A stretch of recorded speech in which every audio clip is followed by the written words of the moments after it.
Ale to głośne.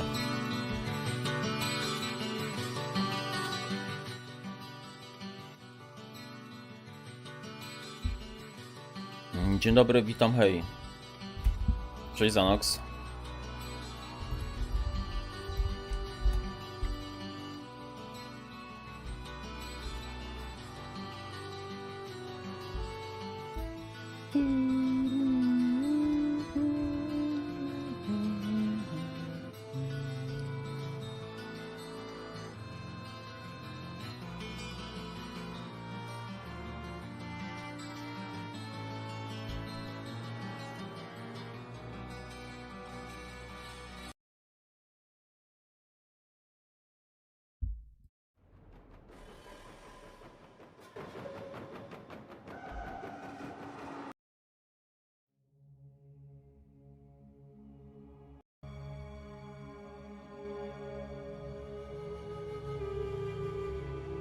Dobra, niech muzyczka leci.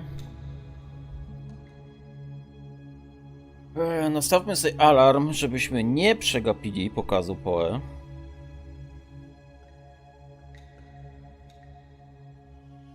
Wystarczy nam 21:58.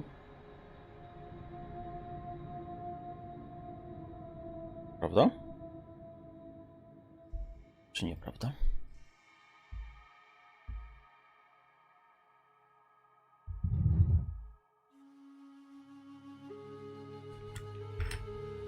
Teraz soczek do herbatki.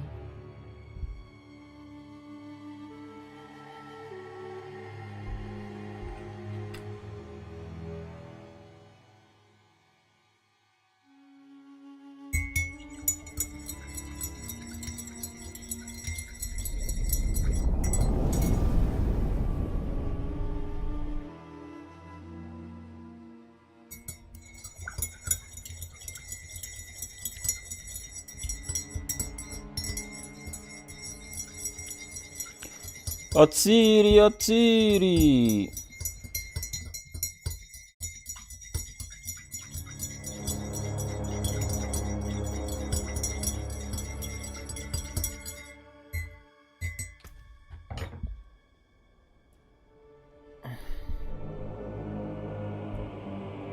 To moja nowa postać, barbarzyńca.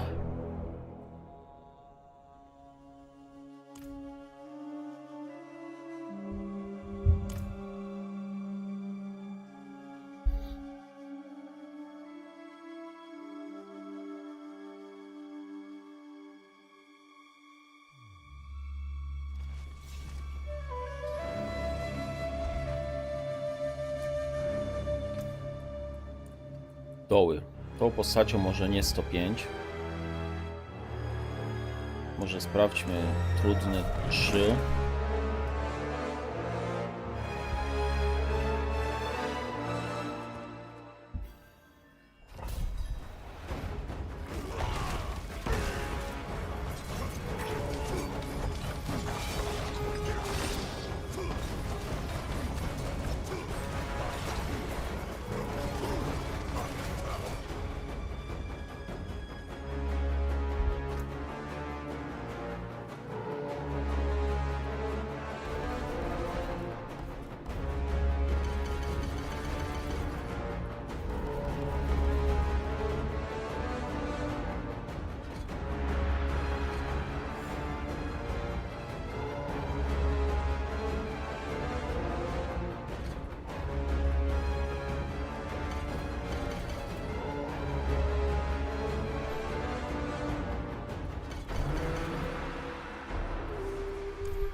Nie zmieniłem skilla.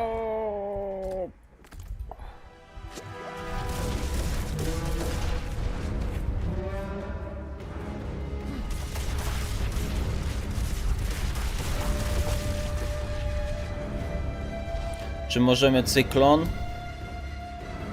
Mamy cyklon w domu.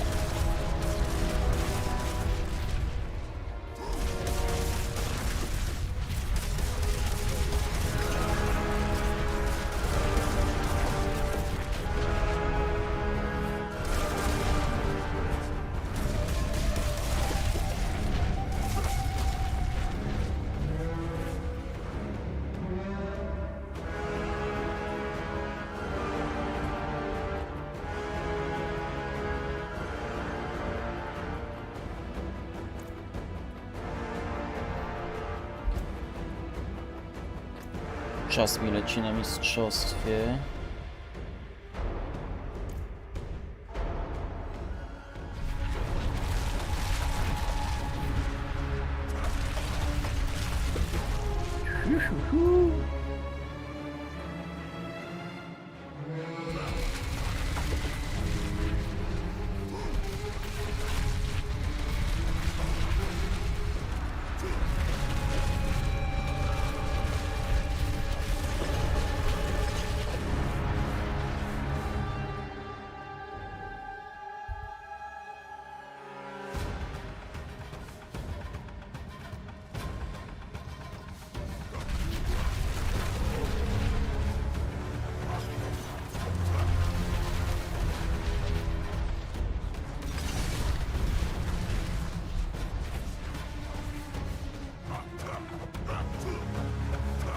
No.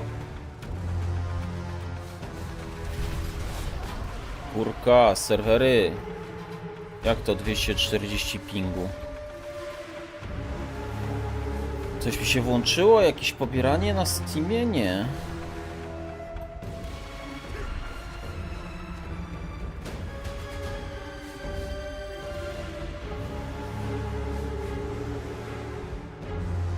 $800 pingu. Kurna.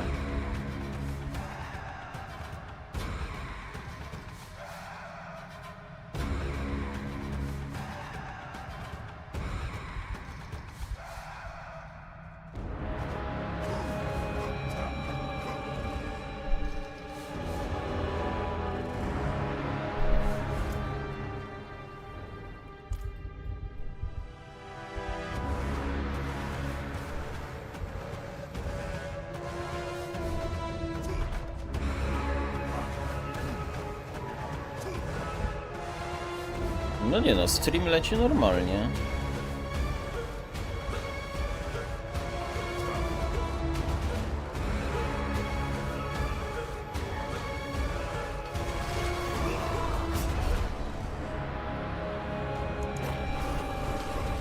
Ja pierdolę, kurwa, Diablo.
Tracę zasób na tej broni. To znaczy, że tutaj mam szczęśliwy trawę, odzyskiwanie zasobu i zasób za zabicie, a tu nie mam. Nie ma zasób za zabicie.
Ups.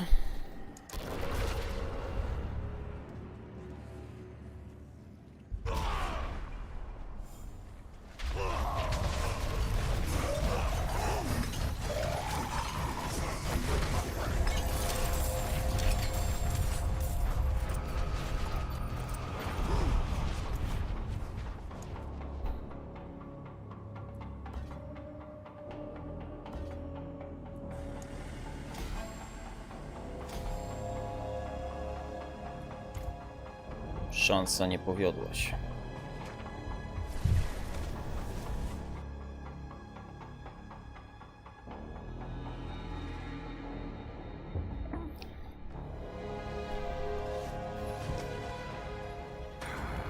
Gratuluję zwycięstwa i życzę wielu kolejnych.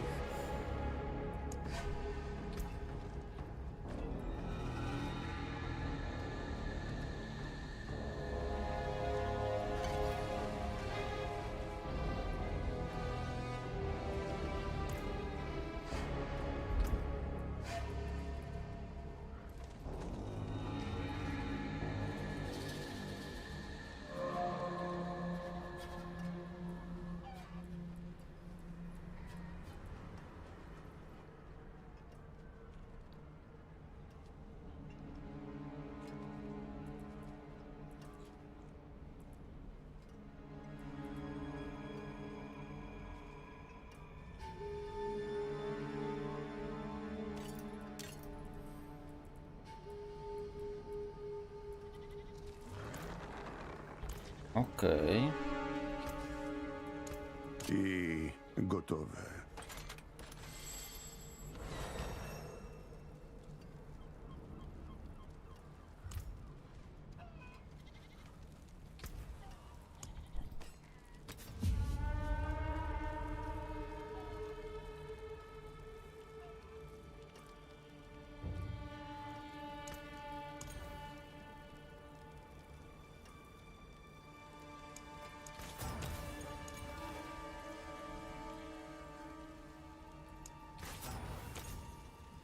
Dwa miliony za tak niski ten.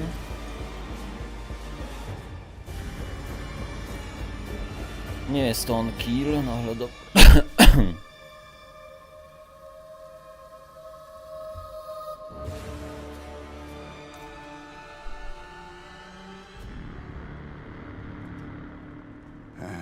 Odejdź no do mojego kowadła.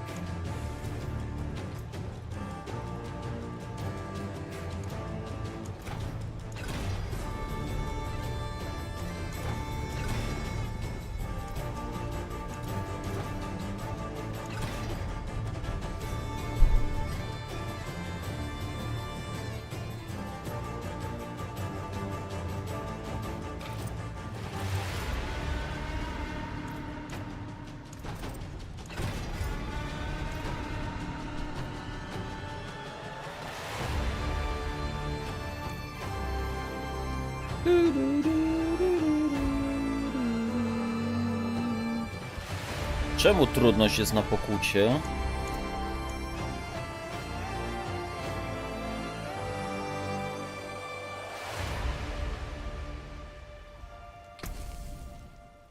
Matko. Naprawdę trzeba będzie Helltide robić?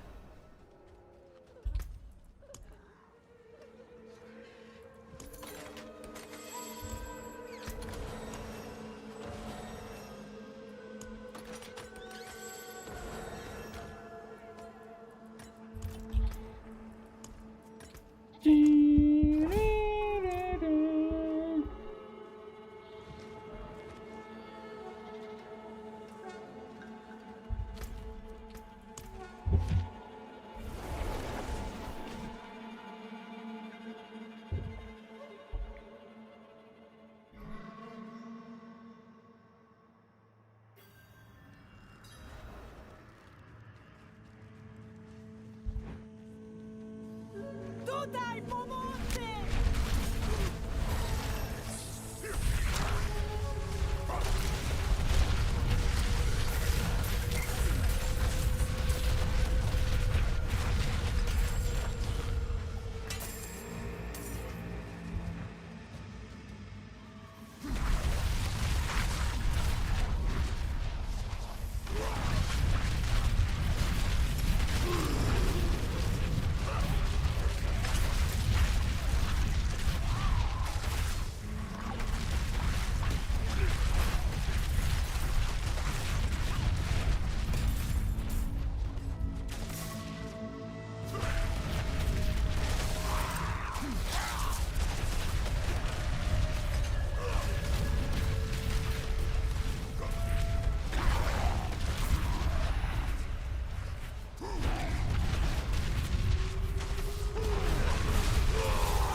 Najemników sobie nie wziąłem. 50 level mam. I sobie przypomniałem o braku najemników.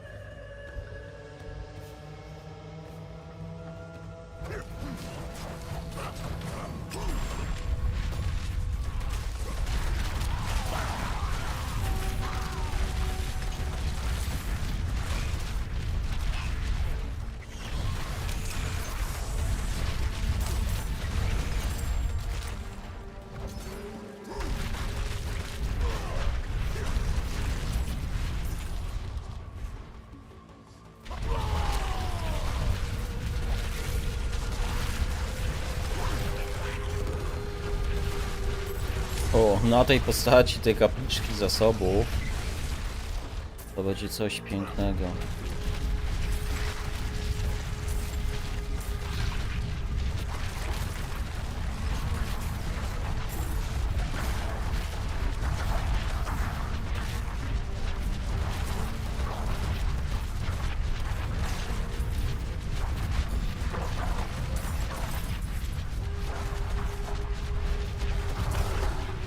Alert o 22, mam nastawione wszystko.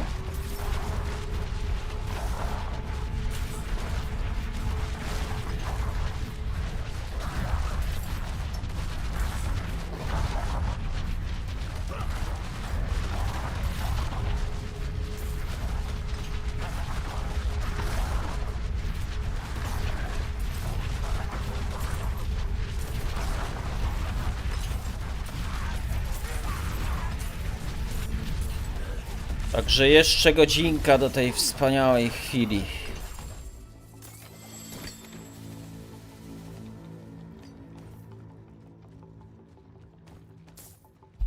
Póki co można grać w inną wspaniałą grę.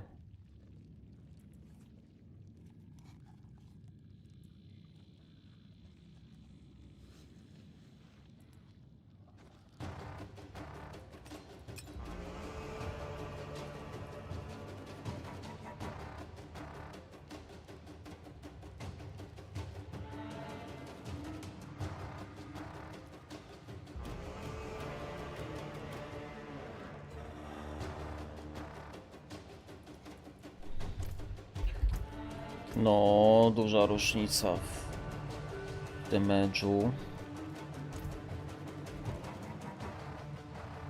Tylko, że...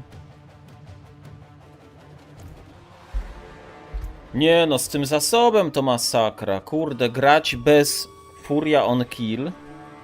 Muszę w czymś innym dorwać furię. Nie w broni.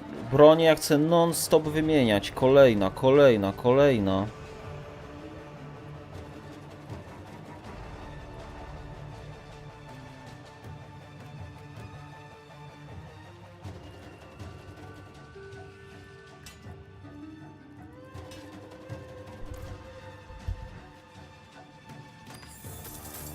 Ogólnie 60 game'ów po E2, ale tam też jest atlasowe drzewko. Takie...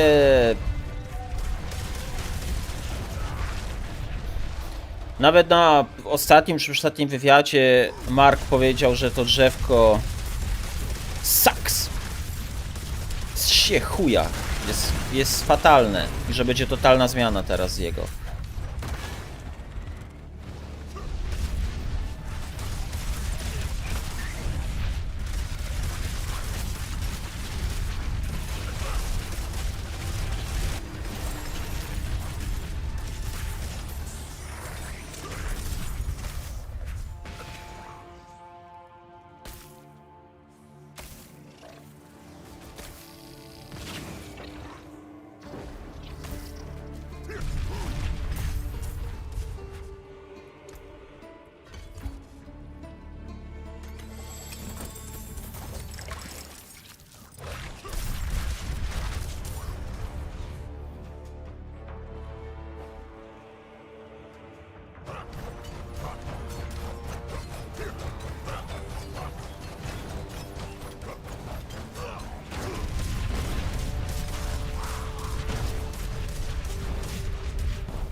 Dwa to tąpnięcie.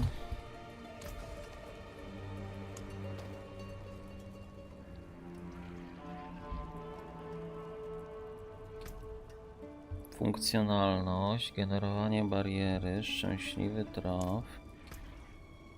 W ofensywie to nie.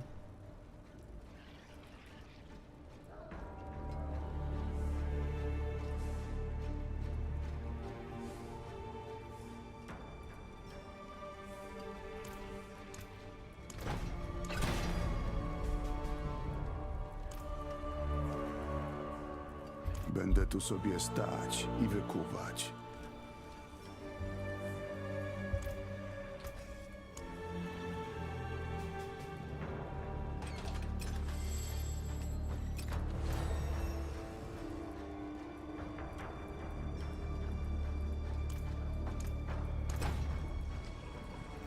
Kurde, przydałoby się odzyskanie zasobów on kill.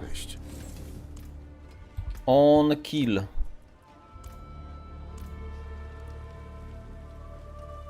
Cześć Dario. Znowu grasz na normalu. No mam nową postać, no nieubraną całkowicie. Poza tym poziom dość trudny. To znaczy na normalu.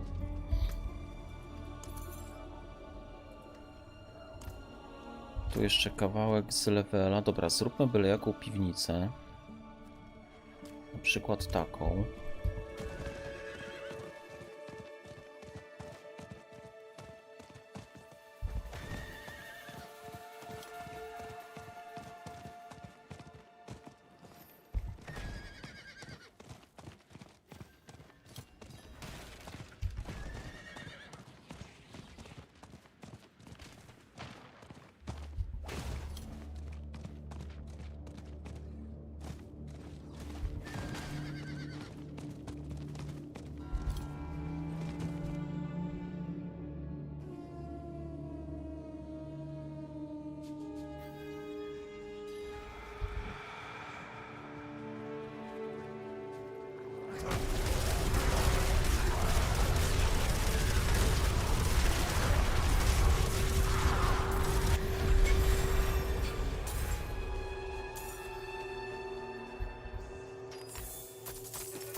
No.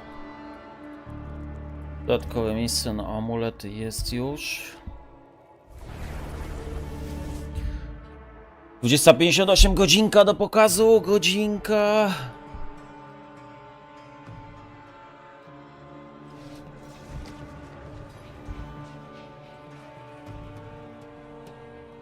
Zrobione.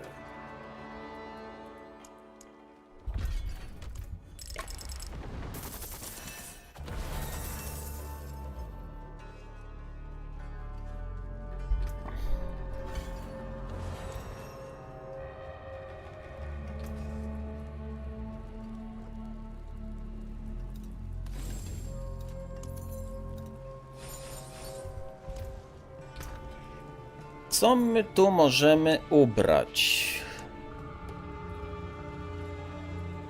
+2 do główne.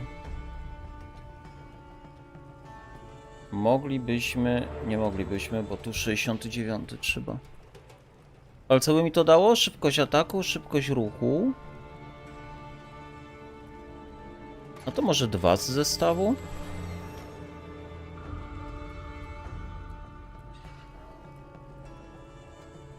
Tutaj 2 z zestawu to redukcja obrażeń i obrażenia.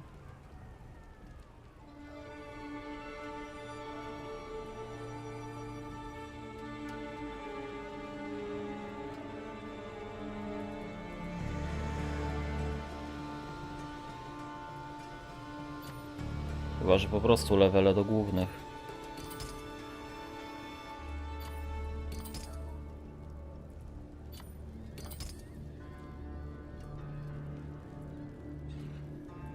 Plus 2, plus 2, plus 2.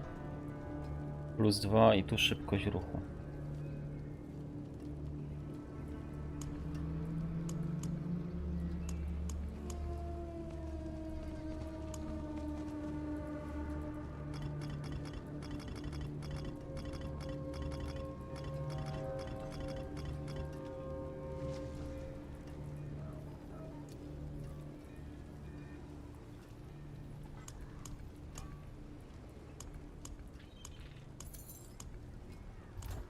Runy nie wziąłem. Gdzie mamy przypływ? W Kiowosadzie. To za pokazy. No liga do PoE2 wychodzi. Pierwsza po pół roku. Ponoć największy patch do PoE w historii, jaki kiedykolwiek był.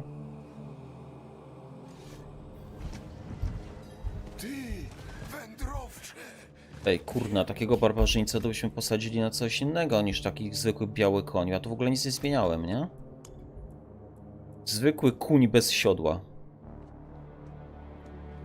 Na czym powinien jeździć barbarzyńca?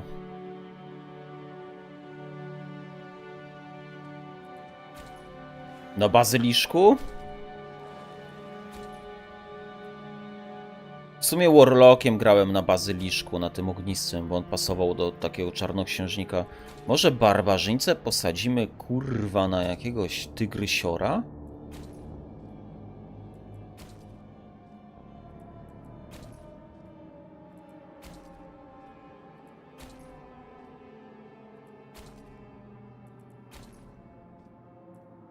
O!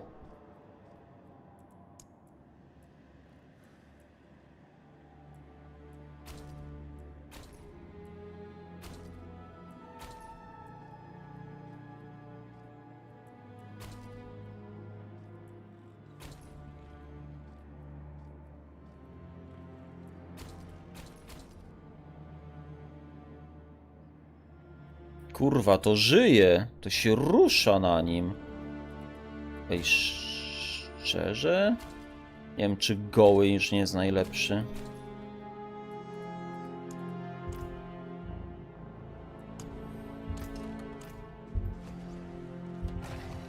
Nie?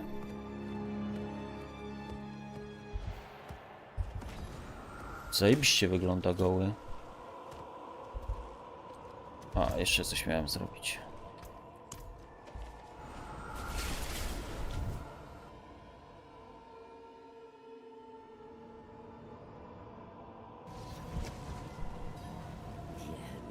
Miałem zatrudnić najemników.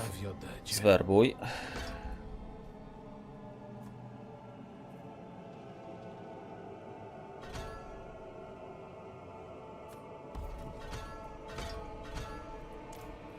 Pod szczęśliwy traf, a gościa na posiłki weźmiemy pewnie ciebie.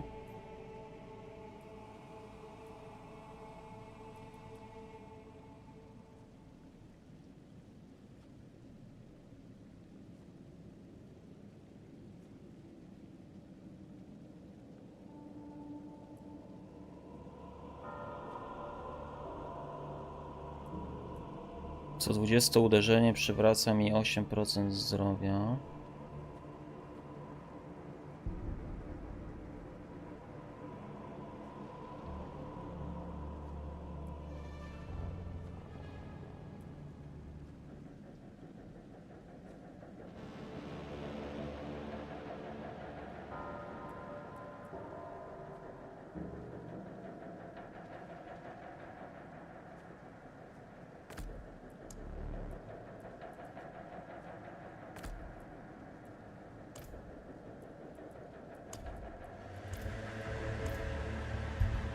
Dobra.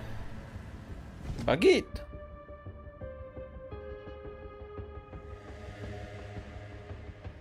Czasami piekło znajduje ciebie. Czasami to ty znajdujesz piekło.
Idealnie.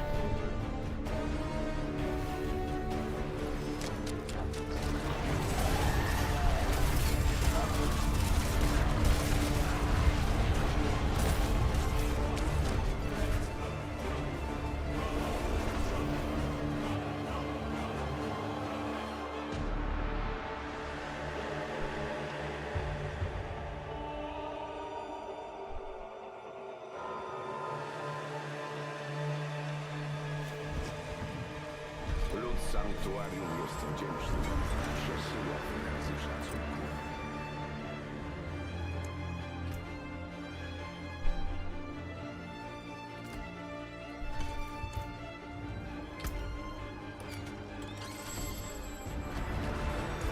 Idź. Wkrótce się zobaczymy. Pod miasto i doły, gut.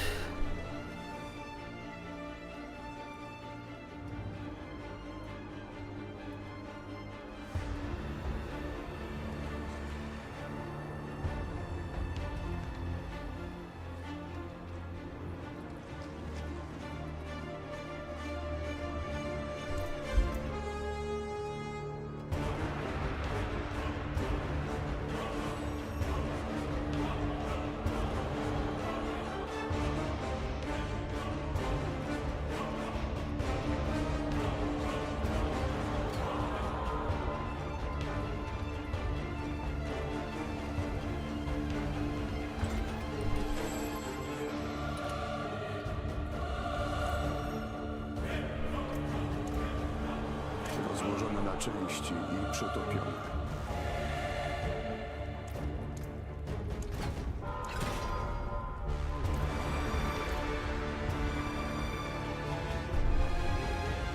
Ciągnąć mir.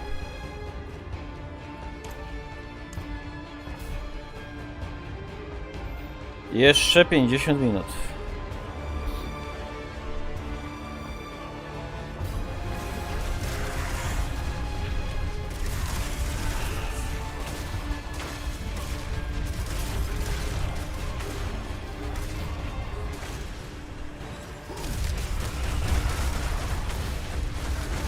Fajny drop ma być, no. To jest zamiast tego dzbanka, co ci uzupełnia flaszki i cię leczy, nie? Będziesz sobie mógł klikać statuetkę w hideoutie. Znaczy statuetkę, statuę.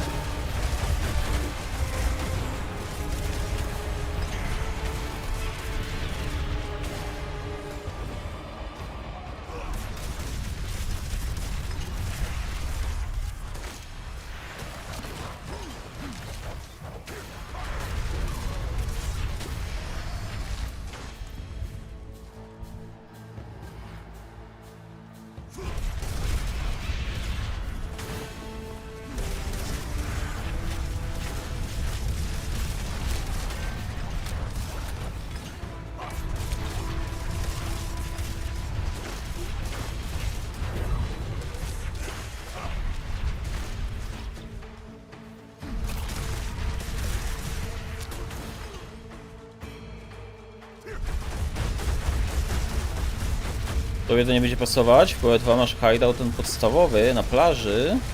Czemu sobie nie zmienisz?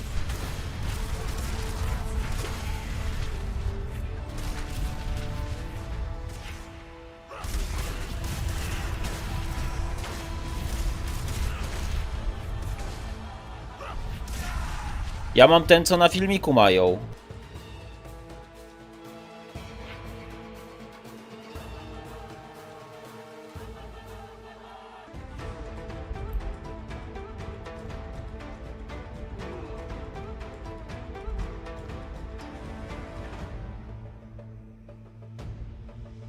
Kurde, router mi zresetowało. Co jest? Mam nadzieję, że to ostatni raz dzisiaj.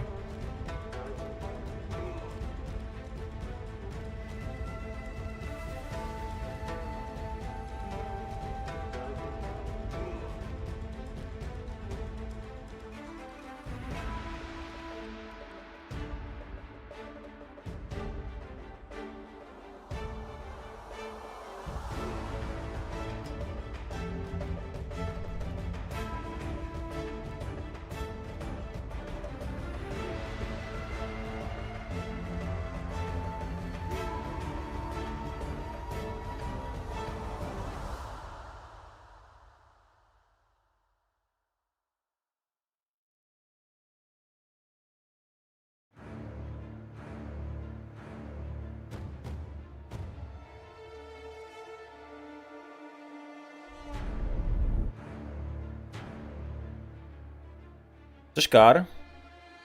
Cześć Luxeer. Zetopka wpadła, no za kwiecień. No to panie, jak żeś zaczął prezenty urodzinowe rozsyłać, no to kurna. To żeś nabił. Pierwszy raz odpalę PoE2 z kartą graficzną? Jak z kartą graficzną? Tak, mam barbarzyńcę. Przyznaję się.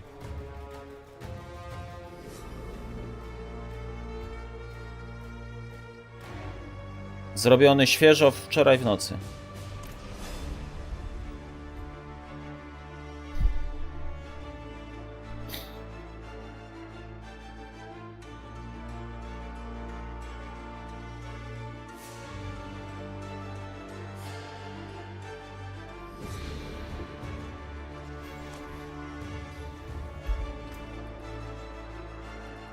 Też myślałeś zrobić.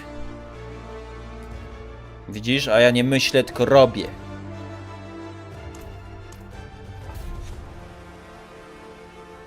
Miałeś integrę? Miesiąc temu kupiłeś? Jaką masz teraz kartę? Wypadł ci poczwórny Greater Affix na Seligu? To ja mam zwykłego Seliga. Przetopiłem z run i z 2 iskier, kurwa. Nie mam tych darów na mitiki. W sensie miałem 3, no ale dropły mi 2 Grandfathery, kurwa, i jeden ten całun oszukańczej śmierci, czy jak mu tam, kurwa. No masakra. Więc skoro gra mi nie daje takich mitików jak potrzebuję, to sam sobie zrobiłem. Random drop Zandariel? To nieźle. Na jakiej udręce?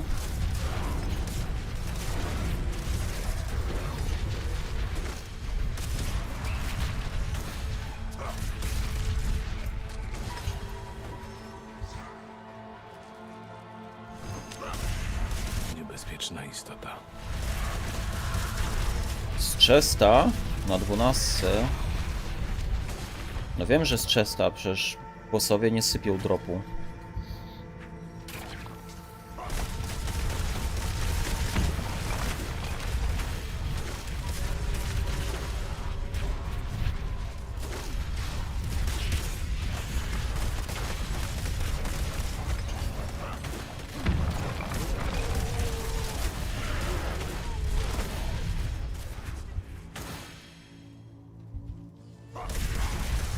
Beliar.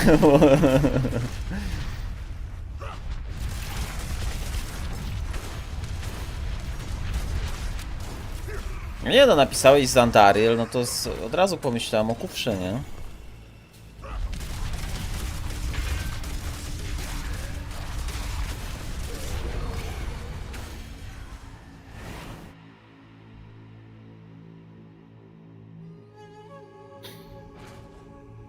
Byle jeszcze 17 leveli i będzie się można ubierać, kurwa.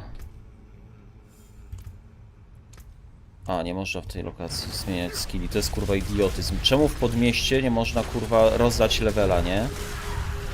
To jest jakaś patologia umysłowa, kurwa.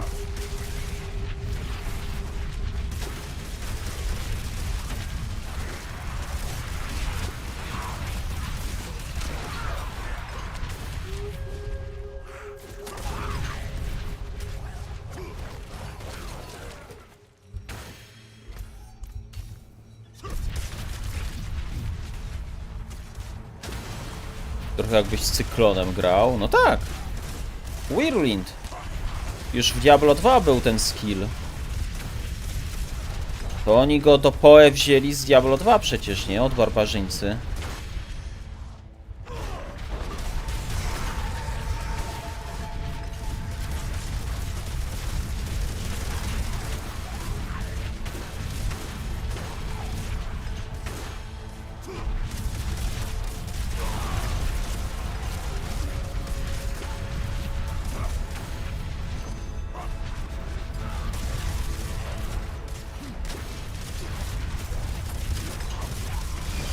Tak, Grzmocimir. PoE w bardzo dużej mierze bazuje na Diablo 2.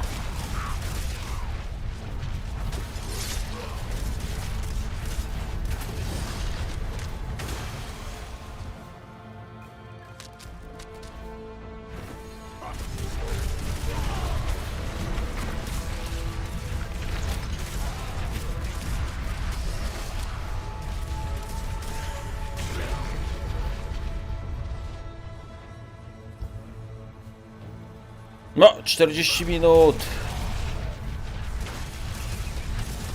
Kiedyś musisz Diablo 2 zagrać, no widzisz. To będziesz w szoku. Będziesz mówił, o kurwa, przecież to jest w PoE. O kurde, w PoE tak jest zrobione. O, przecież to z PoE.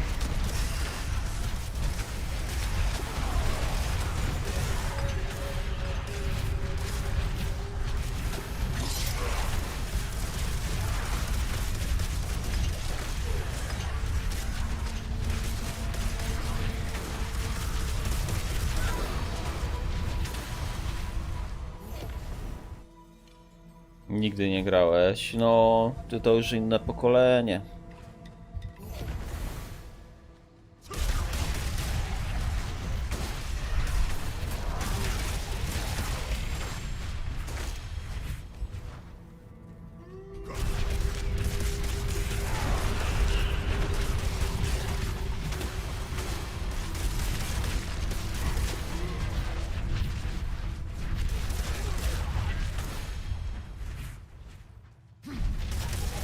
Właśnie jakiś patch wszedł, to oni zawsze tak robią. Na zapowiedzi leak. Do PoE 2 też pewnie wszedł. Albo wejdzie po tym, po streamie.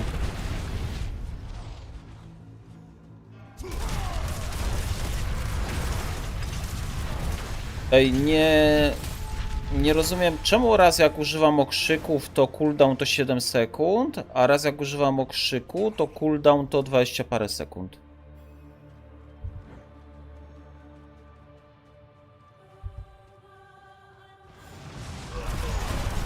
Teraz 20 parę.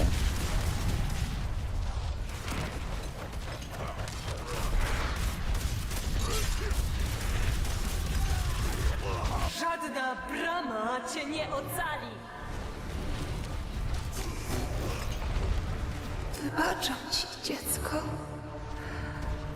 Wybaczam ci. Ciekawe ile FPS-ów w połowie ciągniesz? A na ilu grałeś do tej pory? Bez kartek na najniższych miałeś ledwo 40? To myślę, że stałą 60 byś miał tam. Bo też samo w sobie jest niezoptymalizowane, więc wiesz, to też się nie ma co martwić póki co FPS-ami.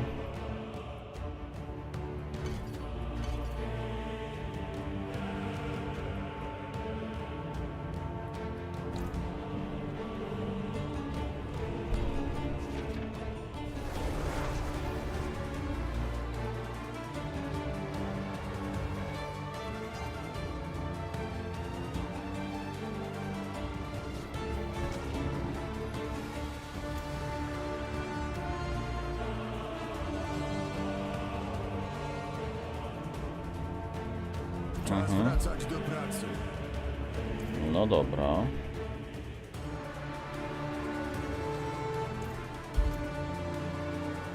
Dwa 400, 3 400, no.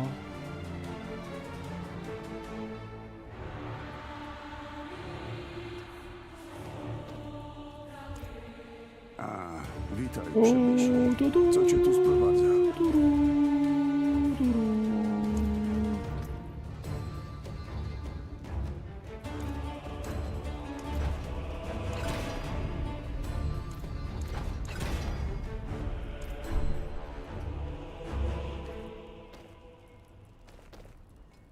Cztery 400 po zmianie rękawic.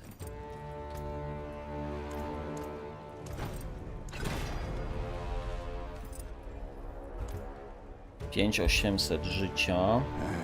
Podejdź no do mojego kowadła.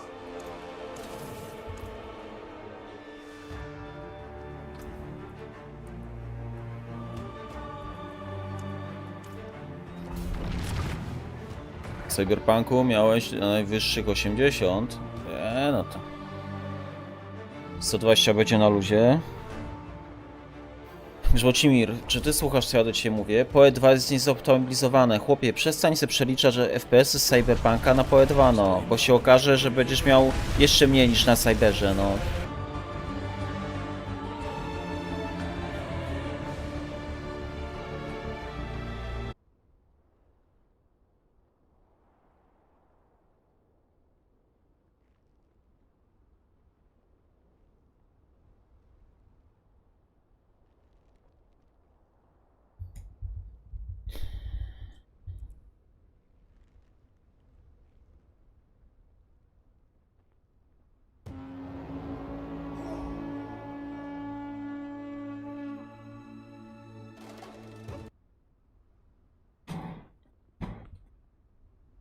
Pies powrócił.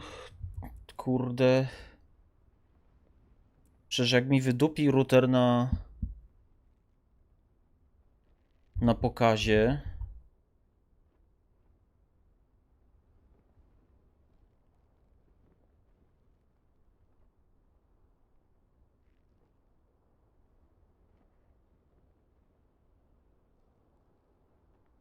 Na którym internecie jestem?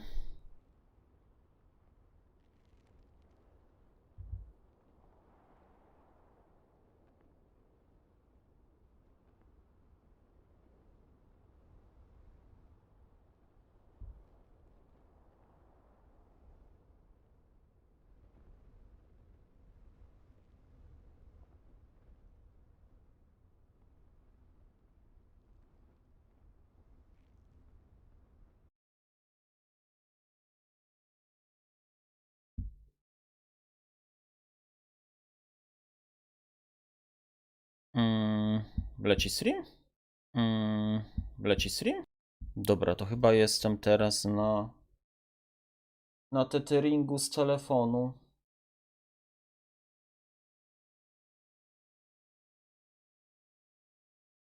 To teraz router się może resetować, dupić, psuć. Chuj z nim. A ja sobie będę grał i oglądał.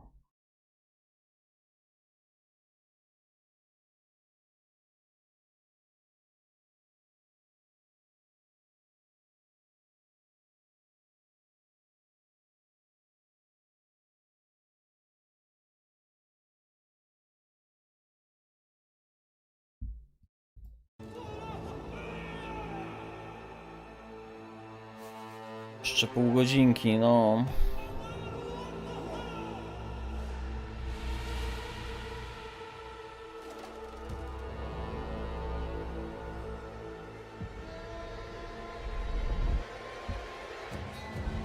Czekajcie. Sprawdzę na speed teście, czy na pewno jestem na tym nowym internecie. Powinienem mieć internet z 20 razy szybszy.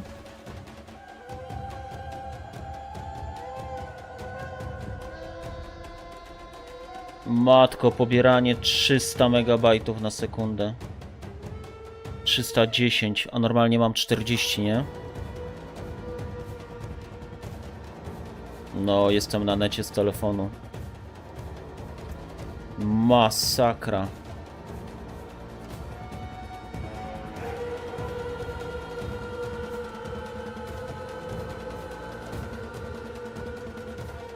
I upload 27 zamiast 7.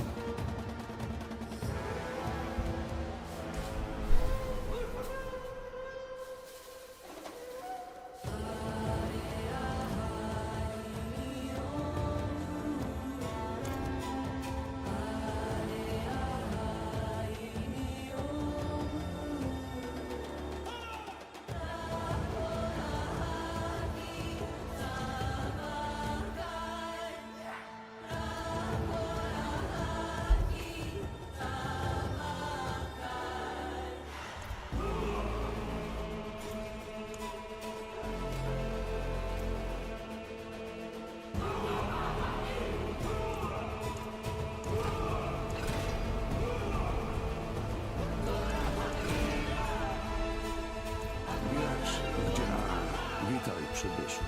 Co cię tu sprowadza? Czy ja mam w ogóle jakieś aspekty dla barbarzyńców? Raczej nie mam.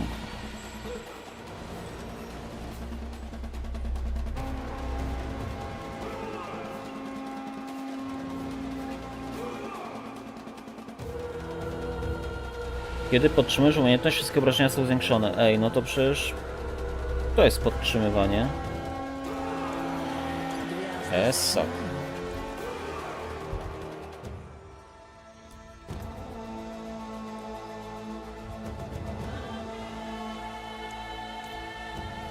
Ciekawe jak to będzie, ile dodadzą. No ta nowa community manager pisała na Twitterze tam z 2 tygodnie temu, że będzie największy patch w historii w ogóle PoE. Czy to 1, czy 2. Zobaczymy. Czasami się w ogóle nie załącza animacja tego, że on ten topór ma ten.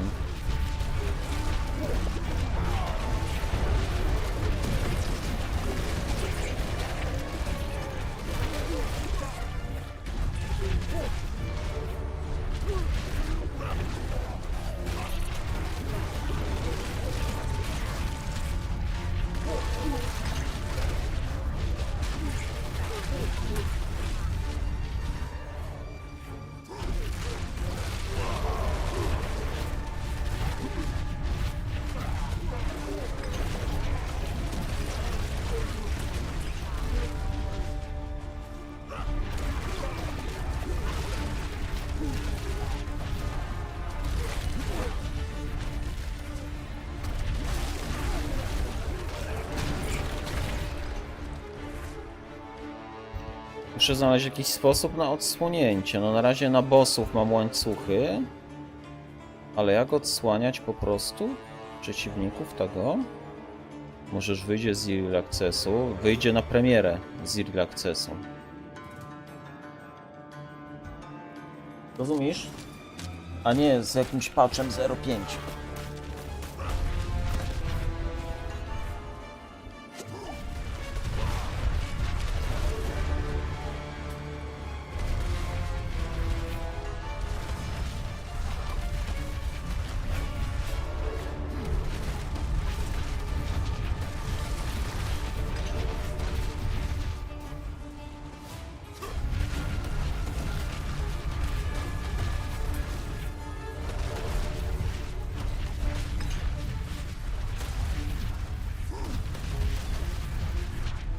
W listopadzie jest EXILE-Con. I wtedy, czyli wielka impreza tam u nich w Nowej Zelandii, organizowana przez nich, wtedy będzie data premiery, kiedy wyjdzie z Early Accessu. Wtedy podadzą, po to się robi takie imprezy. Jak ostatni raz zrobili EXILE-Cona, to ogłosili właśnie start po E2 Early Accessu, nie? Teraz po 2 latach robią znowu i ogłoszą premierę już taką ten.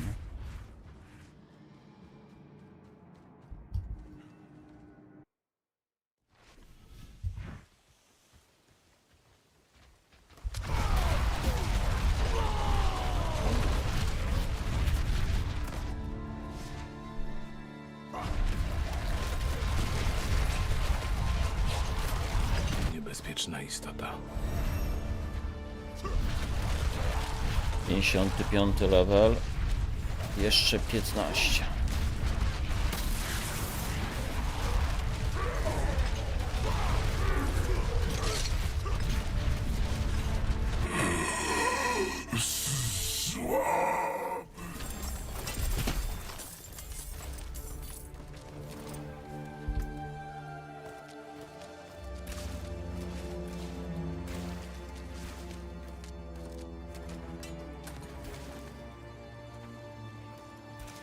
Do regeneracji furii. Tu nie mam żadnej furii, zajebiście. To już mam furii, tak. 2, 4,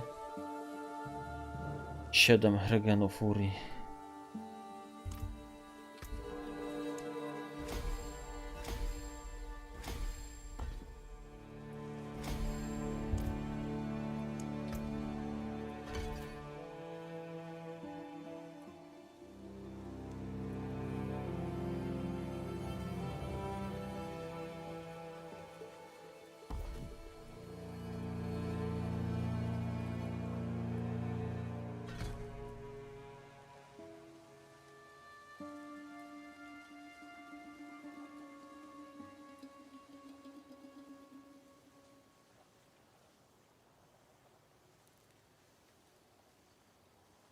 No.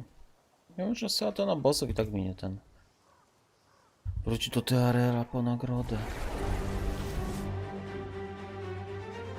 23 minuty.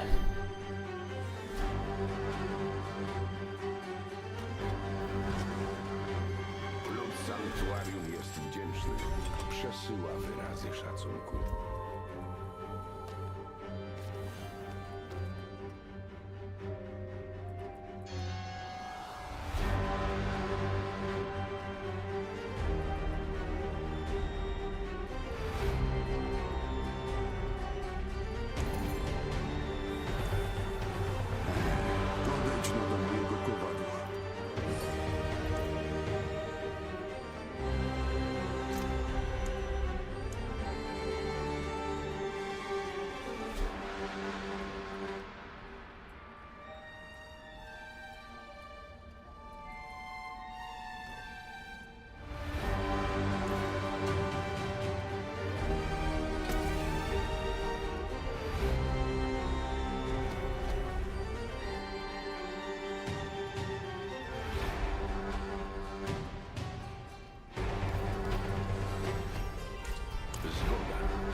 Barbarzyńco, daleko zawędrowałeś. Barbarzyńco.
Nie kręci mi się w głowie, nie.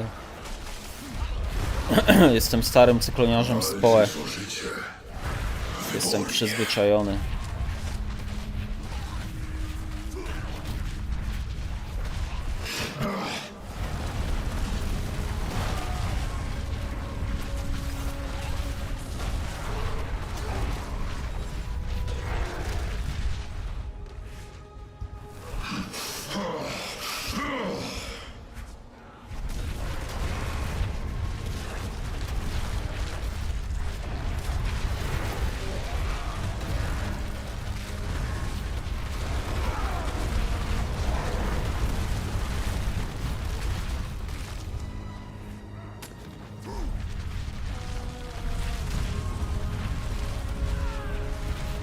Fajne to Diablo? Fajne. Przyjemnie się siecze mopki.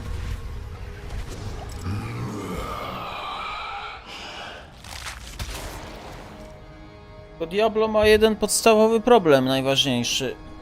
Istnieje Path of Exile, które jest za darmo i za które nie musisz łącznie z 2 dodatkami płatnymi, które wyszły do płatnej gry, zapłacić ponad 400 zł, nie?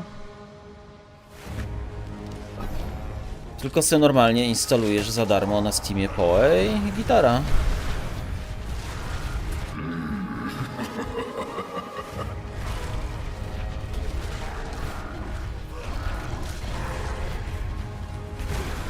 Ile? No w tym momencie jakbyś chciał wszystko kupić, to jakieś 370 zł chyba. Ale jak kupowałeś na premiery, to tak, na premierę Diablo 4, jak wziąłeś z tym dostępem 4 dni wcześniej, no to 400 zł. Plus potem dodatek 170, no to masz 570. Plus teraz dodatek kosztuje 170 zł. No to masz już, kurwa, łącznie ile? 700?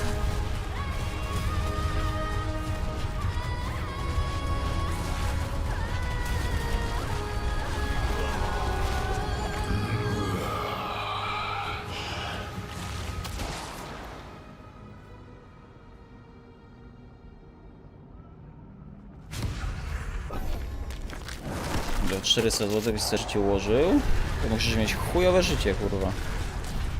Nadal wierzysz, że możesz wygrać?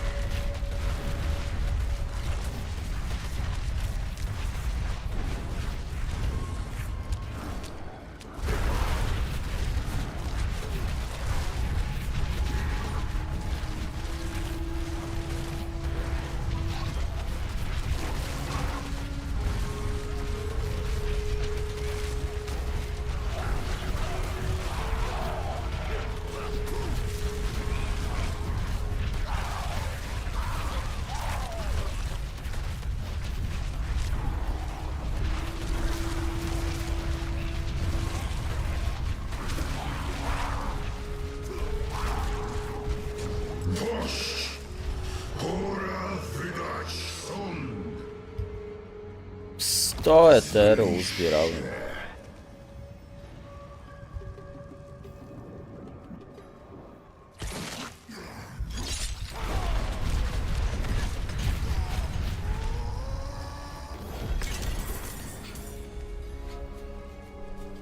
Pobrałeś POE2 i z bomby 1 giga patcha musisz pobrać? No to samo co teraz do POE1 dali. O, tutaj trzeba tylko 50 porcji. Nawet HP nie straciłeś. Nie powinienem mieć tyle życia normalnie. To jest moja druga postać, więc mam dostępne o takie zwoje, które powodują, że na każdy ten mogę sobie dokraftować po 1000 ileś tam HP, nie? 1500 plus 1500. W sumie spodnie zmieniłem, nie dokraftowałem życia. No i mam kupę regenu zdrowia i kupę życia on hit. Więc jak ja cały czas wszystkich trafiam, to nawet wiesz, nawet jakbym coś dostał, to jest niezauważalne, nie?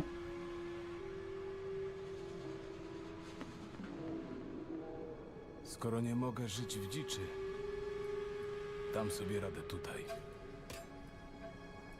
Aha, i 6300 nagle życia. Obrażeń.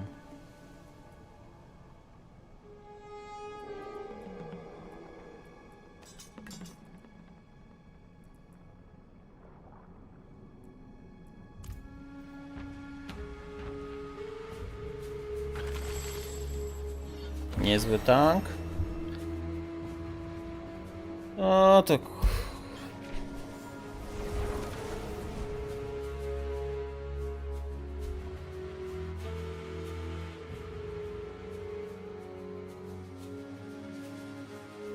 Jeszcze nawet levela nie dobiłem.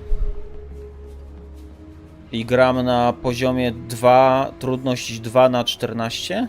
Na ten moment chyba? Rozłożone na części i przetopione. No. I pyk, od 1000 do 1500 HP na spodnie. Jeb, siadło 1200. No i dzięki temu mam 5400. A tak normalnie to powinienem mieć 1300. Więc jakbym teraz oberwał, to byś zauważył, że kurwa dostałem. To jest cheat code.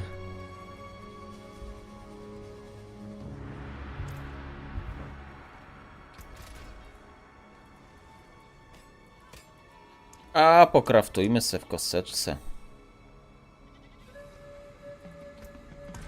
Ogólnie ta broń jest fatalna. Mnożnik do krytów, mnożnik od ognia. Kurwa, jakiego ognia? Ludzie. Siła może być.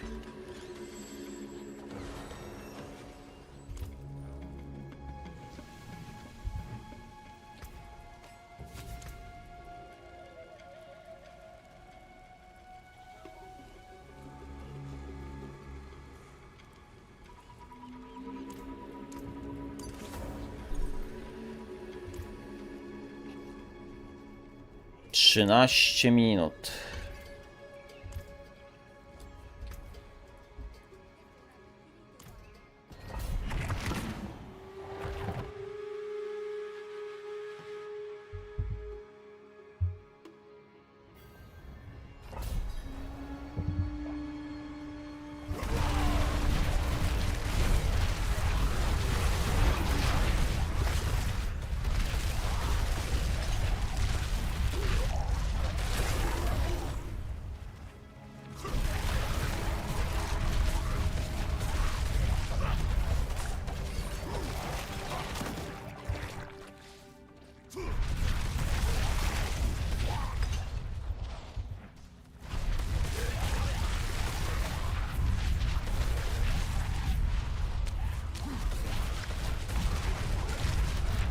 Niech to szlak. Ktoś mnie śledzi. Tego też śledzą? Kurwa, każdą moją postać musi ktoś śledzić.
Hideoutie masz 100 FPS-ów.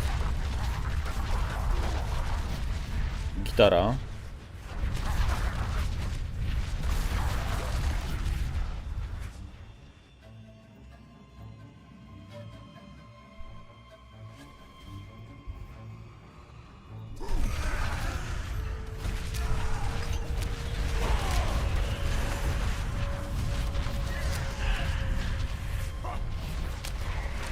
A w menu głównym ile masz?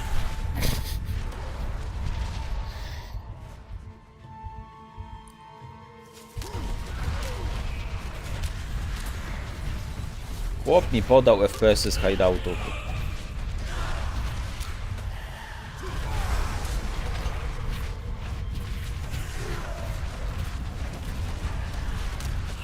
W menu też 100? To zajebiście. To będzie grane.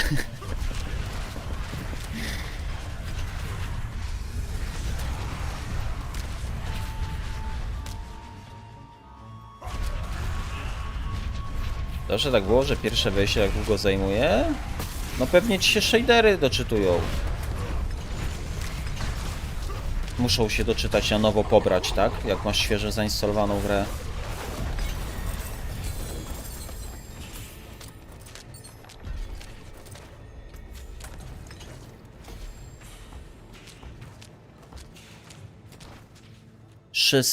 szansy na... Aha, bo już 8 level, tak?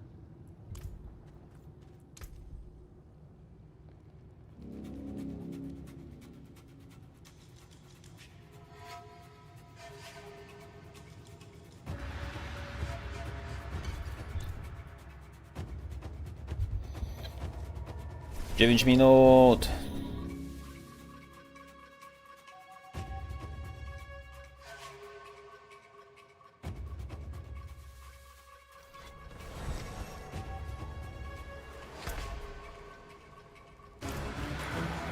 Gratuluję zwycięstwa i życzę wielu kolejnych.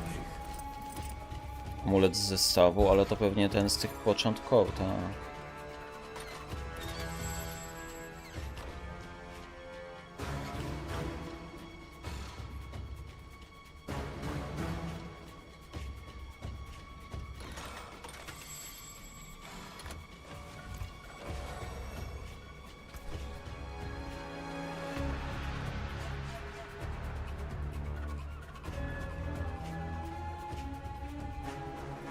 Plus 1 do główne.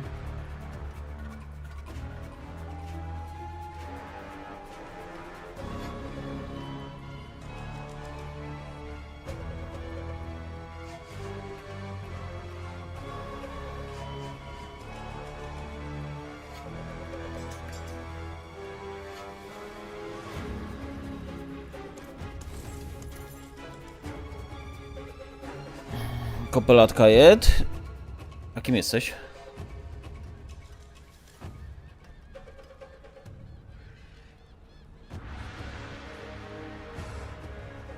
Na łapcze z uczeń skilla masz 70.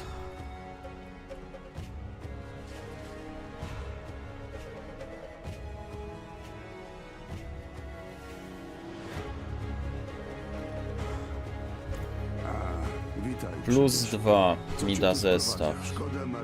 Czy oni są poważni, jak ja tu mam po plus 2, po plus 3? Tylko, że to dopiero na 70 mogę. No właśnie o to chodzi, że trzeba dobić do 70, ja tu mam kupę rzeczy do ubrania fajnych. A to już mogę? Wymaga czystego Serio? Czapka Arlekina? O kurna.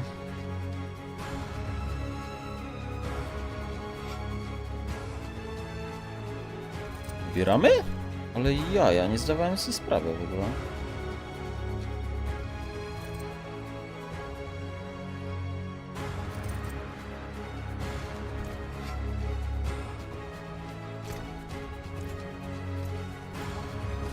To nieźle. Chodzę sobie, biję mopki, masz ochotę zagrać ligę? Kurna, też mam ochotę. A tu nie ma tak, że po pokazie za tydzień start, tylko 3 tygodnie przerwy. Kurde, ciekawe to jest.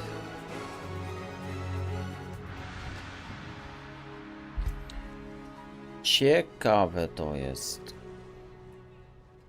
10 000 HP.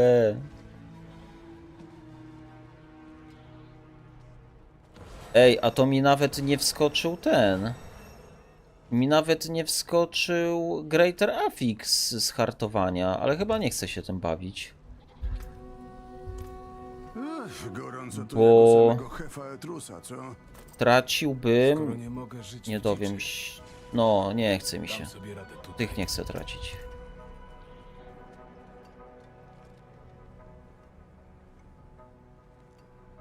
Nie wiem, czy widziałeś, jak się pod Seliga gra? Widziałem.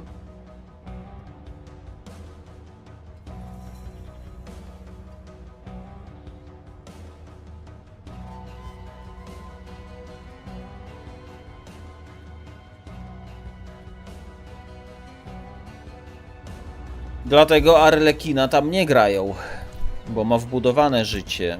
Za to... A, na drugiej postaci mam tam ten hełm. Ten Air of Protection, czy jak mu tam, no to on w ogóle nie ma rolki z HP na sobie, nie?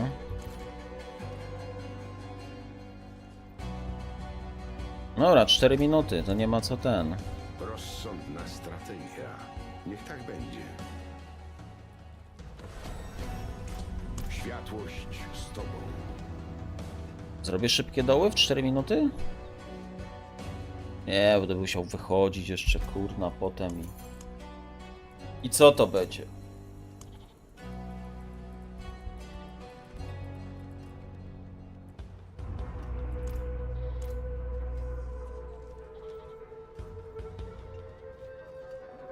Na tej postaci miałeś 1500 HP i 4500 Energy Shielda? Ale czym ty grałeś tam?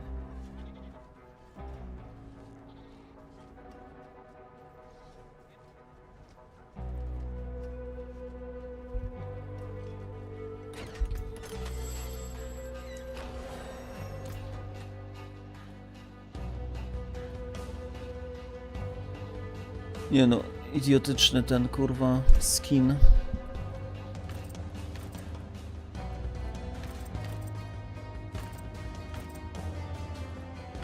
Czy... Ja pierdolę, co to jest kurwa? Czy ty masz wszystko, chłopie, z rogami jakimiś kurwa dziwnymi?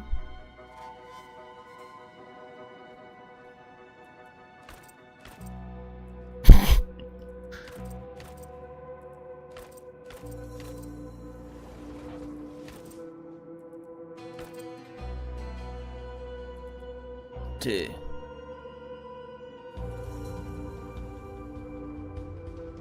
On miał dół czerwony w zestawie? Ale głupio skin zrobiony był. Czekajcie, nie, bo to jest... Czemu to jest pokolorowane wszystko na inny kolor, kurwa?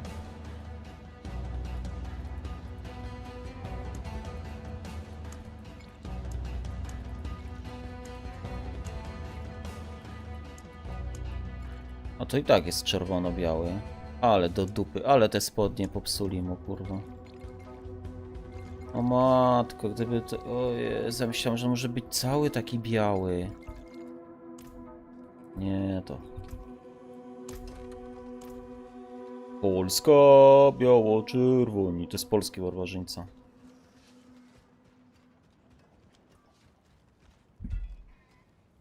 Elementalistkę pod arka miałeś? Mhm.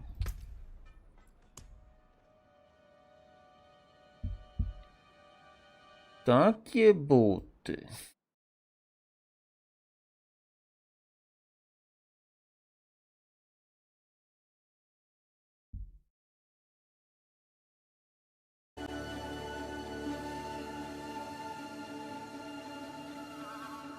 No dobra. Pośmialiśmy się, pożartowaliśmy. Teraz czas na rzeczy ważne.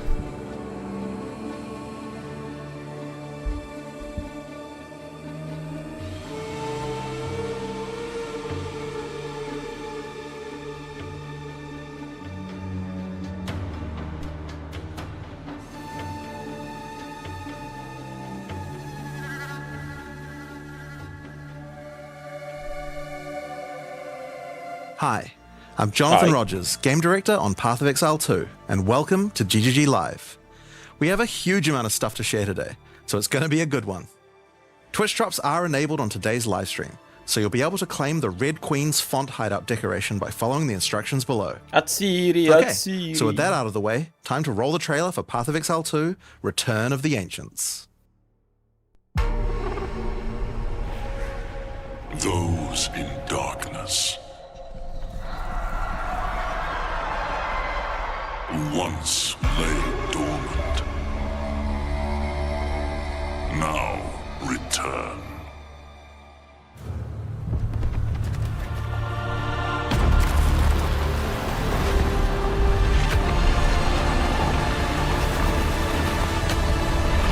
No, to widzieliśmy.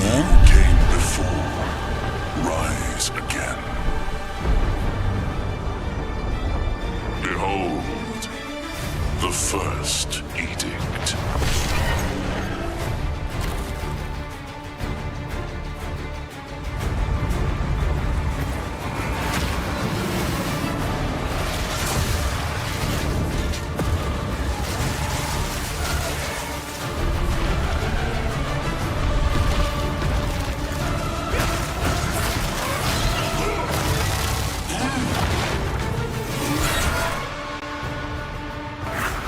Czy to był ten chłop z Wywerny? Nie.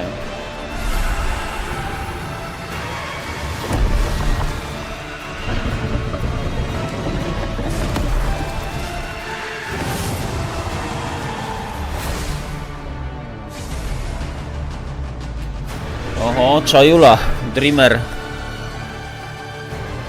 Genesis 3, o kurwa, ale dojebane było.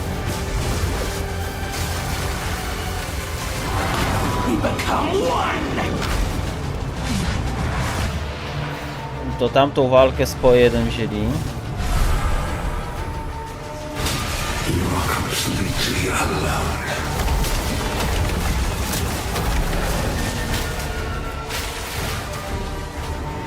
Co?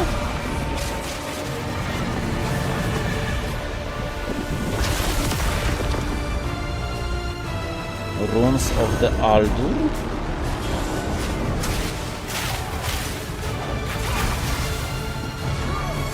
...25 skilli? Czyli dla każdej postaci, tak?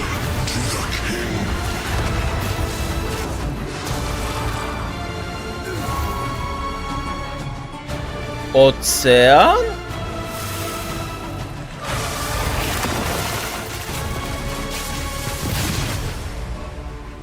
Hunt like it's your last. Continue the search.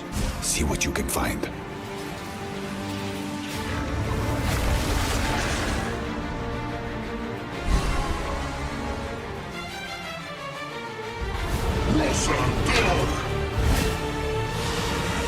Now see how your story ends.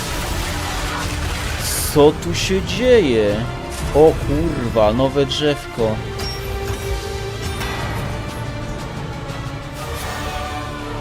Spirit Walker Ascendancy. Kurwa, duelistę dajcie, miecze, duelista.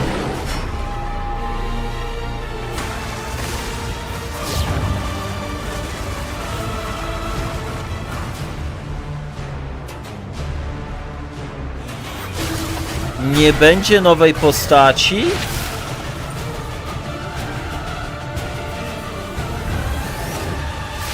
To face us is to face oblivion.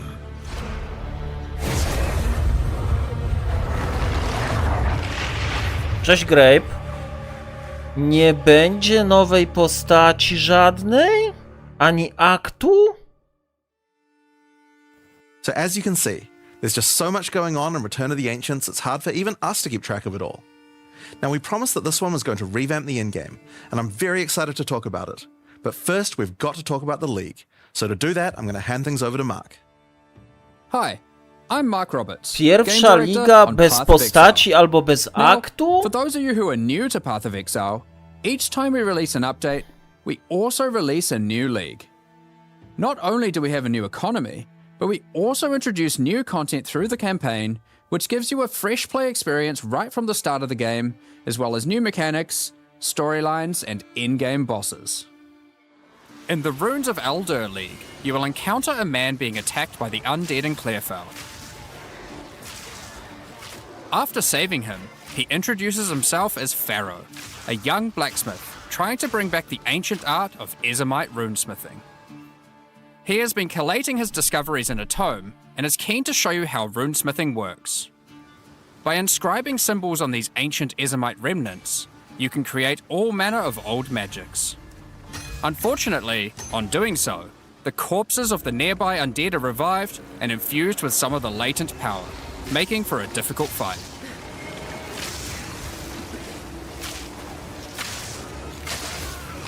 After defeating these monsters, Pharaoh realizes that runesmithing is a dangerous business, and he is going to need the help of someone a little more martially inclined to discover these secrets. He lends you his tome and asks that you note down anything you discover when you return to him. In each area in the Runes of Eldur League, you will find a remnant, and as you approach it, you will notice that some symbols are already present, and some are waiting for you to fill them in. Depending on which symbols are already present, you will have different options for which items you can create using this magic. For example, if you combine Tempest and Lightning, you can create an Orb of Augmentation.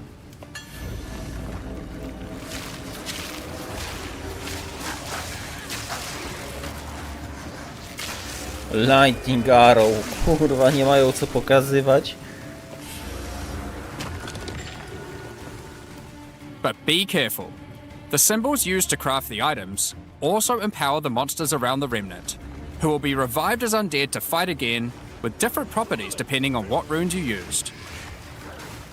So, if you use a fire rune in your recipe, the monsters will be empowered with fire. Or if you use a moon rune, lunar beams will rain down as you fight the monsters.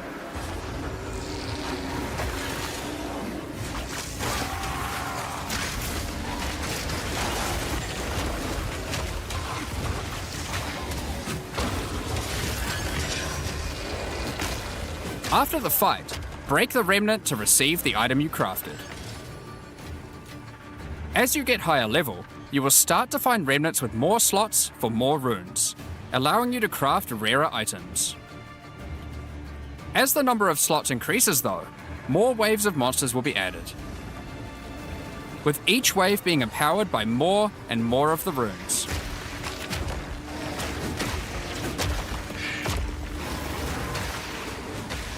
And this can get pretty dicey, because some of the runes can have powerful effects.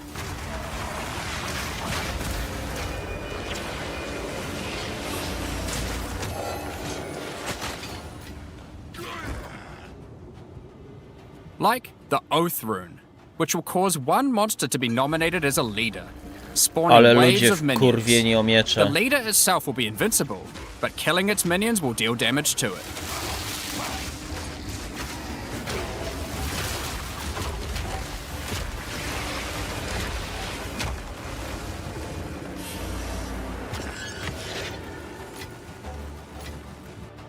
Some recipes can get pretty large, requiring 6,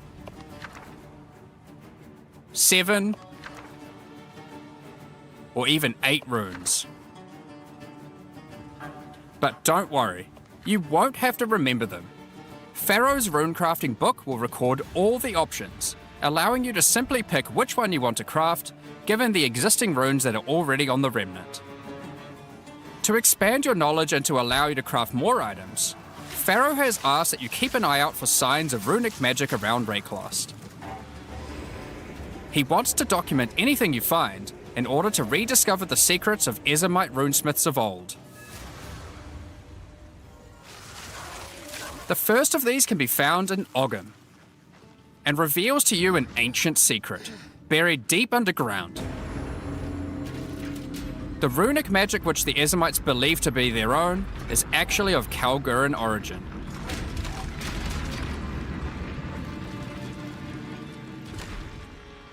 Thousands of years ago, the Kalgurans came to Rayclost to find sources of Verisium, a metal on which engraved runes allow control over reality.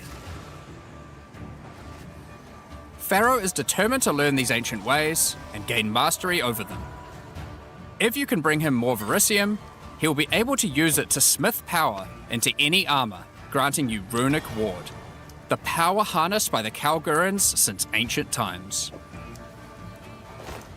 Runic Ward is a new resource that protects you from death.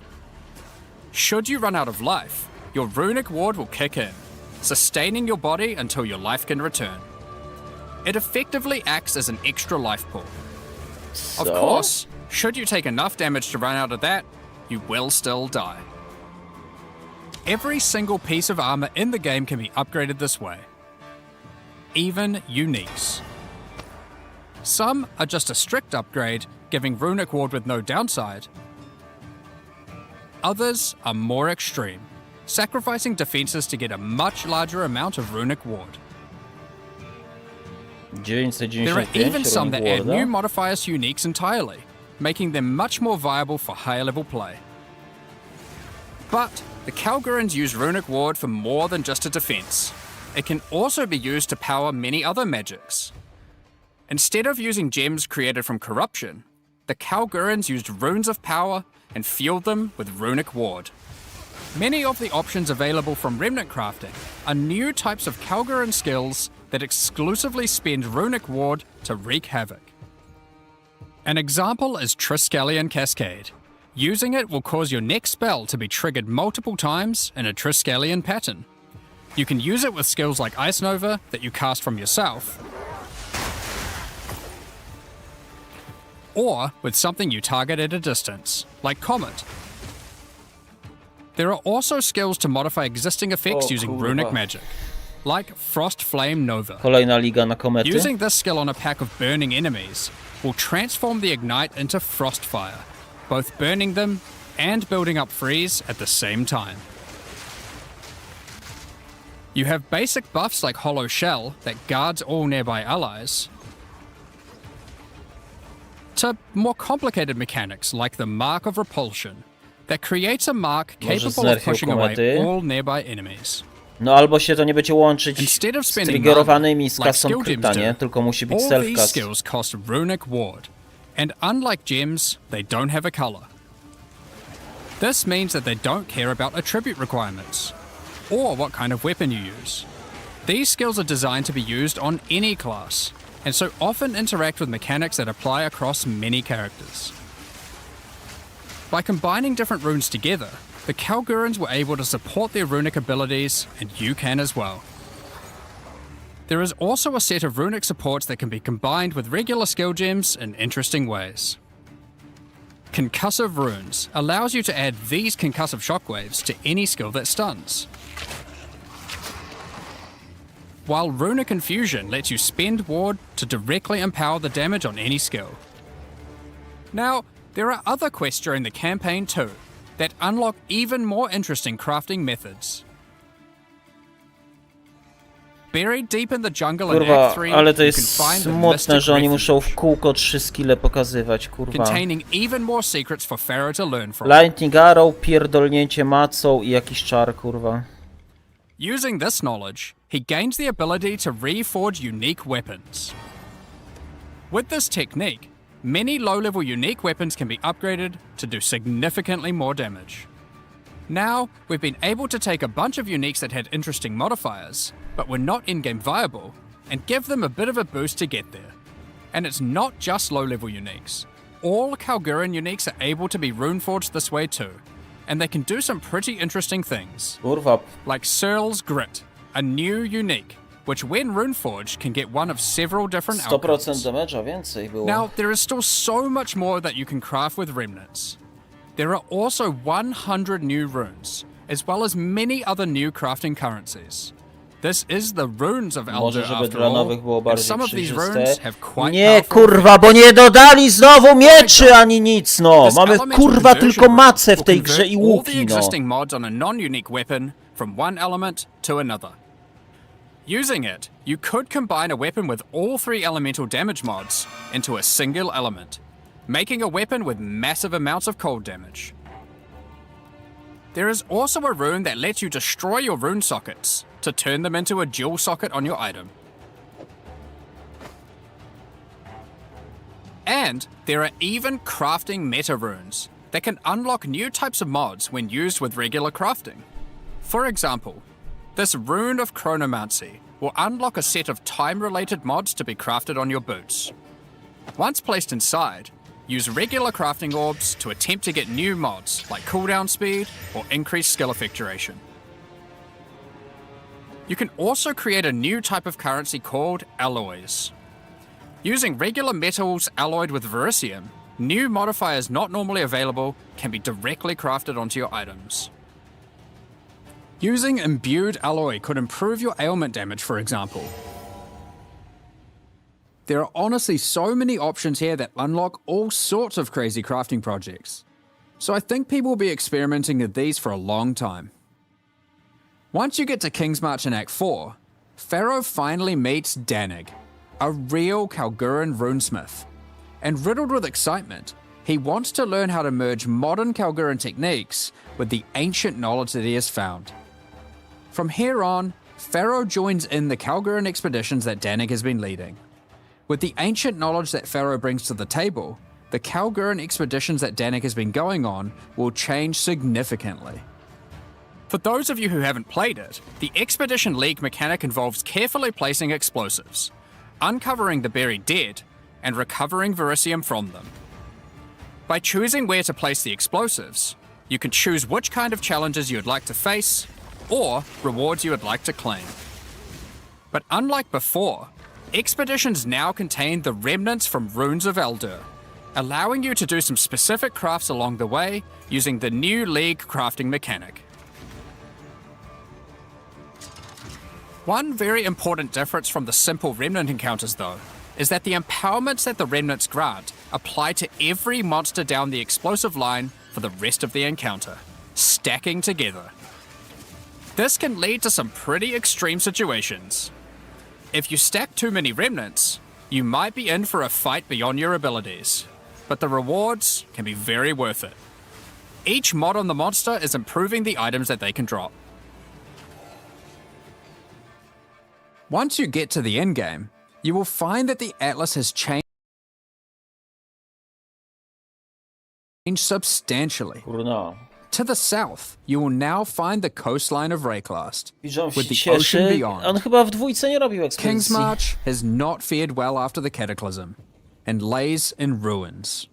Rog's shop has been destroyed, but he is much more concerned about his wife, Gwenin.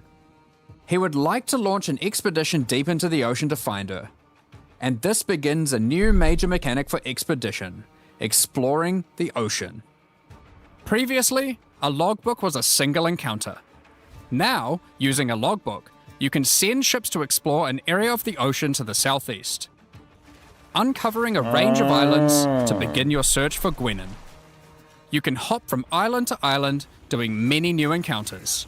There are islands with expeditions, grand expeditions,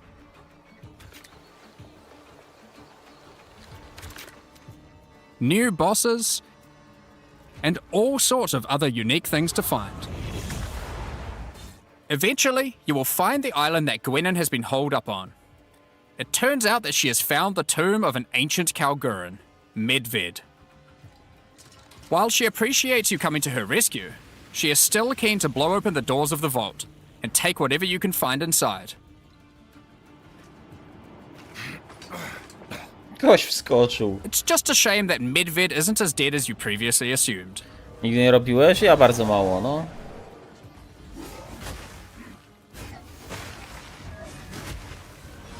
Now, after you have defeated Medved, you will find another logbook. And this time you can use it to choose which direction you want to explore. The ocean is vast and contains a huge number of new islands to find. With each logbook, you can explore one sector and you can go as deep as you like. There are all sorts of interesting objects to uncover and dungeons to explore.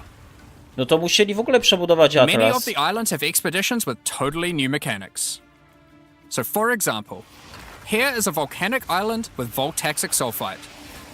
Blowing up the sulfite will unleash extra waves of enemies. But there is also this wall with a suspicious light coming from behind it. On blowing it open, a giant ogre comes out, and he is determined to eat as much sulfite as possible. The more sulfite mounds that you have blown up, the more empowered and the more rewarding he will become.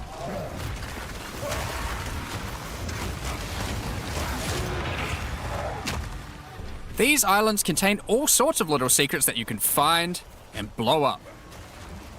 Free trapped wisps, blow open root doors, even raise ancient precursor technology. Secrets like swords, maybe. And of course, more bosses. There are more and further vaults to blow up, and one of them in particular is pretty important. The Tomb of Uhtred, the Star Drinker.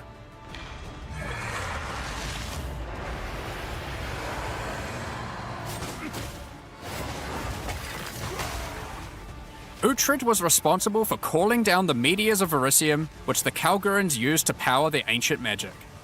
And upon defeating him, he calls down a truly gigantic one into the ocean nearby. Kurwa, co jest?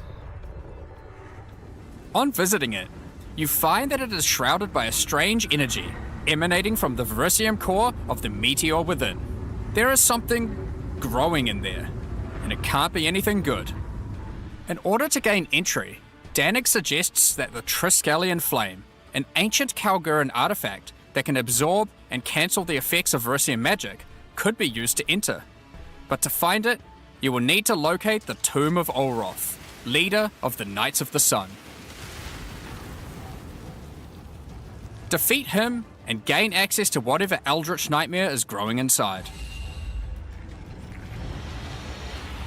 Now, we're not going to spoil the boss, but one thing you should know is that the Verisium that makes up the core of the meteor is of a quality that has not been available for millennia. Bringing this to Pharaoh and Danik should allow them to forge some objects of power, the creation of which has been lost to time. So that's the League, and there is a lot going on. To sum all that up, there is a new encounter with over 30 new monster types and over 30 new rune modifiers to enhance them. You can create more than 100 new runes to craft your gear, as well as dozens of other new currency items. And there are new quests added to the campaign to unlock even more new crafting options. Rune forging armors, upgrading uniques, dozens of new Kalguran skills and supports, tons of new islands to discover by exploring the ocean, 5 new bosses, including a new pinnacle boss, and a bunch of new uniques to top it off. But there is still a ton more to come. It's time to talk about the massive changes to the endgame. But for that, I'll hand it back to Jonathan. Now, as Mark hinted at before, the endgame atlas is very different now, and the ocean to the south is the least of the changes. The entire area around your starting location is now teeming with new questlines and things to discover. Will you investigate the strange forest to the west? The cracks in the earth to the east? Or perhaps visit the ruins of a Val city in the north? The atlas now has fixed points of interest at specific locations, giving you specific objectives that are easy to find. Like before though, no matter which objective you choose, going to towers to see what's out there is always a good idea. The first time you do that though, something new happens. The earth shakes, Ledwo co odkryło mapę, and a kurwa. gigantic fortress rises from the earth. A remnant of the ancient precursor civilization.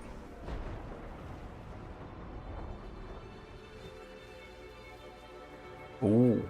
The cataclysm of the beast has caused an ancient protocol to be invoked. Should corruption ever take hold to this degree, the world must be scoured RIP and purged of corruption. ekosystem, kurwa. You will need to make your way into the fortress and activate the gates.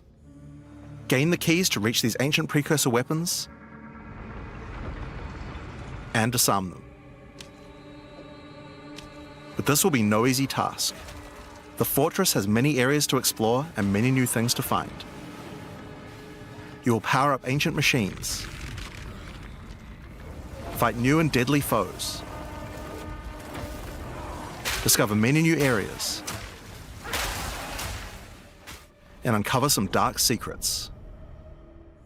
Now, the Fortress is the first of the new full endgame storylines that we're adding in 050, and there's a lot going on with it. But not only that, it has some pretty cool new mechanics as well. The areas inside the Fortress are special. Many of them have new mechanics or rewards that they grant. Like this map, where all the rares are contained in essence crystals. Or this one, which replaces all monster packs in the area with strongboxes. Or this one, which spawns in as Merry Spirit that always moves on from a rare after you kill it, allowing you to chase it through the entire map.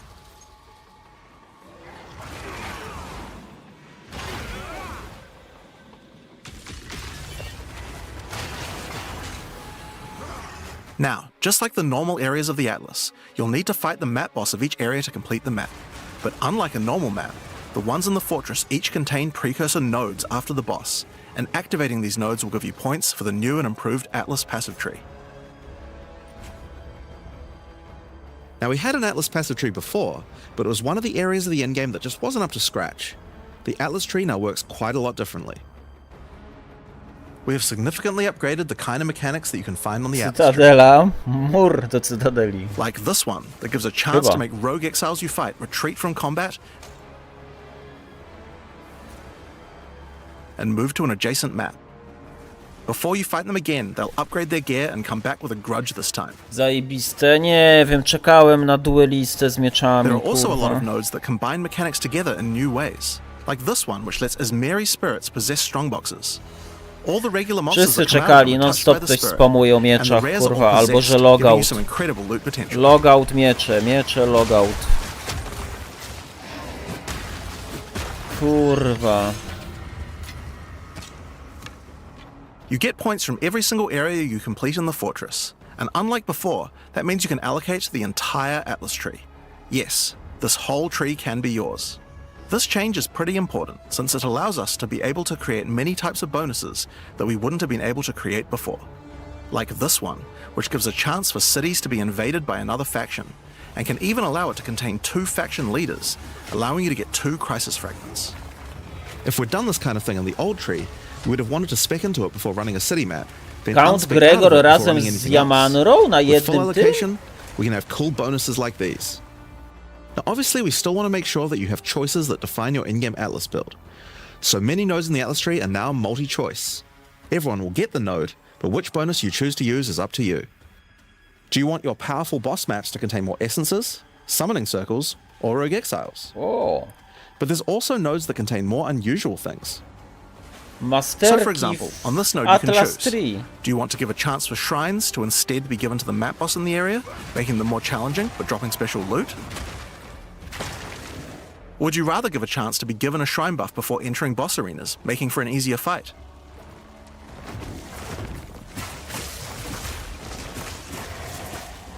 Now, I could probably nerd out about cool stuff in the tree all day, but we should probably get back to the Fortress. Now, one of the really important things we wanted to do was make it so that all the boss fights in the endgame are now accessible with a quest line. That means that to fight the Arbiter of Ash for the first time, you don't need to get lucky by finding keys. They'll be in fixed locations and there's a quest to get them. But the Arbiter of Ash is no longer the pinnacle of Path of Exile 2. For that, you'll need to travel into the very Bardziej na center jedną of the mechanikę, Fortress. no. An incredible challenge awaits you, should you choose to go there. After the storyline, you still unlock keys for pinnacle bosses in the usual way, exploring the world and finding the keys required to get to them. To nie, no We've to added a Luxeer lot nie more znalazł interesting things to jeszcze. find To out nie there as gadaj well. o tym, Mark. There are now all sorts of mechanics that can spawn on maps in the wilderness. For example, some maps might spawn as a rogue exile hunting ground, containing multiple rogue exiles who are there to hunt rare beasts. You might come upon them in the middle of a fight and be able to take out both of them. Or a map of champions that makes all the natural inhabitants of the area into magic monsters. Or this one that causes all shrines in the area to release as merry spirits when used. Kurwa, wyjebcie te spiryty, albo niech one Once z you have spawned and automatu found your keys, you can klikają return na to jakiegoś fight the pinnacle moba in the czy fortress coś. again. But this version of him will be harder. And not only that, he will have new unique rewards as well. Each time you fight him, you get the ability to activate one section of the fortress, and any maps that you didn't finish there will be automatically completed, giving you all the Atlas points. So if you're the type of player who doesn't want to explore the fortress, and instead just race out into the infinite Atlas, you still have a way to get all those points. So that's the Origins of Divinity storyline. It's a huge amount of new content with a ton of new areas, 5 new bosses, including a pinnacle, with a bunch of new unique items. But not only that, it also completely revamps the Atlas tree, and includes a ton of new map mechanics that you can find both inside and outside the fortress. But this is just one of the new storylines. So let's talk about the next one now, Masters of the Atlas. Now earlier we talked about how the multi-choice nodes in the tree allow you to still have an in-game Atlas build, but we didn't think that was quite enough. You have an Ascendancy class for your passive tree, why not an Ascendancy class for your Atlas tree? Well, that's where the Masters of the Atlas come in. Throughout Rayclast are many opportunities for those with the skills to find them. Atlas Masters are willing to train you in these skills if you're able to help them in return. One such master is Jado, a member of the Order of the Jinn, an organization that secures powerful artifacts to prevent them from falling into the wrong hands. Jado will send you on missions to investigate strange occurrences on the Atlas and recover the artifacts causing them. And for each one you recover, he will gain more trust in you and teach you more ways of the Order of the Jinn. At level 1, you could choose to massively increase the chance for rare and unique chests, or make it so that all map bosses drop an additional unique item, or make corrupted waystones have an additional modifier, but at the cost of making them send you to a totally unknown location. Kurwa, weźcie mi te mace sprzed oczu już, ja Each mission you pierdolę! complete for Jado will unlock another row of abilities and give you another point to allocate, letting you choose how you want to specialize. But there are other masters too. For example, Hilda. Hilda is a member of a guild of monster Przestała hunters. smażyć She will zupę send u you on missions Lotharta? to assassinate specific deadly creatures around Rayclast and harvest their parts. In exchange, she will teach you her monster hunting skills, like this one, which adds a 25% chance to upgrade any map boss to a powerful version. Or this one, which makes his Marian spirits no longer possess rare monsters, making them go for the unique bosses in the area instead. You might notice that many of the effects on these are both upsides and downsides. So Hilda, for example, can make it so that you only get one attempt when fighting pinnacle bosses, but in exchange for that, they always drop 2 uniques. Because of that, we wanted it to be easy to swap between them depending on what you're doing. As you unlock each master, they will appear on the side of the screen. Simply click whichever one you want to use to run the map, and all the bonuses you have selected for that master will be activated. Skoksowane koło. This allows you to have a few different strategies that you can quickly pick between, depending on what you're running at the moment. Now, one thing that's been pretty obvious is that the endgame leagues we created when launching Early Access in 010 were not really up to the standard of the leagues we did since then. Fate of the Vaal and Rise of the Abyssal just have a lot more going on than Delirium or Expedition, for example. We wanted to do a serious upgrade to all of these mechanics before we do our 1.0 release, and so that's what we've done. All 4 of the leagues we launched in Early Access have been upgraded with not only new quest lines, but new mechanics, new crafting systems, new uniques, and new pinnacle bosses. One of the really important changes we made to all the leagues is that you can now find them on the Atlas in specific locations, and each one has a quest line that will lead you there to being able to complete the league, along with its Atlas tree and its pinnacle boss. This is true even for the leagues that we didn't do major redesigns to. So let's use Abyss as an example. When you first encounter one in the endgame, you'll get a quest that leads you to the east, where you will find these mega abyss cracks in the earth leading away from the Well of Souls. All the maps along the cracks will contain abysses with special properties, and mapping along these cracks will close the Atlas scale abysses, giving you points for the Abyss Atlas tree. Whoa. At the end of each Atlas abyss, you'll find an Abyssal Depths with the boss fight for one of the Abyssal factions, giving you a guaranteed way to fight them. And after completing all 3, you'll get a key for the Well of Souls, allowing you to fight the Vessel of Kulamak. This kind of thing makes an in-game league so much more friendly for new players, giving people obvious goals and a guided experience to complete them. Alright, so let's talk about the first of the upgraded leagues, Delirium, and its new storyline, The Hare and the Raven. As you may remember, during Act 4 you were tricked into releasing an ancient entity from a Karui prison known as Tangmazu, the Raven Trickster. Tangmazu delights in breaking the minds of those who step through his mirrors, and when touching one, he will attempt to destroy your mind with twisted abominations generated from your worst fears. In Return of the Ancients, the first time you approach one of his Delirium encounters in the endgame, you will find Elder Maddox locked in a trance. His mind is trapped in one of Tangmazu's delusions, and you will need to free him.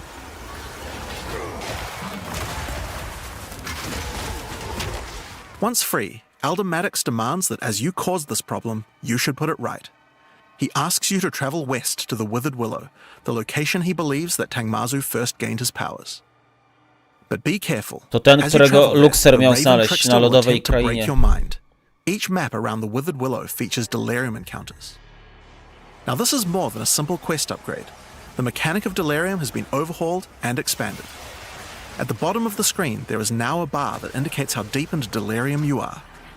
You can see which direction leads deeper by looking at the fog, and the deeper you go, the more challenges you will face.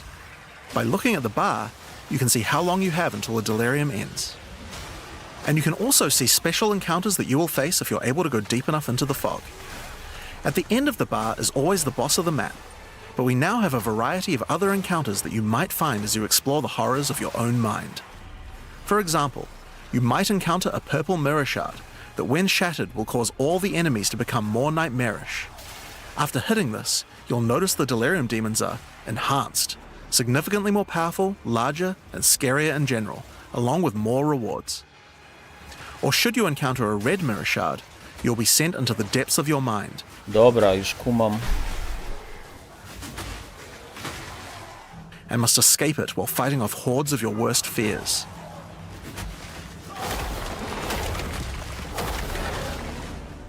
If you are able to do so, you will gain a powerful amulet with 2 instilled notables on it. Ale Once zamiast you reach the pilnego Withered Willow, prefiksu, Elder Maddox discovers to that a w sumie shard of the zamiast mirror is jakiejś missing. many You will obsranej, need to track down Tangmazu and restore it if you have a hope of discovering how to defeat him, and that means entering the Raven Trickster's mirrors in an attempt to locate him. Each area around the Withered Willow contains delirium encounters, so that's a good place to start. As you do deliriums, some of the special encounters will drop liquid emotions. Normally these emotions can be a used co to z install amulets to add simulacrum, notable co ze passive buffs to them. splinterami, But in Return of the Ancients, emotions have a new function as well. co z omnifobią, Each z one now has the kosisem, ability to add crafted mods to jewels, allowing you to add specific mods to an item slot that can be quite difficult to roll. For example, Liquid Despair will allow you to add critical hit chance, while Liquid Suffering will allow you to add movement speed or Air of Effect to your jewels, but there are many more. Once you've done enough delirium encounters, the location of a Grand Mirror, an entrance into Tangmazu's realm, is revealed, but it won't be that simple to enter. Using his powers, he reflects the map boss for a ridiculous empowered fight, then destroys the entrance into his realm of madness.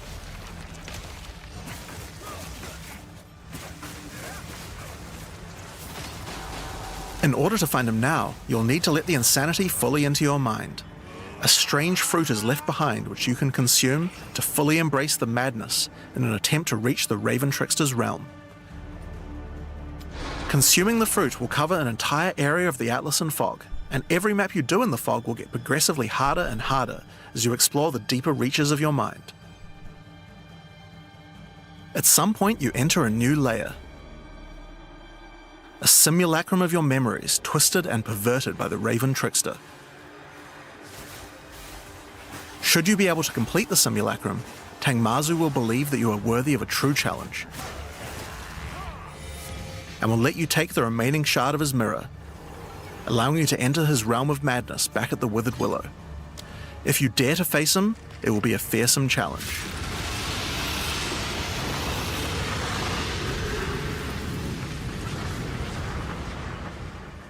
So, that's the new storyline of Delirium. jak Mephisto. As you can see, it's not only a questline, there are new mechanics, new crafting options, and new boss fights. But one question you might have is, what happens after? Well, once you've completed the story, grand mirrors will start appearing on the Atlas sometimes after completing Delirium encounters.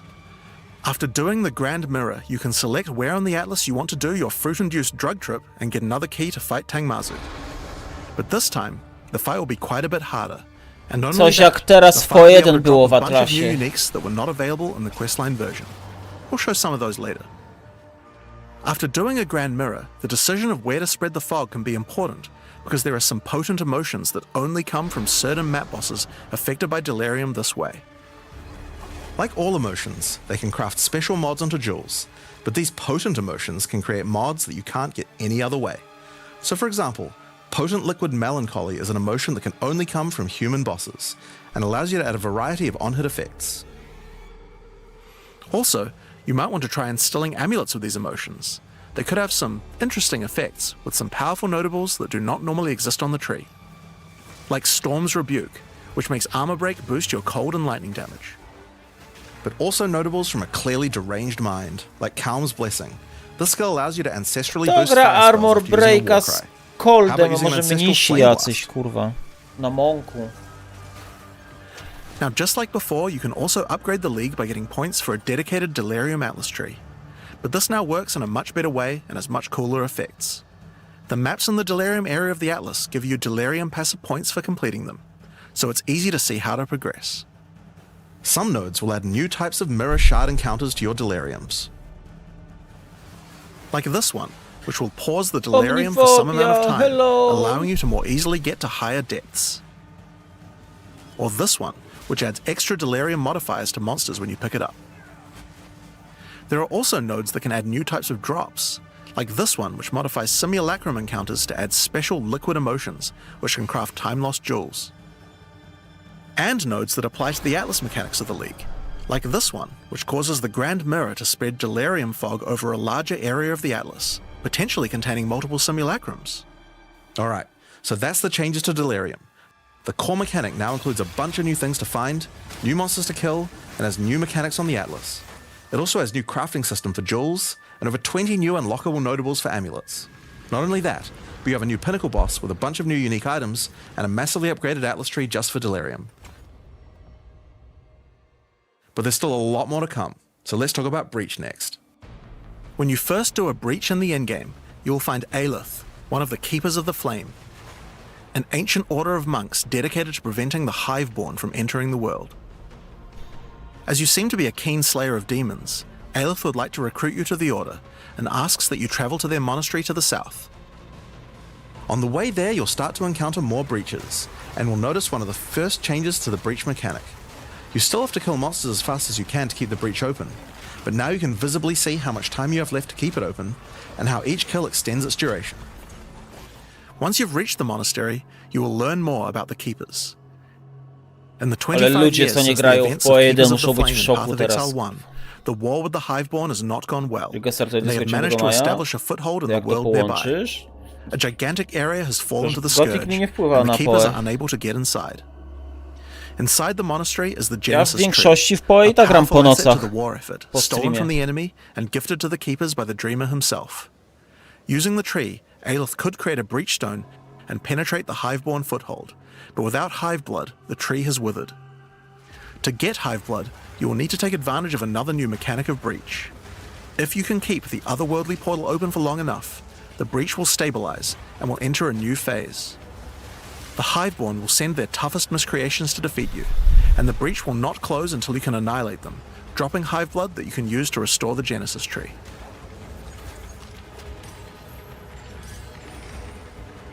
In some cases, you may even attract one of the deadliest foes the Hiveborn can offer, a Marshal of Zesht. These monsters also drop womb gifts, and if you take these to the Genesis Tree, they can be used to craft items to help you in the war against the Hiveborn. Given that 25 years have passed since the beginning of the war, the tree has grown and withered many times, but with each cycle it learns and Od expands its PoE1 abilities. 20 parę When you lat. first open the Genesis Tree, you will notice these holes into which you can place your womb gifts. Each womb gift can be used to create a different type of jewelry, and must be fertilized with Hive Blood. Ring, belt, amulet, So for currency. example, you can place this amulet womb gift into the tree, and it will give birth to a random rare amulet. But the Genesis Tree is capable of much more. As you continue to feed the tree, its branches will regenerate, and allow you more and more control over what kind of items it will birth. So for example, this branch of the tree will allow you to control which base types of amulets can be birthed.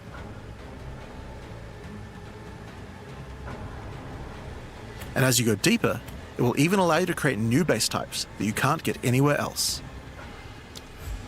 O, to w PoE1 tego nie było. Like this one, which gives you an entire spirit skill for free. Przecież dadzą nową postać. Może jeszcze dadzą, Well, this kurwa, one może has a się rune droczą socket z nami. To są trolle ci w GGG, kurwa. Jeszcze jest 3 tygodnie. To the left and right are branches that will let you control which mods the amulet can Jeszcze get, się okaże, że tydzień przed startem ogłoszą, kurwa, duelistę, nie? or controlling which specific mods that they will always have. Mam nadzieję. Kopium. With 15 points to allocate, you will have to choose wisely how you want to specialize your crafts. But it's worth noting that this tree doesn't have any cost to respecking it. You can enable or disable the nodes at any time by clicking on them. On rings, we've also added some really interesting new crafting options as well. Z resztą You tak have a bunch of było. new base types like these, No, na but you przykład. also have entire new classes of mods that can be added. The right-hand branch of the ring tree adds an entire new set of caster mods to rings. From basics like extra elemental damage for spells, or more niche options like this mod that increases the rate you gain seals for Unleash.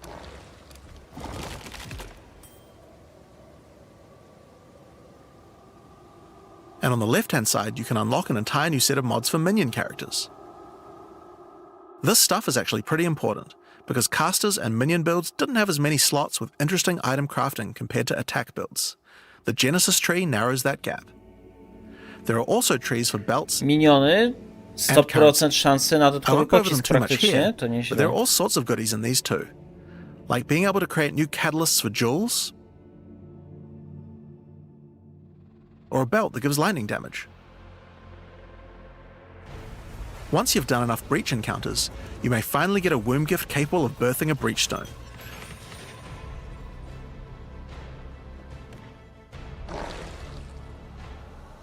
And you can then use it on the Hiveborn incursion.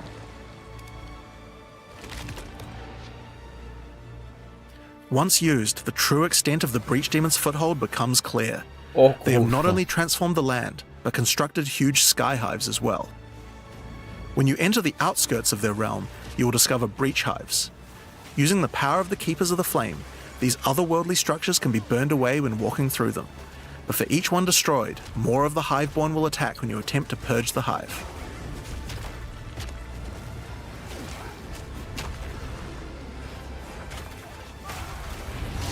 These encounters are particularly rewarding for womb gifts, so you'll want to do as many of these as you can. But your real goal are the sky hives deeper into the domain. These twisted creations are securing the demon's entry into our world. Inside the very center are the Breach Lords Tool and Ash, and you'll need to defeat them if you want to get rid of the foothold once and for all. Now, once you've completed the questline version, there is still more to do. You will find other breach domains on the Atlas randomly in your travels. For each one, you will need to find a breach stone, destroy the sky hives, and defeat the breach lords. And doing these encounters is what will give you access to fight Zesht, the existing breach pinnacle boss, which you can access by communing with the Dreamer himself inside the monastery. While completing the questline for Breach, you will also be gaining points for the Breach Atlas tree, and there are a lot of cool new options here. This node will cause Breach hives to spawn outside of the Hiveborn domains on the Atlas. And this one will give Aelith additional abilities that you can use while attacking a hive. Like this one, which causes all Hiveborn in the next wave to be magic, drastically increasing their difficulty in exchange for way more items. Kurde, przeważnie to były There are also ułatwiacze, nie nodes that allow you to control utrudniacze. your rewards, like this one, which adds a set of new lineage supports to the Marshal of Zesht. Or this one, which lets you control which womb gifts you will get. Nie zdążyłem przeczytać. There's also some nodes that affect the Genesis tree, like this one, which will cause Zesht to drop his head, which when returned to the Genesis tree, will grow a grasping orchid on the side of it. You'll have to experiment to find out what this thing is good for. Putting rings on its fingers seems to make it happy. Co? So that's a rundown of what you can expect from the new Breach questline. There's a new stabilization mechanic for breaches, hive encounters, and Hiveborn incursions on the Atlas. But you also have a huge new crafting system and new bosses as well. Alright, so let's talk about the Rite of the Nameless storyline next. When you first complete a ritual in the endgame, Aoife, a lost spirit, will appear. She appears to need your help, but isn't able to communicate more than a few words, beckoning you to come to the Wildwood. Like the other leagues, Ritual now has a place on the Atlas to call home. The Wildwood could be found to the west, When you first arrive there, Aoife's spirit will guide you in, where you will discover that inside the Wildwood, spirits can take physical form. Aoife has been bound to this place by the King in the Mists, and requests that you free her, but in order to do so, you will need her body currently in possession of the King. To reclaim it, you will need to gain an audience with him. Inside the Wildwood, there are many ritual encounters to complete. Like before, in each area, triggering rituals will resurrect the nearby bound monsters to attack you, and killing the monsters will give you tribute. In addition, each ritual you do in the area will add the monsters from the previous ritual, making the encounters much more challenging the more rituals you complete. Once you've completed them, spend your tribute to get items. Now, an important change to the rewards of Ritual is that all the items in the reward window are now uniques or omens, making this league's rewards much more valuable than before. O. In order to gain an audience with the Nameless King, you need to sacrifice tribute to him. Any remaining tribute you don't spend can be sacrificed this way to fill up this bar. Once you have enough tribute for an audience, return to the Wildwood to divine his location with the Nameless Shrine. Fajne. His location will be revealed deeper in the Wildwood, and you will need to make your way to him, kill him, and get Aoife's body. Using her body, you can attempt to release her spirit, but this is when you learn about the true threat of the League. The Wildwood is built on top of an ancient prison. The King in the Mists didn't gain his power out of nowhere. He was granted it by an ancient being of darkness known as the Bodark, and the Nameless King's use of this power has been causing the prison to weaken. In order to prevent the Bodark from entering the world, a champion will need to enter its prison and beat him back, but those with a name are unable to survive there. In order to do so, you will need to transfer your name to another with a new mechanic in the Ritual League, the Rite of the Nameless. The rite will begin in a nearby forest. At first, it appears to be a regular ritual encounter, but that will soon change. The final ritual of the area will include the map boss, and defeating him will give you a piece of the effigy onto which you will transfer your name. But the ritual is still not complete. Once the map boss is defeated, the atlas will open, and you will need to pick another adjacent map to continue the ritual. During the rite, each adjacent map will have different rewards to tempt you. So for example, if you go in this direction, you gain significantly more tribute, but if you go in this direction, the uniques in the reward window will turn into currency instead.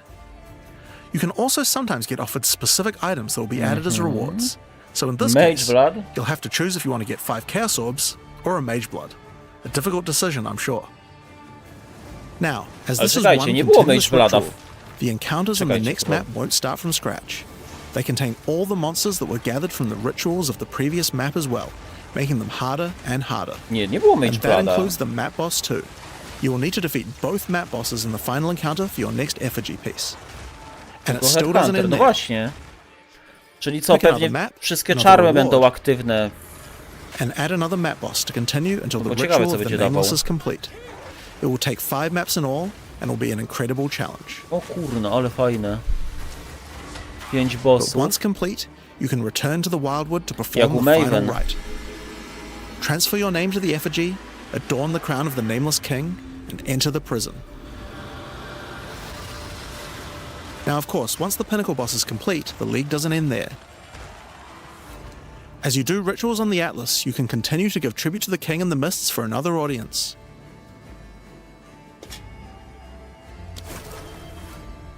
Pick another forest to begin the Rite of the Nameless once more, and this time with a harder pinnacle boss and new unique items to find. Of course, we've also significantly upgraded the Ritual Atlas tree. Get points by completing maps in the Wildwood, and you'll be able to unlock some pretty cool nodes. Some of them affect the Rite of the Nameless, like this one, which extends its duration. You thought fighting 5 map bosses at once was hard? How about 6? Or this one, which makes maps during the Rite have more reward mods, often having 2. You also have nodes that allow things to combine with other content, like this one, which gives a chance for rituals to be created inside summoning circles, adding a random boss to the ritual encounter. There is even a node which adds a new type of possible ritual, the Audience with the Queen, which causes the Bride of the King to sometimes appear. Okay, so that's ritual. But let's have a look at what this means for endgame content as a whole for Path of Exile 2. When you include the expedition changes made by the League, we have a total of 5 new in-game storylines, each of which has a hub, crafting systems, areas to explore, NPCs, and a pinnacle boss as a capstone. Not to mention the Masters of the Atlas storyline as well. But more importantly, you now have immediate quests as soon as you arrive at the endgame, and goals with obvious progressions that you can see how to finish. Each endgame questline has a progress bar that you can pop out from the side of the Atlas screen at any time that shows you how far through you are, and buttons that will take you to the hubs for them. Overall, fajne. it's just a way better in-game experience with a significant number of fun objectives to complete. But just in case you didn't have enough goals, we did have one other thing that you might want to complete this league.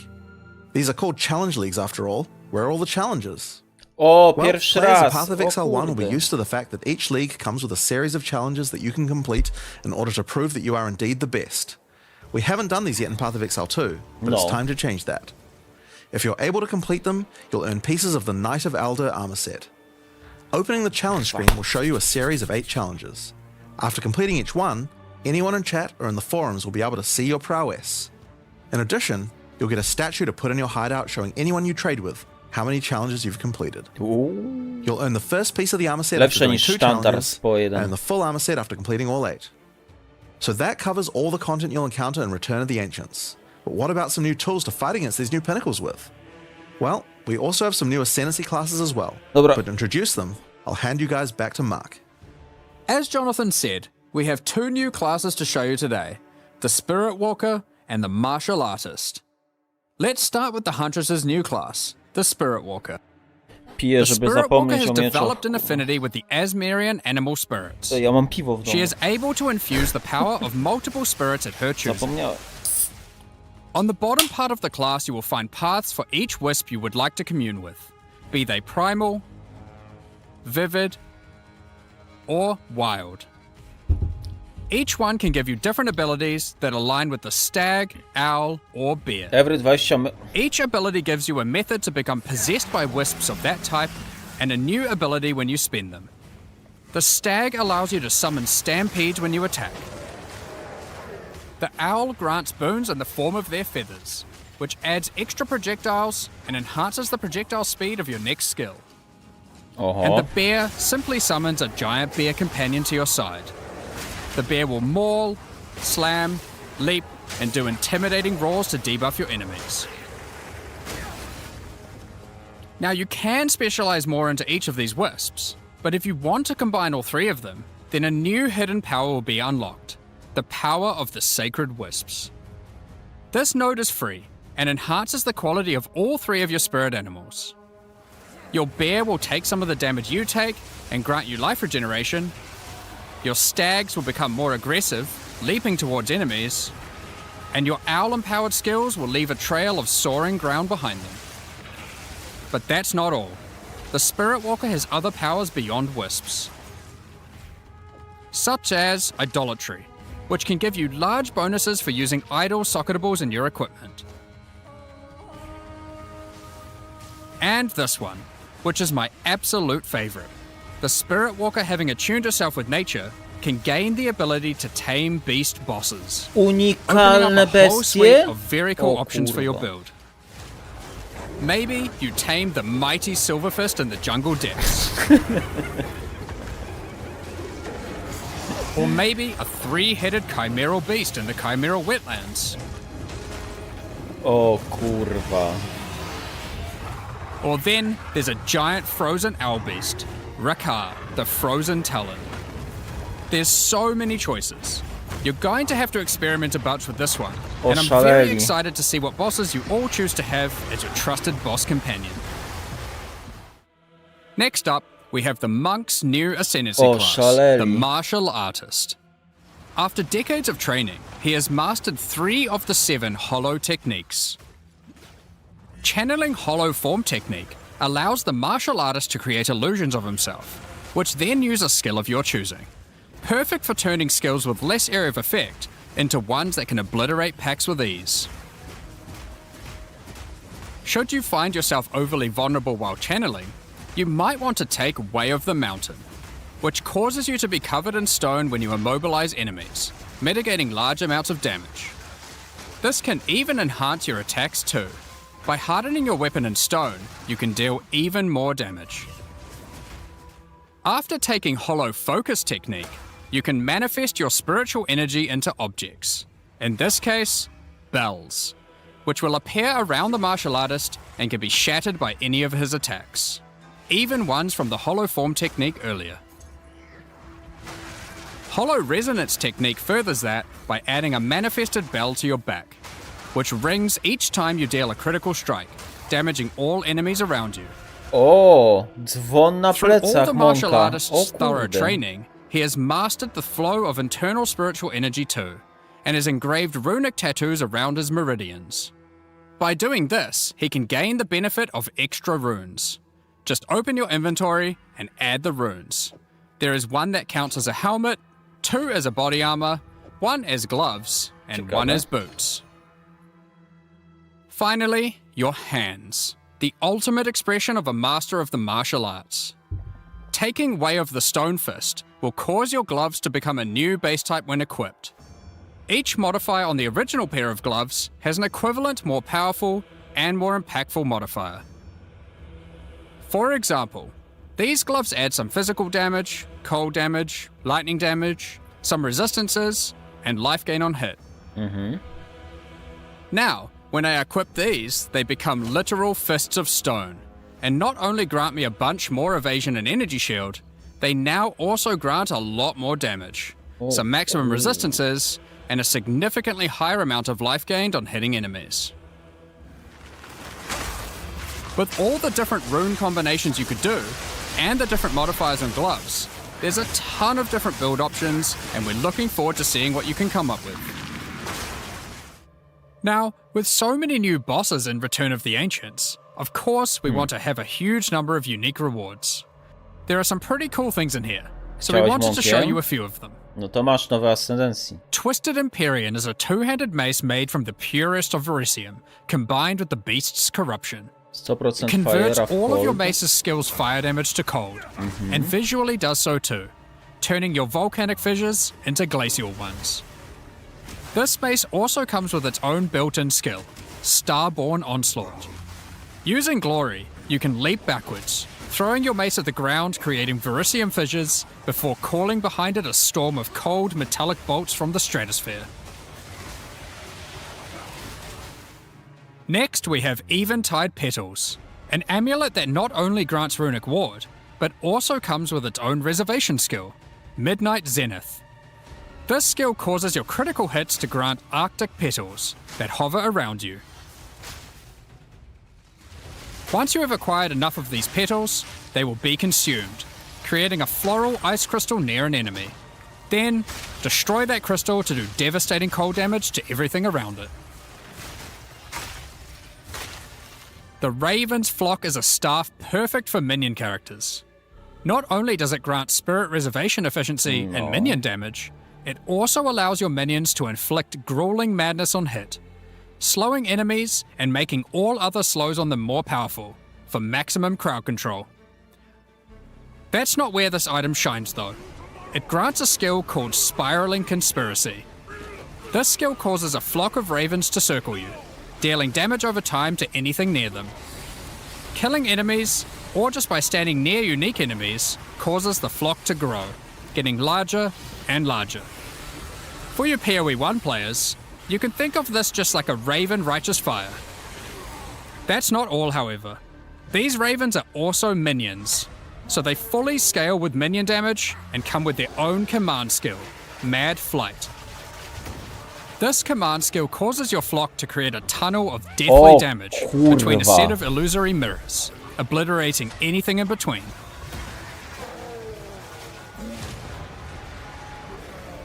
Nie patrzcie na damage, oni nigdy nie Horus Flight pokazują is a pair mocy of w gloves tym, tak instilled jakby, with nie? the purest of fear. Equipping these causes your O, enemies to become terrified kurwa. of you. These gloves cause you to gain stacks of fear incarnate when you cull Aż mi się enemies. cieplutko zrobiło na serduszku. To aid in your culling, these gloves also come with the skill Crushing Fear. This is similar to the monk skill Killing Palm, except it deals chaos damage, and the amount of damage Ale and to area co? of Trzeba effect mieć... scales Trzeba mieć... drastically based on the power of Tego the enemy. staffa? Czy... Tak? Bo o unikach mówią. Czyli jak Dobra, jakiś item trzeba As you mieć. use this, gain your stacks of Fear Incarnate, which increases your culling threshold, 500 divine'ów. meaning enemies become easier and easier to cull, even to the point of being able to instantly kill some monsters from full life. Sylvan's Effigy is a scepter for those wanting to run companions. It allows you to have any number of companions of different types, instead of the normal restriction of just one per type. But what makes this cool is the Asmerian wolf companion it comes with. Kroki liczone, no wiem This is a przecież. persistent minion that bites foes to maim them, Dzięki Grzmocimir, leaks to ale cause bleeding, znam angielski. and even howls to buff nearby allies. Additionally, it comes with the command skill Eternal Hunt, which when used it will howl, calling on the spirits to manifest spectral wolves to ambush all foes around you. Liminal Coil is a crazy wand. It allows you to apply as many curses as you please, but those curses will have no effect. What's the point then? 2 reasons. Firstly, your spells gain a bunch of extra physical and chaos damage for each curse on enemies. No. Secondly, is the skill it grants called Coiling Bolts.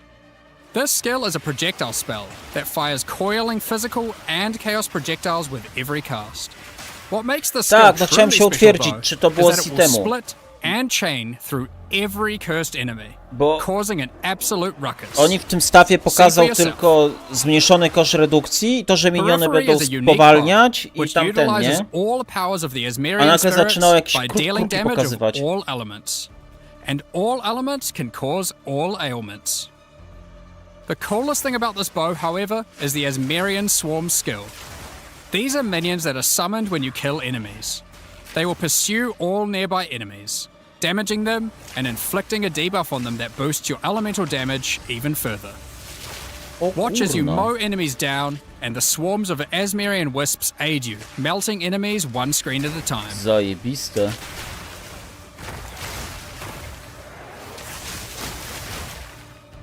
The Ordained is a new spear, mastering in physical and lightning damage, with high critical strike chance too. This spear allows you to leech life not only from physical damage, but lightning Ej, too. kurwa, no to jak robią It also kruki, creates a fragment of divinity nearby periodically. What are those? Well, this spear has the skill Righteous Descent, which is an epic, divine leap. no to na pewno aided będzie by cyklon angelic i RF wings. już teraz. Skoro są takie If you use the kruki, skill when a fragment of to na divinity pewno is będzie nearby, RF z it will Templarem. become empowered, dealing significantly more damage, gaining massive area of effect, and bypassing its cooldown. Gdzieś dało skolać poziom trudności When skończony, na fighting razie a boss, easy. let a bunch of the fragments spawn, No and pokazywali, then że just się będzie unleash dało, your nie? divine havoc, Stakując na przykład obliterating them. wiele mirrorów of Delirium na siebie, na mapę, stakując Last, kolejne te i but w not ogóle, least, wiesz. we have a new unique jewel, Voices. Voices is simple. Oho. It consumes 1 jewel slot to add more.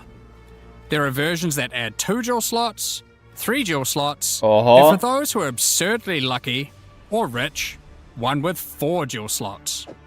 Equip it and notice the slots appear next to your character's portrait in the center. Ciekawe z czego będą dropić. One of the Też things we are z concerned tego? about is how long it takes for Też z experienced symulaką? players to replay through the game in each new league. As we learned from Path of Exile 1, one of the things that can really help is having elements in the campaign that tell you where to go, if you know what to look for. We'll cover just one example per act for Acts 1 to 3, but there are many more than just these. For example, Zamyśliłem się, Hunting że Grounds co? in Act 1 is a large, sparse area, containing multiple entrances and landmark encounters. Here's an example of some of the changes we've made here. Finding the ritual encounter in this area isn't too difficult. Now, after completing it, a trail of locusts will lead to the entrance to Freythorn. Just follow it and find the source of the O, evil. fajne, quality of life, dobra, fajnie, no. You may also find corpses of dead animals, killed and pecked at by the crowbell. You'll notice a trail of blood leading away from them. Follow the trail and it will lead Fajne, directly fajne, to the fajne, boss. fajne. Drogie jak w PO1, no. We even put a signpost on the road to tell you which way to go to find Ogham Village. In Act 2, in the Mastodon Badlands, you Jak need to find the Korinisku. Lightless Caverns and track down the Abyssal. Now to make this quicker, in the level No, you'll o, find these to cracks. Jezu, ile ja tego Just szukałem, follow kurwa. them, and it will take you right to their lair, allowing you to find and unlock the Well of Souls. In Act 3, the jungle areas have camps of explorers to sell you items. However, they are now even more useful. By talking to the explorers, they will point towards the next area. Not only that, but it will also reveal it on the minimap, so you can know exactly where to go. These are just some examples. We plan to do more and more of these over time in order to streamline the experience. Now, as this is an in-game expansion, it makes sense that we would work on Atlas QOL. We've added a search box that updates live as you type. Have a specific map you want to run? Now they will be much easier to find. If there are multiple maps, hitting enter will move you from map to map. Now, making a character build in Path of Exile 2 can be pretty complex. And instead of designing a build yourself, many players enjoy following online build guides. We have a pretty awesome community that has built many tools over the years for designing builds. But we wanted to improve the experience of following them. Mówili o tym kiedyś. We are introducing a new build guide system directly into the game client. Here's how it works. Community creators who write build guides can now create a new file format, a build file. Once downloaded, the builds appear in the in-game client, and selecting one will show you everything you need to know to make that build. So you can see all the passives you need to allocate, ascendancy points you need to take, skill gems you need to equip, and recommendations for all the support gems you need to use as well. Wątpię, żebym z tego korzystał. Już jestem tak przyzwyczajony, że dla mnie to nigdy nie był problem. Or, if needed, just add some notes to the item slot to say what kind of item you need. To już naprawdę dla takich dat gamerów jakichś takich, kurde. To just about any of these areas, allowing them to explain different trade-offs in context, or just give more info about how these things should be used. They can also give level ranges to each element, allowing recommendations to change over time. Great for builds that need to respec after they reach a certain level. Now, all of this is written in a standardized build format that creators can use, and we imagine that a lot of community build tools will be updated to add support for this format. Now that we have trade market searching built into the in-game client, we have added the ability to Ja nawet tego nie używam, marketu w grze. Ja normalnie ze strony dalej po staremu. An item will now search for it on the trade market, showing you the current prices. For rare items, it's handy to exclude some mods, so we added the ability to enable and disable each mod so you can see what effect each one has on the price. Next up, we're going to be talking about the new supporter packs for Return of the Ancients. Today, we're launching two new series of supporter packs, the Blood Reaver and Divinity packs. Each tier contains the pack's full face value in points, alongside several exclusive microtransactions. As always, the microtransactions in these packs are purely cosmetic and do not affect your character's power or progression in any way. The Blood Reaver series of supporter packs contains 6 exclusive microtransactions. Let blood fuel your bloodshed. The Exsanguinator weapon effect draws the blood of enemies you've slain and funnels it into your weapons. Turn the appearance of your endurance, frenzy, and power charges into orbiting globules of blood with the Blood Reaver charges. While your charges are active, these blood orbs will grow in size when you absorb more blood from nearby enemies. There are options to have pure blood charges, or charges that still display which kind of charge they are at their core. A taste for blood doesn't negate a taste for style. The Elite Blood Reaver armor features crimson leathers and golden accents to set yourself apart from uncivilized leeches. It also features a back attachment, fashioned out of the wing of a colossal bat. Alongside every Blood Reaver is their trusted gargoyle pet. In true gargoyle fashion, they take the form of a stone nie lubię takich statue when you petów. are idle, Nie gram nigdy z żadnymi leaping into petami. action when you're on the move again. Wkurwiają mnie, rozpraszają mnie, What jakoś nie good wiem. is immortality if you don't have a vast mansion to come home to at the end of the day? The Eternal Blood Reaver supporter pack contains the Blood Reaver Manor Hideout. This exquisite 2-story estate features an organ, a grand dining table, and Whoa. cages for your visitors. You can alter the walls to create as many or few rooms as you like. Ale fajne. Last but not least, the Servant of the Manor, eternally bound to the Order of the Blood Reavers. This henchman will manage your store, so you can spend more time spilling blood. Stop that. We won't disappoint you. But if we do, you've our permission to beat us most violently. The Divinity Pack series also contains 6 Ale exclusive ładnie. O microtransactions. kurwa. Call on Divinity to aid you in eluding enemy hits with the Divinity Dodge Roll effect. As you sprint, actual Zajebiste. Divine Lightning wings will form out of your back, Zajebiste. leaving a trail of radiance as you Za engage $30? or escape from combat. Kurna. For situations that are too dicey, call on the gods above to send down the Storm of Divinity portal to create a safe passage for you to retreat through. Kurwa, kupuję chyba. Zajebisty portal ze Adorn yourself with skrzydłami. the Knight of Divinity armor set, a highly revered attire only bestowed to those deemed worthy for the divine cause. Skinów mam i tak za dużo, Equipping to the Divine w sensie Surge character skinów effect takich armorowych, empowers nie? you with a storm of divine energy. Jak ja od paru lat Using wszystkie skills challenge zawsze causes the storm zaliczałem, to to ja mam burst tyle from your skinów za character, darmo. spilling raw divinity into the area around you. The Arbiter of Divinity wings are the final piece remaining to emphasize the force divinity has Ja over this realm. pierdolę. This Ale ancient ładne, precursor machine kurwa. was found locked away in a highly guarded vault. Its original purpose is unclear, but it has been altered to fuel your maps using the pure, everlasting divinity within the statue. The pillars surrounding represent how many portals you have left for your map. This map device also tracks your progress as you complete the new Origins of Divinity storyline, added this expansion. Additionally, all microtransactions from the Zajebiste, ale supporter packs will kurwa be nie made dam available for use in Path of $90 za Exile to. 1. On release weekend, we will also be releasing the Return of the Ile Ancients to? mystery box, which will 90 contain 2 armor sets, a set of map $. devices for your in-game adventures, a new tracking scroll that records the amount of currency you've gained from the currency exchange or your shop, and much more, like a set of finisher effects and affinity stashes. That's not all, however. The Fragment Stash tab is finally coming to Path of Exile 2, and with it comes some tabception. Inside this one tab, there's a tab for your various boss key fragments. There's also a tab for all your 320 precursor złotych. tablets, with each type of tablet getting 6 tabs of storage. Finally, O, there's a tab for your kurwa, gin w barriers końcu, and zajebiście. inscribed ultimatums, O Jezu, both of which zajebiście. get their Ło. own 6 tabs. That's a lot of tabs. So that's everything in 050. To dla tych, This is co by far mają the biggest update fragment ever stasza made z po to 1? P1 or 2.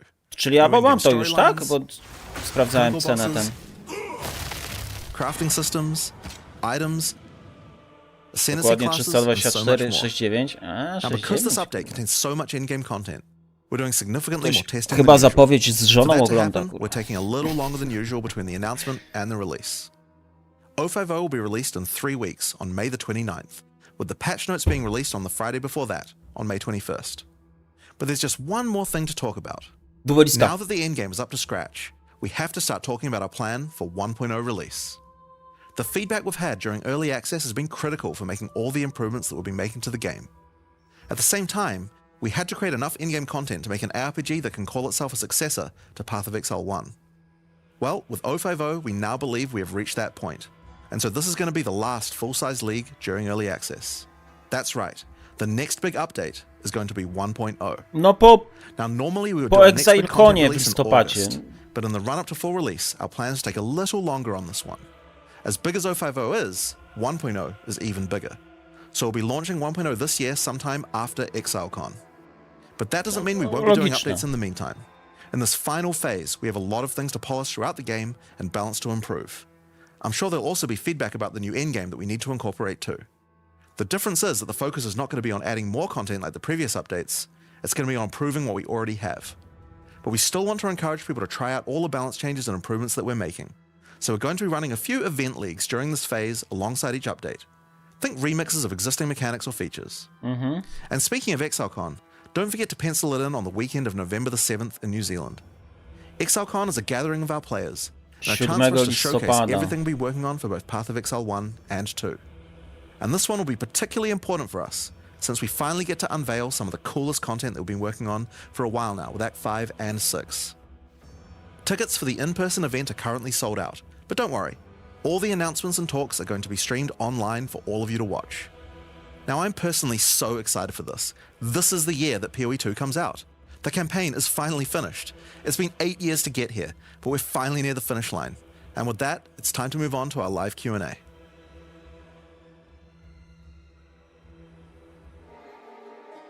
Kurka, niech spyta o te miecze. I o duelistę.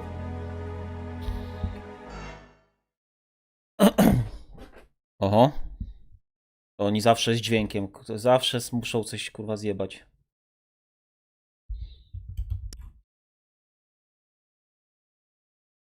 Good to sit down for a nice long Q&A once again today. We just had a teaser for Return of the Ancients expansion and its complete overhaul to just every single thing in the endgame, complete endgame overhaul. The Runes of Outdoor League with a frankly somewhat confusing amount of crafting and systems and things in it. It kind of keeps going. Dobra, będziemy w tyle słuchać pewnie i grać w Diablo, nie? Skills that work across weapons, the extra looking ascendancies and some insane uniques and all that sort of stuff, but honestly it's kind of easy to talk about what's not part of 0.5. So with that very elegant segue, let's do that first. So I think some people definitely had an expectation or a hope that Chciałem odebrać Twitch dropa i wyłączyłem tego. Kurka wodna. Odbierz Twitch dropa.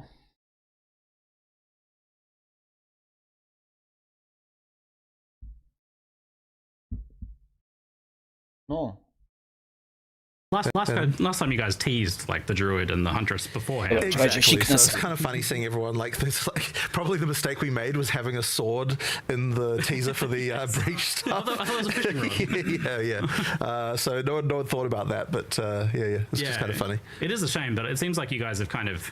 Well, you keep raising the bar on yourself as far as class design is concerned. Like, and it's not like we're not working on it in the background, right? Like that is definitely happening. I've been seeing a little bit of work going on there. We're simple people from New Zealand. Like swords, they're advanced technology that we haven't gotten yet. So we just don't understand. We're trying to learn how they work. Just like get on the map, aren't you? There's like a straight line. There's like some metal.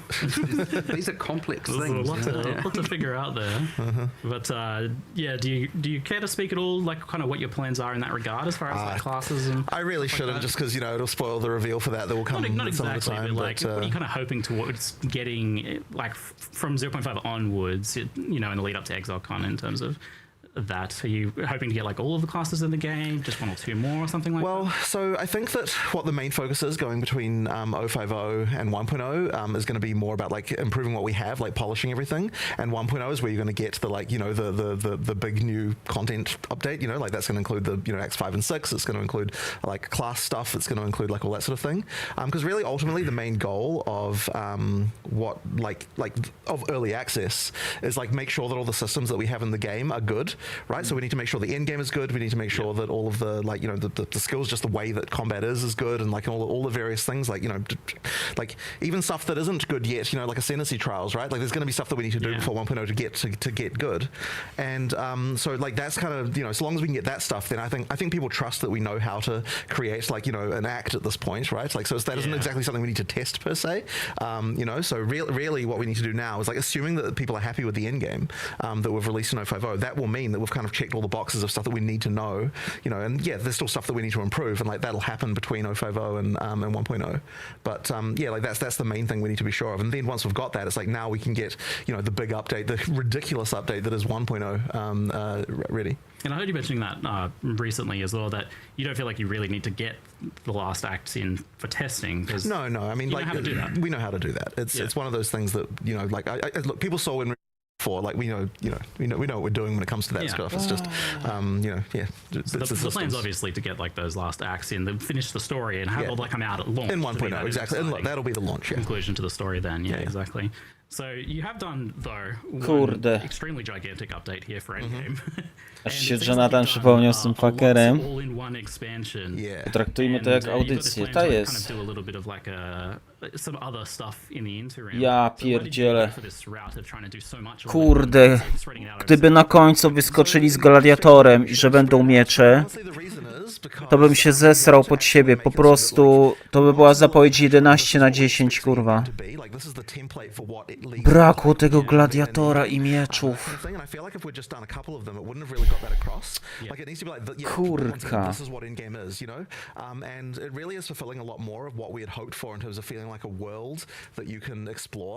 Wiem, że jest zajebiście, ale czuję taki, kurde, wiesz, no...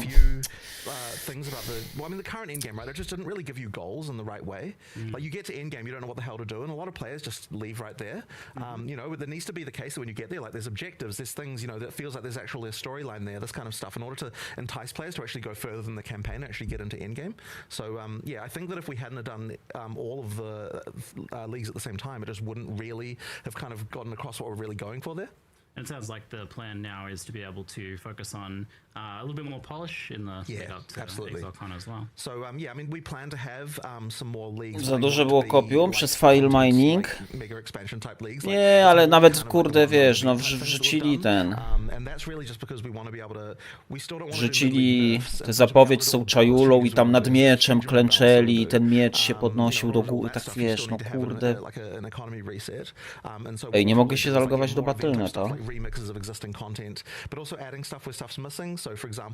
Czy to przez to, że jestem na innym internecie? And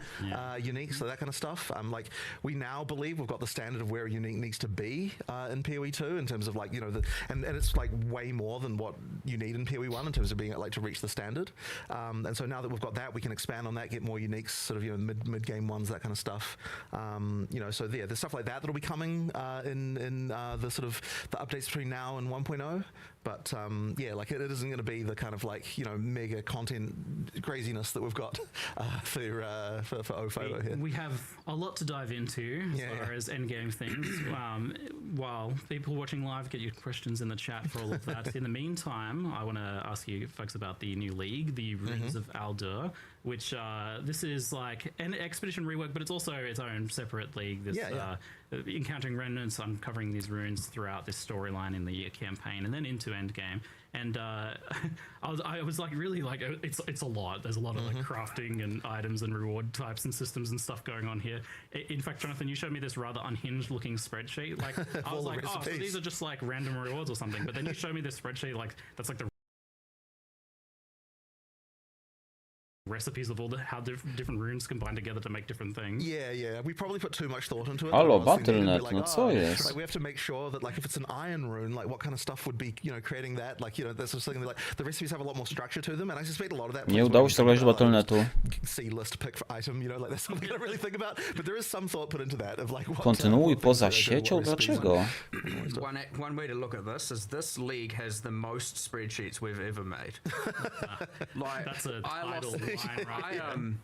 The other day I was looking through all the, we have this giga, it's called like Verisium crafting or something. Yeah. I was looking through all the tabs, and I was like, I was on like the 60th tab, and I was like, the heck is this?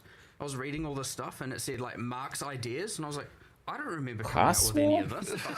I did. There's just like pages and pages of crafts and stats, and just like honestly, I've lost the plot a little bit with respect to how many just like different things we've made, and like it's honestly just been crazy. Idea writing. Some of the rune stuff is like also super bizarre. Like, okay, I don't even really understand that rune that's got to do with uniques. Like, what's going on with that? It's called Olroth's Legacy. And it's a rune that you can place in Ezomite and Kalgurin uniques to destroy the unique, and it takes one of the mods off of it and creates a unique rune with a slightly modified value sometimes, because obviously, and then you can put that in the same item class of a. I don't even know about this system. What's systems just keep There's just so many crazy. Mnie kolejka czy to do Battle.neta? Jakiś problem mają na stronie Blizzarda. Mają ścisk dupy przez zapowiedź PoE. Battle.net email verification, kod. Nic nie wiem z tego Q&A przez to wszystko, nie? Dobra, jestem zalogowany. Graj. Yeah, we went definitely. So there's so many crafting things. Like in fact, there's even more crafting stuff we had. Like, there were entire crafting benches that we have designed and practically like 80% implemented and then discarded. It's just like a huge amount of that stuff. We can do this or some other way, some cool way. Yeah, so like because I saw that there's like you can benchcraft a thing and then it changes the unique and it has a new modifier. Mówili coś o mieczach, jak sikałem? Steals modifiers on uniques as well. I had no idea. Why not? Why not? You like making more work for yourselves these days. That seems to be a running theme. I keep saying this to you. Like, why do you do this? Like, why do you do this? Yeah. Why do you make it so you have to like from now on you always have to look at all the modifiers on gloves? 100%. So yeah, because of that monk ascendancy, now every unique we ever make that's a glove unique, we have to design extra mods that it changes to. One other axis on that. All these new runes we've added, all of them. Remember that shaman that has that whole bonded modifier on every rune that we need to also add? Yeah. Wow. So does that apply to the ones that come from uniques like that? TBD. We're going to try. Yes, we are going to try to do it. Yes, but the idea is all of them will work. Yes. So that's like there's some really unusual ones too, because there's runes that are designed to just be put into an item to metacraft. Kiedy boss? I'm really proud of that one actually because I really był podczas pokazu za o drugiej będzie boss dopiero. So yeah, you put the item in, you can start rolling different mods, but then you can take it out again by putting another rune on top. So and I guess there's going to be maybe some process where you put one of those in, do a craft, and then put another one in, do another craft. Almost certainly. Yeah. Together. That one's pretty cool. We got like chronomancy mods on boots. You got like a berserking themed one for helmet. There's like a kind of decay, damage over time one for gloves, and there's a few others there. So we've kind of tried to theme them as well. Yeah, that's like even a different thing to what we've had in the past with meta mods. Like that's not just shaping how we access the current modifiers, but rather new modifier pools entirely getting added to items. To nic, no to gonimy ten level. 12 leveli muszę nabić, żeby się poubierać. 12 leveli. Yeah. But the thing is, part of the reason for this is because we really wanted to make sure. So one of the things we're in the sort of early design phase of this is we're kind of like every league needs to have something that you're going to keep, like, if you want to grind just this league, that there's a thing that, like a reward that, like, you can keep on, that keeps on giving, if you know what I mean? Yeah. That there's, like, a reason to keep on doing this, like, economically. So therefore, every league has to have some kind of crafting system that you can engage with for a very long period of time. And we didn't quite have that. Like, some of the leagues sort of had that a bit before, but now we want to make sure that every league definitely has something along those lines. So that, you know, just a reason to keep going. Yeah, people can absolutely find, like, a niche or thing with a service they provide the community or whatnot. I quite like to see, especially the breach tree, getting real deep cuts on some of those things that you can do there, and now with the runes and everything as well. So for the back to the runes of Eldor, you're not actually needing to like find those runes that you're inscribing on those encounters, right? Because I wasn't quite clear on how that works. Thematically, that's how it works, but in reality, the way that you'll engage with it is when you find a rune that's sort of inscribed on a thing, then like all the recipes that relate to that rune will be displayed, except for that there's a few hidden ones that you have to do some quests to get. So there's some more quests throughout the campaign and also some stuff in endgame that you can do to unlock a few more recipes. Yeah, you don't have to like physically like cart these sorts of things around. No, there's nothing like that. So effectively, like, you're just picking from the book every time. So like, if you want to just look at this as like, you know, walk up to the object, there's some recipes, just pick which item you want. That's effectively how you can engage with it. But thematically, there's kind of more stuff going on with the way that the recipes form and how and what we decide to put and stuff. So you showed that these remnants, then this new remnant system, obviously it shares the name with remnants from expeditions themselves, and in endgame it actually replaces those remnants. So you are still finding these standalone remnants from the league mechanic, like in maps as well as. Ej, ta Paladynem tylko biegałem, tam się nic nie działo. Była taka cisza, a tutaj, kręcąc tym, te wiry, nagle 3 razy głośniejsze jest to Diablo. Both give you an extra reward, but also make the monsters harder.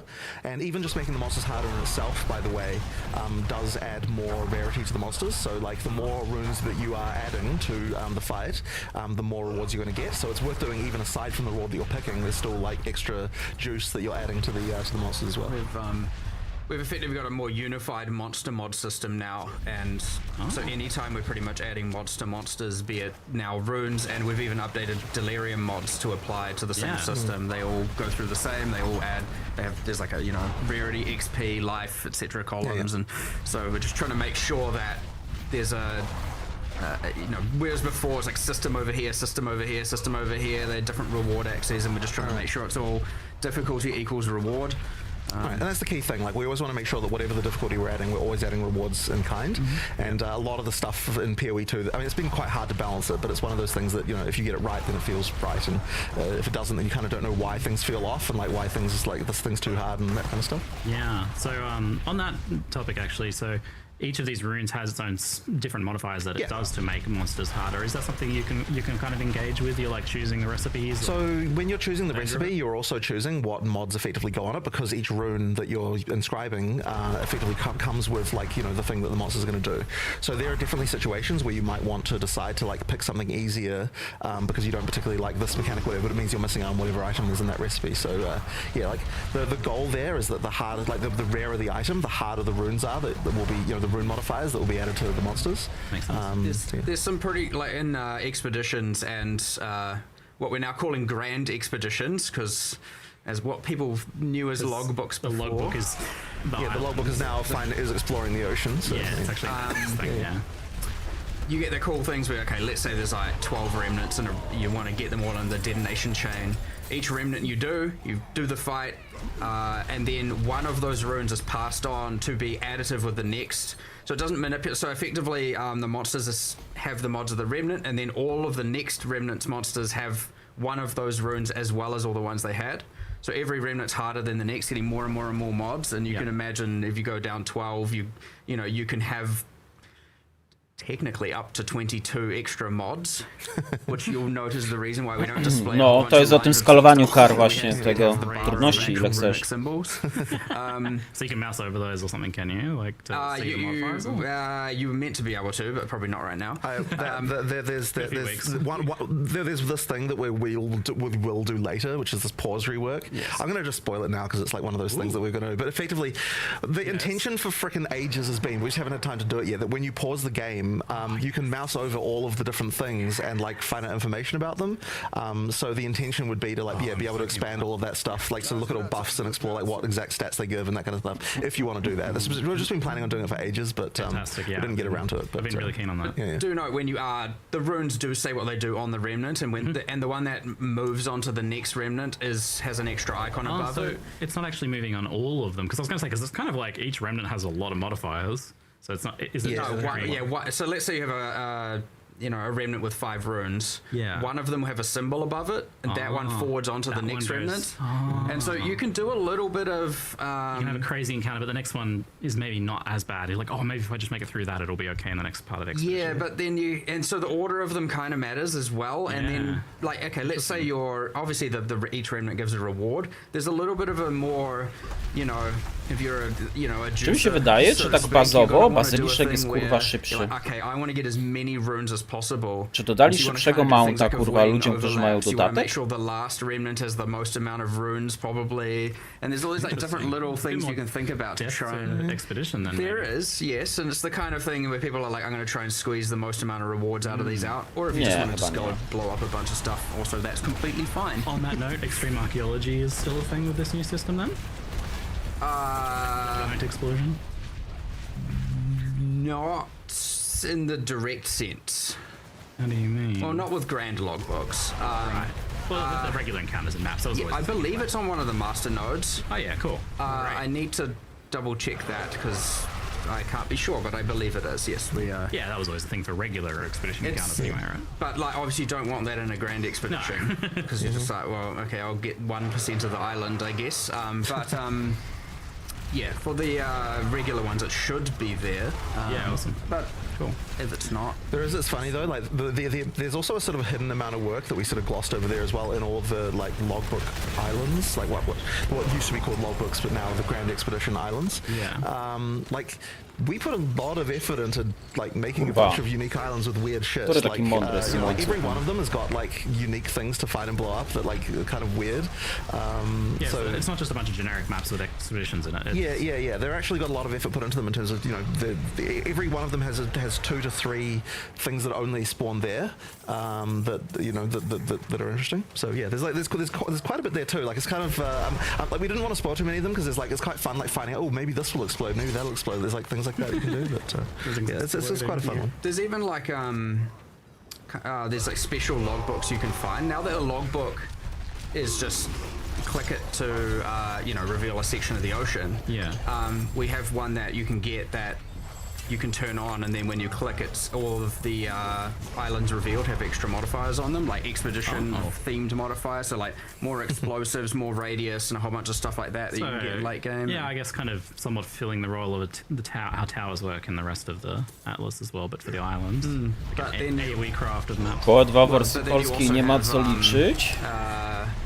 Ones that reveal like Dlaczego? guarantee, you know, Olroth will be there, for example, so it's like a Jak little bit, pokaz which is a way swoje? to trade for like them getting Olroth kills. No ogólnie zajebisty.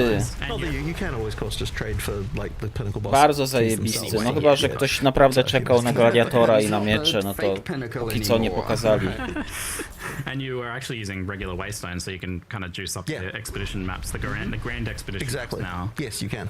Potentially quite a bit. That's pretty juicy. It seems I think you kind of mentioned, Jonathan, that it feels a little bit like Delve in some ways. Yeah, it is a little bit. So the exploring ocean is sort of supposed to feel that way because it's one of those like sort of infinite expanses that you can go down. Delve but, ocean. Yeah. Delve sideways. I still want to make proper Delve one day, but at least we've got this.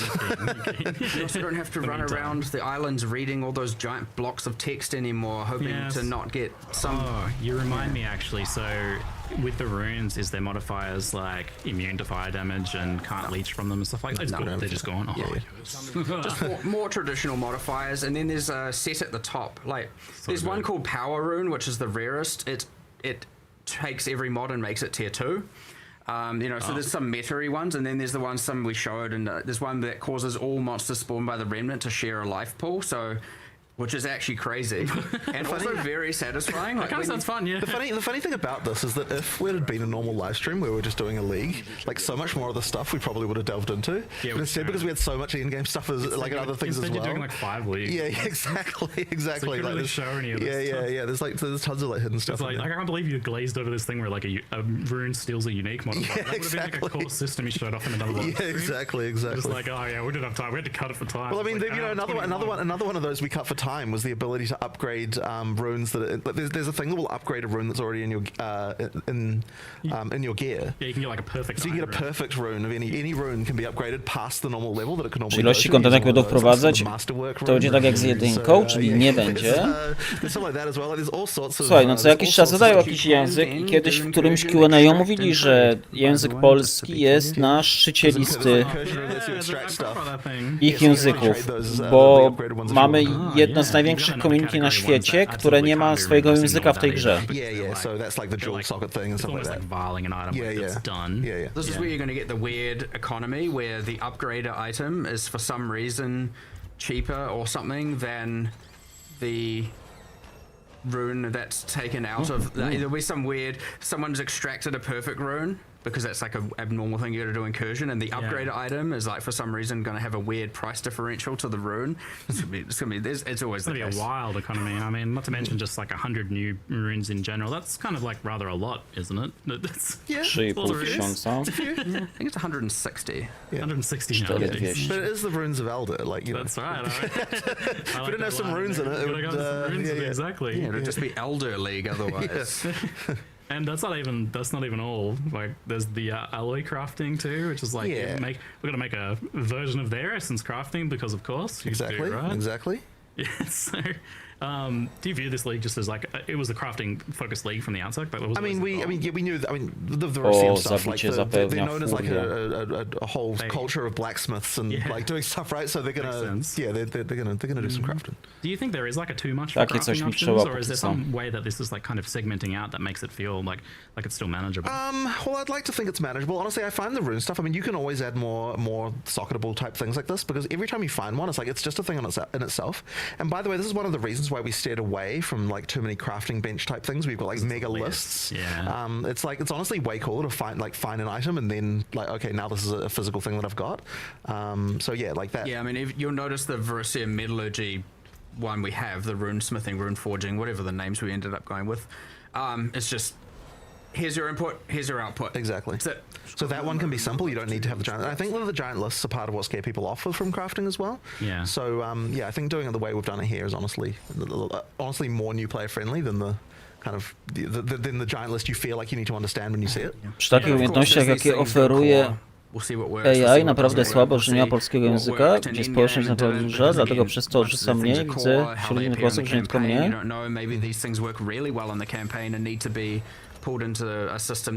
Sporo byś wpakował kasy w grę, dla ciebie angielski niestety zapora nie do przejścia. Może jestem za stary, ale nie jestem sporo od początku, dla mnie to jest przekombinowane, w języku angielskim też w ogóle. Słuchajcie, ja też nie jestem sporo od początku, no. Ja zacząłem grać 5 lat temu. 6 lat temu. W momencie, kiedy POES 10 lat było na rynku i miało kurwa tyle kontentu, że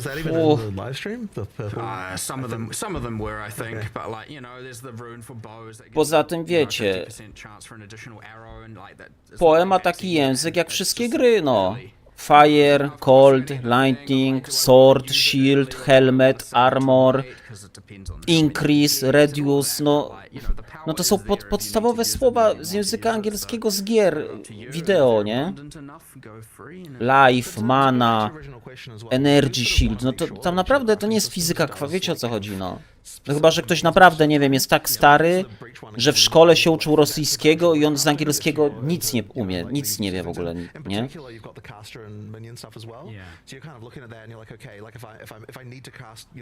Create some minion jewelry, then like this is the league I'm playing. But then if I'm not having to create that, then I don't have to necessarily understand that one. So we do try to we're trying to make sure that it's not like for every single item slot or every single use case you have to know about every crafting system. Like there are specific ones that can help. Tylko wejdź w max roll. A nie wiem, czy ktokolwiek używa max rolla przy POE? That's kind of the intention. This was actually one of those things we discussed way. No ale co na tym max rollu jest takiego? How we would differentiate crafting from PoE1 is like try to have a little bit more segregation of the different crafting systems and different item slots. Yeah, exactly. So you've also got this other crafting system in this because we're not finished through that list yet. So you can use rune forging to upgrade items, including unique items to like increase their base damage or give maybe some armors new rolls with ward and things like that as well. This is like another route to modifying Inevix, which you've been doing a little experimenting a bit more with over time. And this has an ability to change affixes on Unix as well, right? Czy aspekt działa tylko jak używam danej broni? Like, is that not correct? Can you tell what is a Kalgurin? We are going to add a way for you to tell what's Izomite Kalgurin, and Val for the other one as well. For the weapons, it's mostly about increasing the base damage to make it so that a low-level unique can actually be something you can use in endgame. Because there's obviously a lot of uniques there that are interesting, but not viable for endgame because they just don't have the damage. So that's kind of like one of the main things we're solving. And then for the armors, it's all about like being able to make that ward versus other defense trade-off as well. With the Kalgurin uniques, what we've tried to do is have that. Ciekawe, czy złożysz build sensowny przy takich kluczowych słowach, których tu używasz? Drops from Olroth, drops from the new Pinnacle, few others, and we've tried to have multiple outcomes for them, and you don't get to pick. So, for example, there's a shield, a new shield being added. And it is a strength dex shield, so armor evasion, and it comes with raised shield, and it has some mechanics around that. in the Verisian bench, you can put it in, you can craft, and it can turn into a full ES base, a full evasion base with parry, or a full strength base with Grey Shield. So you can, if you want to get away from it being hybrid, like that's just one example. Now you might have to get a few of them to get the one you want. Deal with it. But for all of them, that's kind of the idea. Is like some are just mods, some are a bit more transformative. You know, there's just like, okay, there's a weapon, and one of the outcomes might be that it's just higher damage, slower speed.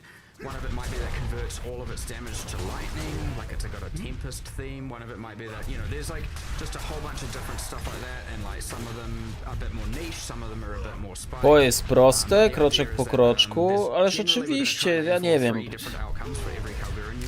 Ja się wychowałem w czasach, gdzie większość gier była po angielsku i człowiek się angielskiego uczył właśnie o... To jest axe, czyli topór, kurwa. To jest sword, czyli miecz. To jest shield, czyli tarcza. No co tu w ogóle trzeba... Nie wiem. Nie jestem w stanie tego pojąć, że ktoś może mieć problem z angielskim w grze komputerowej. One that isn't so secret, but like there's the kind of the questions of like what happens if you know, try and add runic ward to something that Mana to mana. Life to życie. Tabula rasa. You know, like there's like weird things where it's like what happens when you convert nothing into something. You know, so there's some other weird cases as well. So yeah. Interesting. Well, there's going to be a lot of exploration and tinkering, and it seems like a long tail of discovery for this league as well. Yeah. Months in, people might be still discovering stuff. Dla mnie szokiem było, że na taki laser był spolonizowany. Tak, ale autotłumaczem fatalna była ta polonizacja Lazepocha, daj spokój, stary.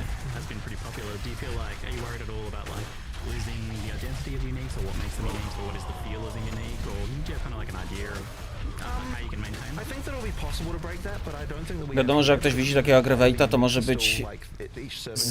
może się zmieszać. Tak, ale ten aggravate ma też opis. I tam jest napisane, że increase damage. No to increase damage, no damage, no ja nie wiem, no to mówię naprawdę, trzeba totalnie nic nie wiedzieć po angielsku. Zero słów, żeby nie wiedzieć, co to jest damage. Albo, że increase to zwiększony, albo reduce to zredukowany. To jest nawet po polsku zredukowany. Reduce, no to... to naprawdę, ktoś musi mieć 50 lat i w szkole się uczyć rosyjskiego i nic nie wiedzieć po angielsku, po prostu. Ludzie, którzy nie wiedzą, że dog to pies, a cat to kot, chyba, no to...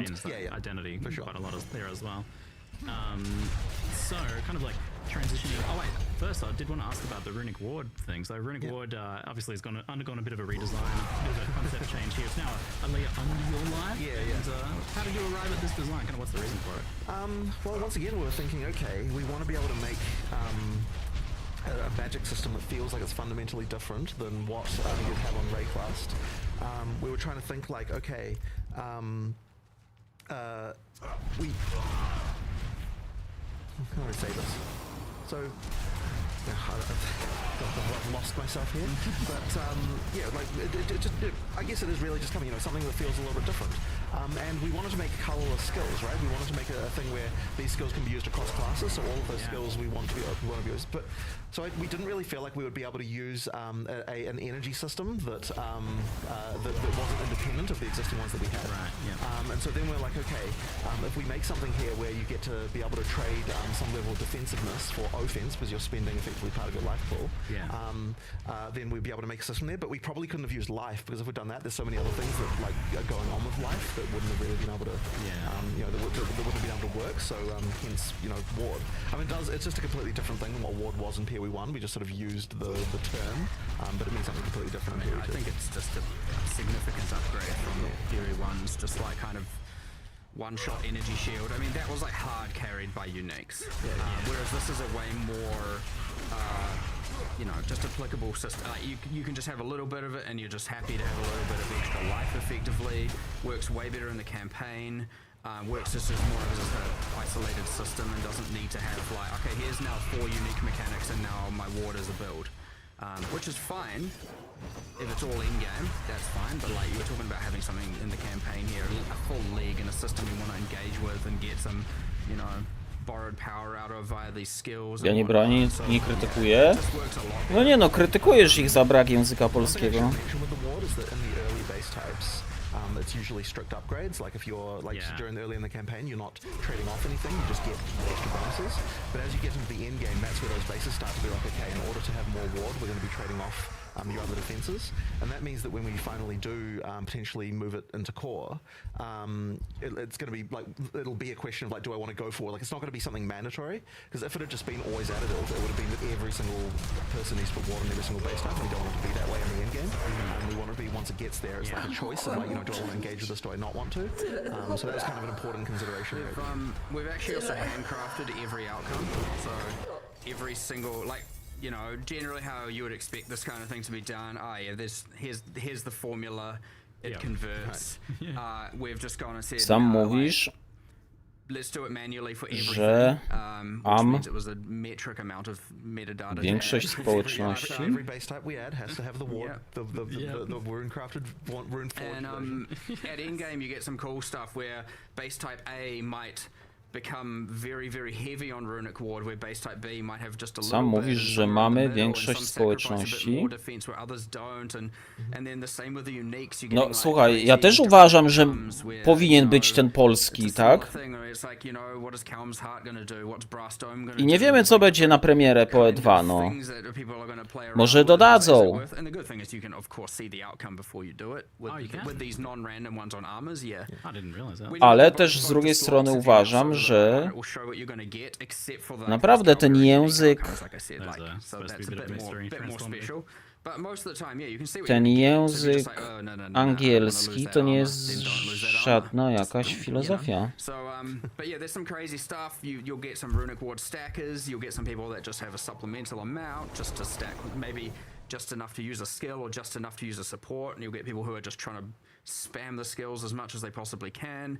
You'll have some people that have low amounts stacking higher regen of it, and like all kinds of stuff is the goal. All done via. Wiecie, co ja robię, jak the runes, nie znam jakiegoś słówka? skills, like, Wpisuję w Google tłumaczenie i mówię, a, czyli o to chodzi, no i Kalguran skills. This is like, especially because this is like something you get asked all the time. Is like, oh, can you have more weapon agnostic skills? Things that kind of like blur those boundaries a little bit. Now that you've got those established, what's the design process or the goal, or how you? So it's a little bit tricky because we have to make sure that these things are going to be things that can be used across classes. Like I don't want to just be like, okay, this one's only for like one particular character, and these kind of span them, and that means they tend to need to work with things like existing debuffs and existing existing buffs. We've got one that generates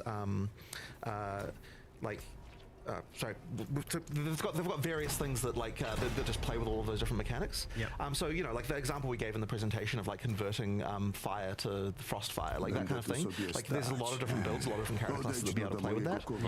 And ideally, that means that it can just open up the different different ways to be able to synergize between different mechanics all over the place. And then because they spend ward rather than some other resource, it means that there's no issue there either. Yeah, potentially slowing down your build and don't have attribute requirements or colors. That's the other thing, of course. They don't have strength, dex, and attribute requirements. They just have level requirements. So that way, the Kalgurans are a little bit more ahead of Rayquasts times, it seems.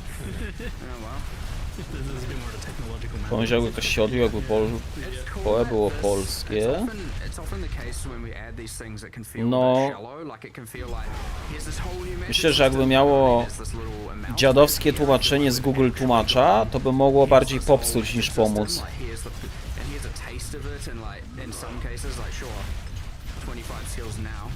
Tym bardziej, że wszystkie informacje w internecie i tak dalej, i strony, poewiki, itemy na poetradzie, wszystko jest po angielsku.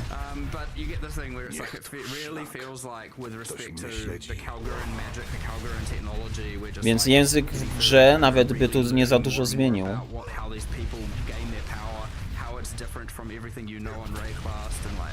It's honestly been just quite cool, and like runic ward, as I said, it feels way more than just like, it feels pretty core. Like it doesn't feel like this secondary thing. Not that you have to do it; it's not mandatory, but it feels core when you do engage with it, which is very cool. And I wouldn't say we've gone this deep into like a extra resource system and thing like in any league ever before. Not in this regard. So Yeah, it's like usually just like some map thing, you collect petals or something. Yeah. Seems a bit more engaging than Jakby wyszło bazowo polskie, polska gra, nie angielska, jaki próg wejścia by był? Co? If people like it ultimately. Since we're talking a lot about gear, just kind of zooming out to a broader picture, some outstanding issues from our last meeting. We can sort the minutes here. Plus skills is often brought up as something that's has a very high level of impact on your gearing choices. It can feel, for some, I think, a bit restrictive as just because it's so strong. We did have a big conversation about that. I can't remember what we finally decided on there. Just dexterity-like conversation. I think we are trimming a few levels off the top. Yeah, that's right. And or more so, we're trimming some off the top and moving some of it up so that there's still a high-level mod. But Problem to było grać w Diablo 1 po angielsku za dzieciaka, a mówimy o roku 96. No. To, że nie było internetu. I może jak mama była dobra i dbała o dziecko, to miałeś tłumacz polsko-angielski, więc jak nie wiedziałeś jakiegoś słowa, to się szło do dużego pokoju, brało wielką, grubą książkę i się szukało normalnie kartka po kartce, aż znalazłeś takie słówko i było tłumaczenie.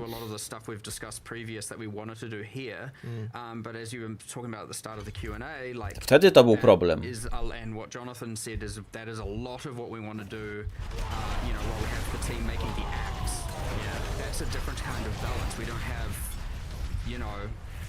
You're not adding runes and crafting systems to the axe in the same way, right? Those designers it's a different team. Yeah, so freed up to be able to work on all those kinds of larger balance concerns. You can pretty much do some balance leagues between. We do, yeah, exactly, and we do have a big list of stuff we want to change there. Like it is a list. Which isn't to say that we didn't do some balance. I expected you to do almost none on this one, given the scope. No, there's definitely some. There's some important ones to cover a few of those. Got like some Chronomaster stuff. We're doing a bunch of stuff that honestly just is as much as we can, to be honest. Like we're not sitting idly not doing it, but yeah, like I understand that Kiedy dzierżysz topór, zadajesz zwiększone o 20 razy obrażeń trafień krytycznych. Premia do obrażeń, gdy dzierżysz topór. W sumie nie wiem, co jak chcę levelować.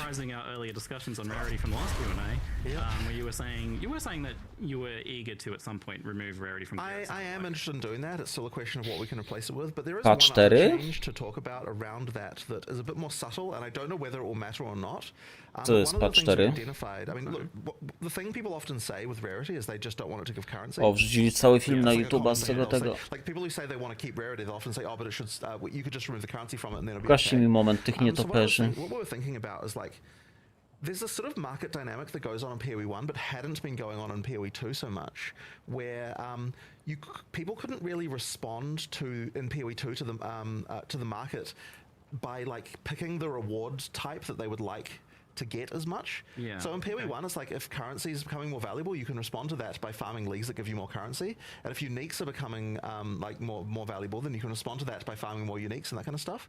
So there was like a little bit of an aim Tutaj here były to make sort of the leagues a little bit ascendancy. more like by picking what league New you're also unique picking more of items. what types of rewards you want to get a little bit better, which can mean that like if there's a gap in the market, you can fill it that way, and that should result in like more price. We're getting total economist here right now, but it'll mean that people can respond to the price signals that the market is giving them by farming the correct thing to like get the thing that like the market is valuing more right now. So we're actually seeing that phenomenal difference between the two games on like the economic statistic level. The Raven It's Flock. not so much looking at the statistics, but just realizing that like without the ability for players A, to bo oni się skupili tak na increase. Na level 84 te kruki dopiero. Skupili się na Increase Spirit Reservation, skupili się na Minion Increase Damage, skupili się na Minion często Inflict Cruelty Madness on hit, a w Implikcie jest Grand Skills level 19 Spiraling Conspiracy na level 84. Here as well, but we'll see how that works. Like I don't know whether that's actually one of the things, but it does seem related to the fact that in PoE 2, since rarity effectively boosts everything, it meant that like that mechanic wasn't letting it be one of the levers that people could use to respond to the market that way. Yeah, exactly. You were just going to do it because it was clear. Sorry, guys, for turning into an economist all of a sudden, but it's like I like it. It's one of those things. I think it's just ignoring the whole economy aspect, it just gives players agency to target what type of loot they want anyway, right? How is that not just straight up just better for like, Nic nie wiem here's z what I tego need, here's what I Q&A. want, I'm gonna go get it, and here's the different levers I have to be able to achieve that, be it via choosing a different league, be it by choosing different multi-choice atlas tree things within that league, be it by picking a certain master and taking a certain you know, atlas master skill that changes the rewards of one of the leagues. Like, there's many different axes here, which is very, very cool to just be like, all right, we're going to try and get the best out of the uniques today, or I'm going to try and target farm this or that, and like, it's just a win, even if you're just like, I don't care about inflation and all of the trade and all of that. Like, it's just good. So win-win on that regard, hopefully, assuming But the in economy saying adapts. that doesn't necessarily mean that we're like happy with how you know, item find stuff is. Like, there still might be changes. Yeah, correct. Well, it sounds like you're still eager to replace that. Yeah, I am. Given that you can find the it's one of those things that's surprisingly hard, you know, alongside Leech, alongside Dex and various other things like the forever topics. That Za always seem to każde come back 5 and, siły, Yes, keep you awake at night. Since we're talking economy, while wielding a sword, you gain is that something 5 you guys fury kinda, like, on interested in kill. looking at in Okej, some way, czyli like gra się things sword, for czyli nie ma co levelować lines tego or, topora. kind of managing that sort of stuff, where you just kind of like Skill that critically strikes generate 3 fury. Okay. Okay. What each thing means. You deal can be increased backwards damage from to what people expect. elites. But yeah, I do think O! that's gonna come down to that sort of To tym, ability to pretendentem. respond to the market. I think that's gonna help. But as I said, we'll see. If it doesn't Dobra, to levelujemy then dalej, we'll to bez revisit it. problemu, Well, tylko że things for exalts is an 16% szansy na ten. It will occur at some. It just kind of has to. Syncs for divines. I don't know, find mage blood, see Pretendenta, what tu się happens. gra glif na I was like, yeah, overpower. something in the works for that one. I know how you do. Good luck. Yeah, wait and see with that. On the topic Increase of damage crafting, while landing are there one-handed any- weapon. With all this new stuff, are there any changes to like the existing stuff of crafting, like how the crafting systems work, the currencies work? How happy have you been with the introduction of greater and perfect orbs? To, co z odsłonięciem? Especially perfect is just too common. Like, we're probably gonna have to nerf the drop rate to those. Summon Spirit Wolf Companion. Dobra, czyli on odsłania przeciwników wilkami. Early in the in-game crafting. Odsłania przeciwników wilkami. Probably nerf the drop rates of some of that stuff a little bit.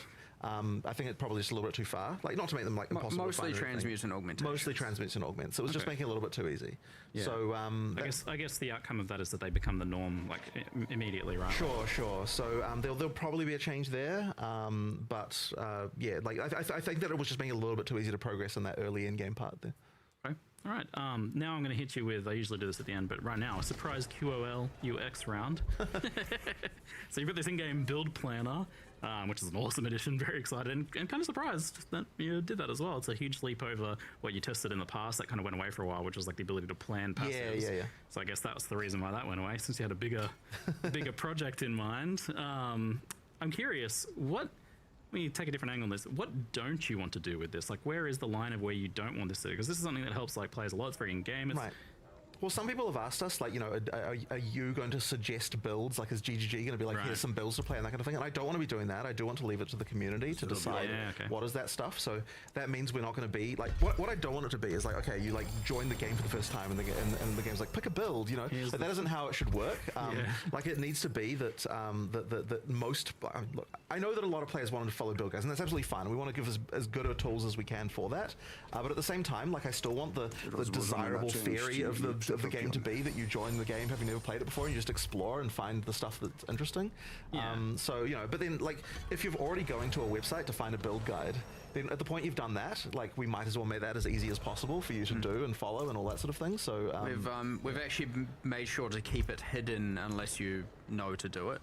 So unless you basically you don't open your passive tree and it's like load files and you're like, what the heck is going on here? Now I should mention that we didn't put it in the live stream because we weren't like 100% sure that it would be there, but it is being worked on right now that there's going to be 13 minut na ukończenie tych podziemi. For getting a build from a community website, right? So the idea is, like, you know, a community website can put like a link, and when you click the link, it'll just add it to your account. Like with filters, like what? Yeah, exactly like with filters, right? So then it can just add it to your account, and that way you don't have to screw around with files or anything. That's important for console players as well, because they obviously can't put files on the console. So yeah, basically they'll be able to add it to their account just like an item filter, and then now it's just going to appear there. Trust. I know right now you have to have a real trust in your filter creator. Because they can just hide mirrors. So hopefully your build creator, it's like April 1st, your build creator just completely changes your build randomly for a day. But yeah, the documentation for how to do the build files should be going up today-ish, and that means that what I'd expect to happen, although obviously it's up to them, like the various community projects like Path of Building and that kind of stuff, to all like adopt that and make it so that you can so that you can export a build from those tools, and then then creators can create websites showing those off and that kind of thing, and like that kind of stuff is what we'd expect. Yeah, it just improves the actual like physical act of like having a build guide and implementing everything that for people who are. That's awesome. And if we also find that like build creators are interested in adding notes to more places, like we try to get everything we can think of, but there might be places where you like because the idea is like anywhere where a creator wants to be able to say like here's some more tutorialization that they want to add. The idea is that they can kind of do that. Yeah, I love that. Like that's the sort of. I can tell people to upgrade their life flasks for life flasks that heal more life. Than yeah, for sure, exactly like the example we had in the video. Love it. Yeah. It's very true. People overlook it. Yeah. So another one from our outstanding minutes is the mouse and keyboard and controller hot swap. I know, and it's becoming a running joke at this point of like promising it every league and then not delivering it. And the annoying thing about it is that it's one of those things that like someone will work on it. Like there's a surprising amount of code to do to change it. But then every time it's like the guy, like someone will work on it for like a month or something, and they'll be like, oh shit, we've got this urgent league UI that needs doing, and then they get derailed. But I promise this time is the time that we will get it for 1.0. I took him for the fragment tab. Sorry. Yeah, it is actually legitimate. But also not it legitimately sorry. was. But not sorry because the fragment tab's kind of I want it and I need it. Yeah. But it's like I think there was a bingo card that you saw where you're like, so many people want this. Yeah. So you can actually blame bingo card makers. Yeah, I guess so. Hot something was on there too. I had my hand over it. I was like, look, they want the fragment tab. Let's see. Really what I mean is I want the fragment tab. Another one that I haven't mentioned before, but revisiting, is visibility issues. So skills, I think, are being designed to look as cool as possible under normal circumstances all the time. Like the artist, I imagine, is working in that situation. But then they can become extreme on endgame builds, right? You're adding like 10 extra projectiles and screen size AoE scaling and attack speed. So I think like a good example is Explosive Grenade. Phenomenal looking skill, immensely satisfying. Sounds, visuals, but now we've got like grenade nova projectiles with totems firing out multiple rapid it can get pretty extreme. You got to put your sunnies on, man. I know. It's funny when I'm streaming, you can see the face just light up whenever you toss a grenade. It's one of those things where, like, over time, ideally, we're able to just improve the situation with regard to effects. I mean, we do have some systems for limiting this kind of stuff, like to prevent certain particles from spawning. I was wondering if like some sort of dynamic culling effect. We do have stuff like that, but it's one of those things that it's easy for it to get left till the end and then not done, because the effects artists are obviously optimizing for what looks good. And whenever you're if effects artists come to me and like, hey, what do you think of the skill? It's not I tend not to be like, okay, now let's see it when there's like a bajillion of them, and it's one of those steps we should probably take at some point. But it's like we do have systems for it. It's just a matter of like spending time working on it, and it's the kind of thing that just over time. It honestly is a time problem. Yeah. Like we do. It gets tested internally, it does get reported, there are issues, tasks that are made, and they say, help my frame rate, help my eyes, it does say that, and 100%, and then it's like, I could optimize this, I don't quite know how, and okay, a few people have to collaborate to do it. We do fix the worst cases, like when they're really bad. Before you see them, ideally. But there can also just be cases where it's like, we didn't realize that a build would be created that could get to this level of insane. When explosive grenades were added, there wasn't a way to do all this. Exactly. So sometimes it is the balance that's the problem, right? And then so that can be a bit tricky when it's like, how do you know, is this an engine task, an art task, is it a balance task? And that's the funny thing about it as well, because all of those sorts of issues have to actually go to a game designer because they're the ones who can decide like, is this even acceptable in the first place?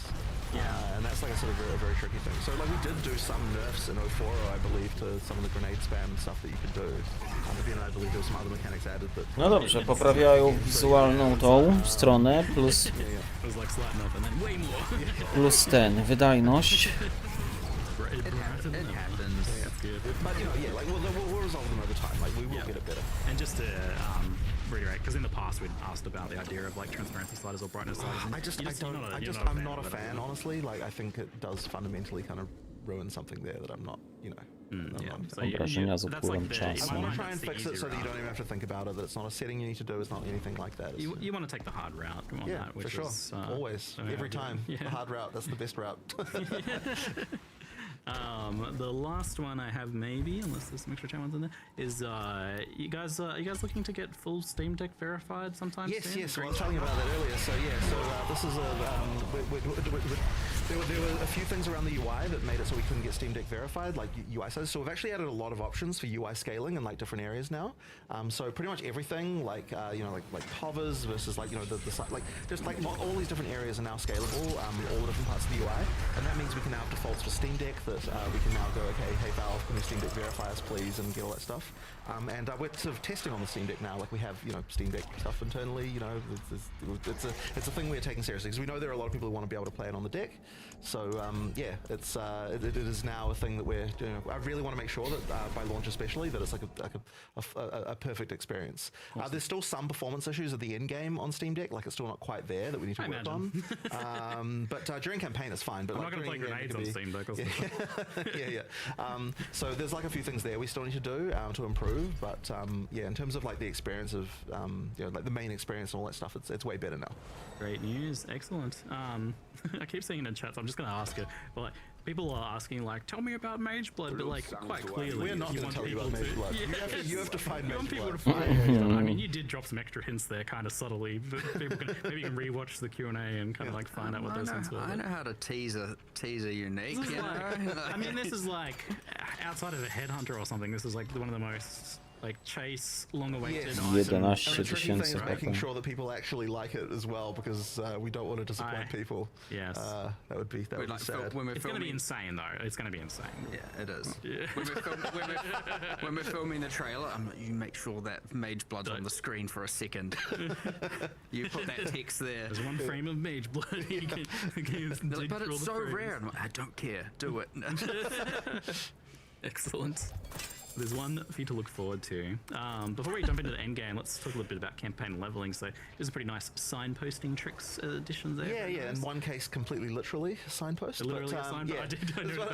It's one of those things that I like. So we do understand that if you're a repeated playthrough, like it needs to be that it can be efficient. We were thinking about like what is better in PoE 1 than PoE 2 in this respect, and we're thinking there's just like people have just learned a lot of tricks. But then we're like, are there even enough tricks in PoE 2 to learn?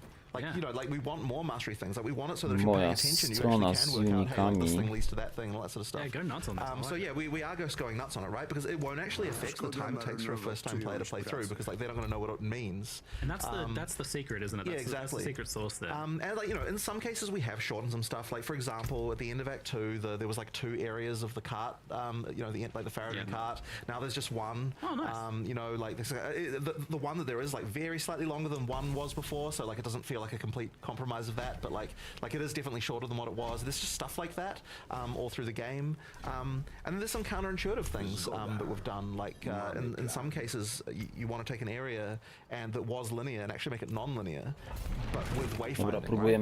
If something's linear, there's literally only one path to go. Like it entirely depends on what your clear speed is to get from one end to the other. Whereas if something is more open, but then you've got things that point you where to go, it's like you know what those are, now you can get through it faster. But if you don't know what they are, it's still like an area that's going to take a little while to get through. Exactly. So things like that can actually be something kind of counterintuitive that you can do. Because a lot of people just assume like in order to make it shorter, the way to do it is just make it a little smaller, But that would compromise the first time experience. So it really is about like how can they make it take you less time while also not making it take you less time if you're playing for the first time. Even like the jungle ruins now, the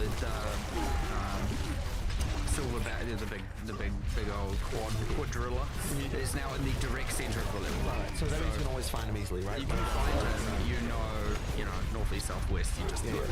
And then obviously you can find the camp is another way.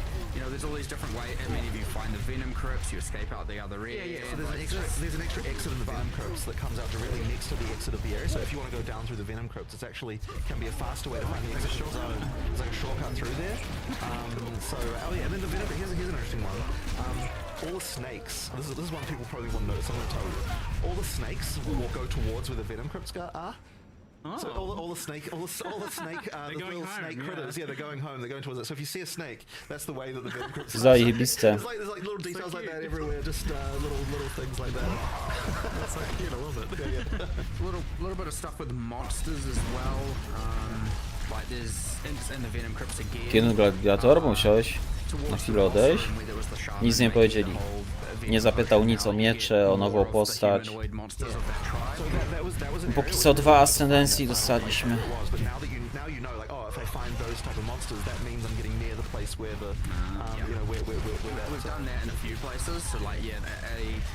Density of monsters increasing, or more so, the other types of monsters phasing out as well. So an introduction of an abnormal monster, or one that's not natural to the rest of the area, or in some cases one that's natural to the area, and then you get to a section where now only those monsters are there and all the other monsters aren't spawning.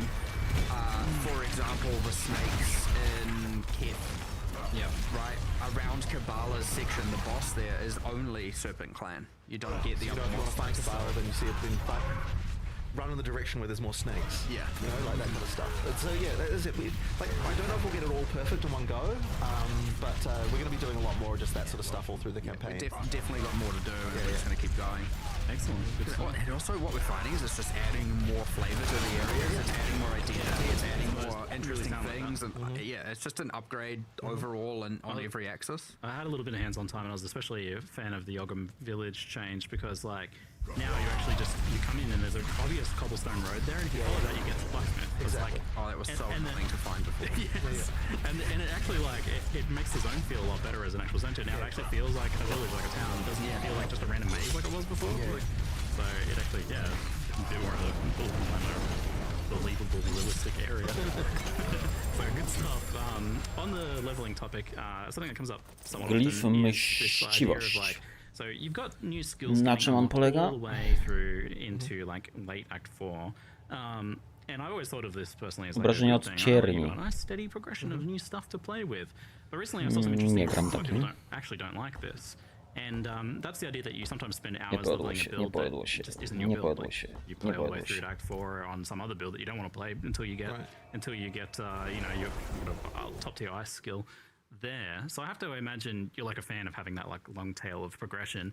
But there are other reasons why you kind of like want this spread, and how do you feel the idea of compressing, I don't know, maybe the main skills down to the first 30 levels or something? That's actually not something that I've had come up before in terms of being a problem like that. So that's very interesting to think about. I've seen. I prefer the slow unlocks personally. That's my style. I prefer. I mean, it's certainly as a first-time player, you want it to be that you kind of get that, like, you know, it feels like your build is still progressing as you get through the game. But it is interesting, of course, to think if you want to just speed through and you want to play a certain build. Like that is certainly something. Even on like the experimentation level, so like, you know, when you respec to a character at endgame and it's like just trash, it feels bad generally to do that because you didn't have that evolution of that build over time. And I feel like it maybe if you're swapping over at level 52 to your actual build then, because that's when you get the skill, then you don't actually really have much of that progression evolution of your build to test. It might be more of a matter of just swapping where some skills are given. I think it also can. Które miał też szansę na szczęśliwy traf. Creating the build, like what some skills might end up being ones that feel like main skills in that way. Yeah, I imagine I need to so review it. It's probably likely that that's like one of the issues there is just like moving things around where they start. It's just that we don't want something that's like too flashy to be something you get really, really early, because otherwise it feels kind of strange in the power curve. Like you do need to feel like that level of progression of like the skills get more epic. So I imagine like it's pretty okay to have things like those glory skills and stuff like that right down the bottom there. Well, certainly. Like the last row tends to always be those sort of ultimate type things that, like in theory, those are not things that your entire build is like made around. So it's more just sort of extra. The examples that I get see brought up usually aren't that sort of thing, but rather like what's that ice skill that shoots projectiles everywhere? That round spinny one. Winter something. Is it Winter Orb? Is that the name? Or Eye of Winter. Eye of Winter, that's the one. Yeah, Eye of Winter is an example I see get brought up because like it is on that last tier and it is kind of a main skill and it's not really like a big cooldown skill. Yeah, no, that one honestly might be able to come down. All right, so that's something to maybe. I suspect there's some tweaks to the levels. There's some reorganization. There's possibly. I mean, I could see a thing where also once we have the full campaign in place, maybe there's a point where we're like, okay, you want every skill by, and then we come up with a new point. You know, like. But I honestly suspect the rearranging is the solution there. Nice. Okay, sure. That's good to hear. I think that would be good for these people who feel like they don't get to play their build for a long time. Right. Kind of carrying on with the topic of skills, builds, and balance, we have the 2 new ascendancies, which you seem to be getting a little bit like with the classes. They're following a similar trajectory of getting a little bit more, a little bit extra, a little bit more high effort each time. So, as we kind of learned from Period 1, like you know, we have changed some, but ascendancy classes are kind of like just forever things. Yep. You know, we obviously have a whole alternate classes league and stuff like that, which is cool, but you know, we don't. On rare occasions, we're obviously going to change the balance, change kind of what the skills are, but who those characters are and the identity of that, most of them are going to remain fixed for like a long time. Yep. You'll get rebalances, you'll get changes, like obviously, right? We've done that a lot, but like, you know, I wouldn't expect the Deadeye to despawn anytime soon as an identity. If ever, just by the way, just and so like they just need to be high effort and they need to be, you know, something that we are like something that comes up a lot and you'll notice it in these two. Like now for every single beast boss, the Spirit Walker, we have to make a tamed version. This is what I keep saying, like for every mod on gloves, of which we just added a bunch of alloys. And there's, you know, it goes on and on. We have to. There's some maintenance, but the thing is, as I said, these are forever classes. These are identities. These are very important, and so it's like always very worth it. But now we just a bit of a rant here about those beasts. Co tak wzięło na barba? Recently, where I'm like, what is a beast? Bo na tych cyrkach z obrażeniami na Paladynie? Are the new pinnacle bosses beasts? And I'm just like, W jakich cyrkach z obrażeniami? 2 razy większe obrażenia na kartach, żądając 2 razy mniejszy damage? Shapeshifted one who turns into a werewolf, a beast when they're in shapeshift form. Wow, exactly. So, you know, what, you gotta tame the count? Is that what you're telling me? Yeah, only in second form. Only in second phase, yeah, maybe. Or maybe because I mean, cool. You know, or maybe specifically. Nah, I don't know. I don't know where we're getting with that. I don't know. The point is, it gets a little bit complicated. It's like, where does it end? And you know, how much you're talking about. No, chciałem polatać czymś, co zadaje bezpośredni damage, a nie, że czekasz na tiknięcia. Z tym mieczem. No to ta, okazał się słabszy. Nie, to tam wróciłem do poprzedniej broni i tyle. You know, we did limit it to 1. We did internally have it that people were running around with 5 for a while, and it was a little bit out of control. Po drugie, chcę przetestować tutaj pewną technikę na bycie bardzo, bardzo tanki na barbarzyńce. I'm so excited for how much work we've created for ourselves in the future. I'm very glad to hear that. That is good. That was the right mindset, I think. Excellent. So with the tame beast thing, like when you get your first ascendancy, that tame beast gem is actually a higher level though. Like, is this something you? Yeah, we do have a thing that we're going to do about that. Okay. There's a solution I believe that we have for that one. Yeah, all right. But yeah. And with this being an idea of being a big single beast, and a lot of the time, like I don't know that bosses compared to say like aura beasts don't have a bunch of utility stuff on them. Like, I'm sure there'll be some, but not as much exactly. So I imagine you want these to actually be things that kill stuff. So how do you make the big single minion work? We have, like, honestly, I think it might have even been, we've tripled the damage, I think, of tamed beasts. Just FYI. Cool. We're doing a few changes around that because we want like damage. Ja trochę z obrażeniami. Wiem, no to zawsze ten tooltip DPS się różni od rzeczywistego. To w PoE też tak jest, stary. Możesz ubrać broń, ci na tooltipie pokaże większy damage, ale potem jak wyliczasz w PoE, to okazuje się, że co innego bije 3 razy mocniej na przykład, nie? With obviously an undead build, you generally have a swarm, and so the revive time's a little bit lower, and the assumption that things are dying and reviving more frequently. Yeah. companions should be a bit more. You obviously have 1 or 2, and you have a lot fewer of them. They're more significant, so they should take longer to revive. And so these like uninvested aura companions, and when they die, you should feel that more. Like you should be having to invest into them to keep it alive. Okay. On the other end, we're making them deal way more damage, so they're more of just an aura bot. And then for the bosses in particular, what we've done is gone through, and for every single one of them, we've gone, okay, are you good at stunning? Are you good at freezing? Maybe they have, you know, the primed for stun thing. Maybe they have.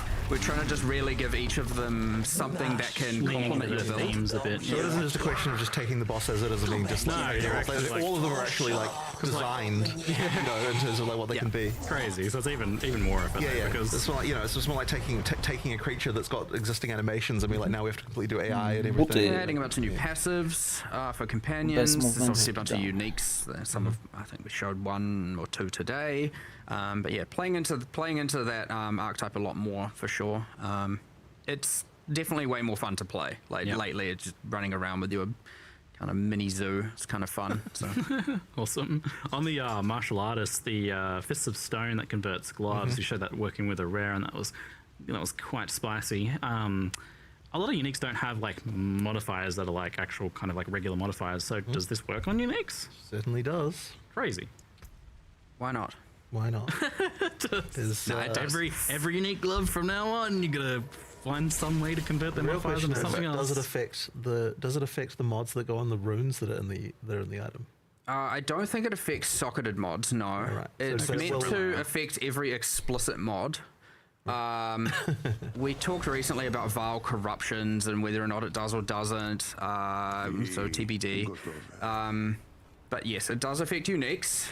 It is intended to affect all essence mods and alloys and all of that. But like, honestly, you will go as far as we can with these until we run out of time. You've got the rune modifiers that have their unique modifier pools now, so I guess you're doing those too. I was just trying to think of some uniques to talk about, but I can't remember a whole lot of specifics. Yeah, so it's one of those find out things. Yeah, I guess so. I'm wondering what happens if there's like a pair of unique gloves like grants a skill or something like that. What are you going to do with that? We generally don't touch the skills. I like they'll actually stay there, so you could still use it potentially. So that's interesting in its own way too. Or like, you know, we're not.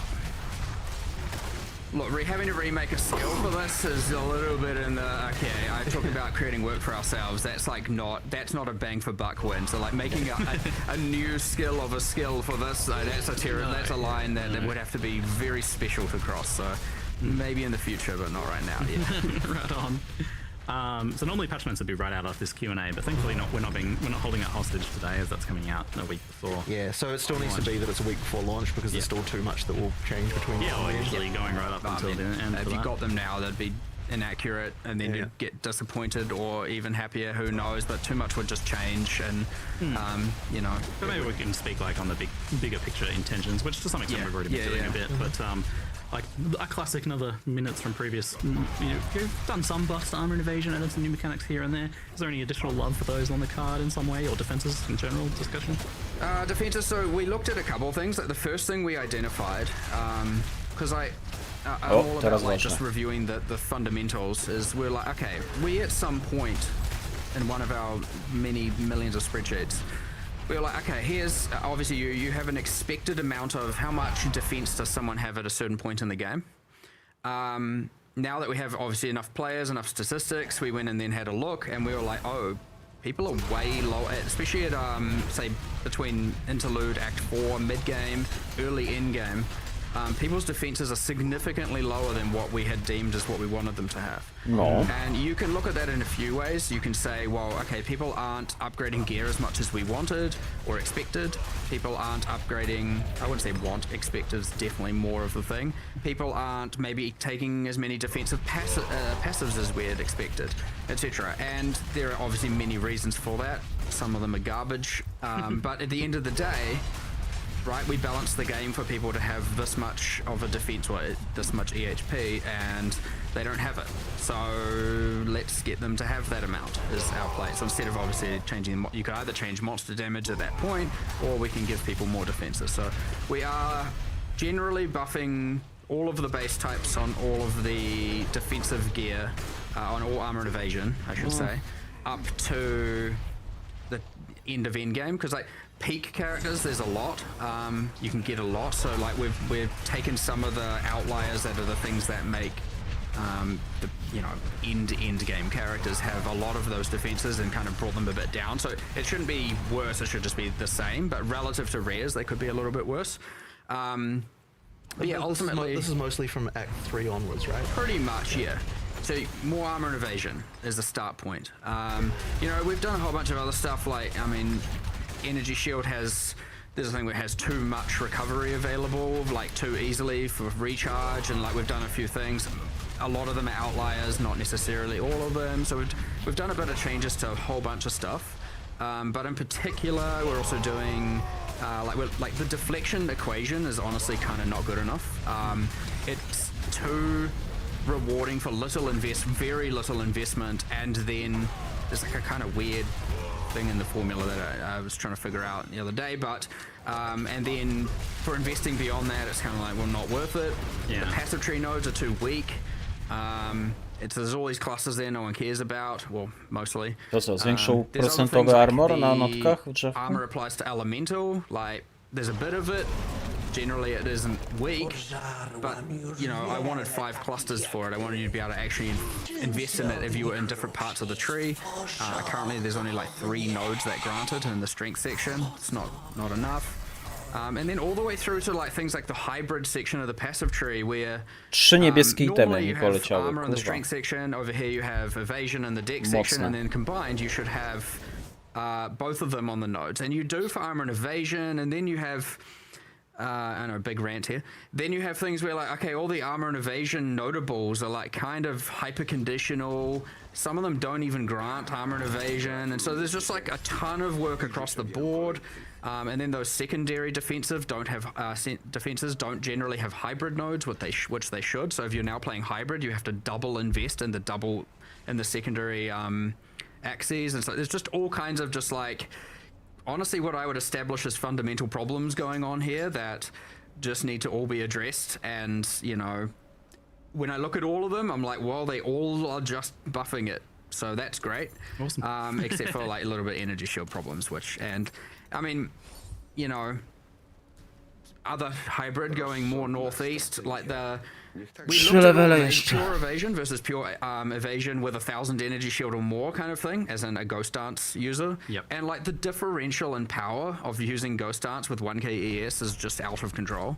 And I know everyone will be like, make everything like that. That's how this works. We're not going to do that. So like ghost dance needs some changes, but then also ale kurwa wielki Helltide, co jest? So there's a whole bunch, and then also Helltide na 5 kurwa ty? Just to be clear, and by 300% is armor ES, which I don't have an exact plan for yet, but that needs a lot of love. There's a missing piece of the puzzle there. Yes, and it's obvious, right? You look at it and you're like, obviously, but it's I don't exactly know what the solution is yet, but we need to do some more love there. But like generally speaking, yes, there's a couple of OP outliers, but everything should be getting raised up for average player, especially mid game, early end game, without having to.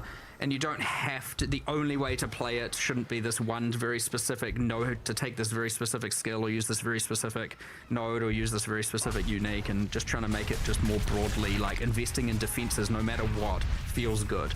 And we're not there yet. So anyway, Giga Rant. Covered a lot of things there, but anyway. No właśnie, jeszcze te patch notesy za 2 tygodnie. It does surprise me a little bit. I thought there was more of a consensus that life on the tree was unpopular, as it was kind of in Path of Exile 1, and it was always deemed as like a tax, like, oh, I guess I've got to pay my life node tax. But I'm curious how you obviously removed life from the tree in PoE2 effectively. What led to that decision, and how do you feel about it now? Kind of like 0.5 ciekawe pytanie. Again, I personally prefer it not being there.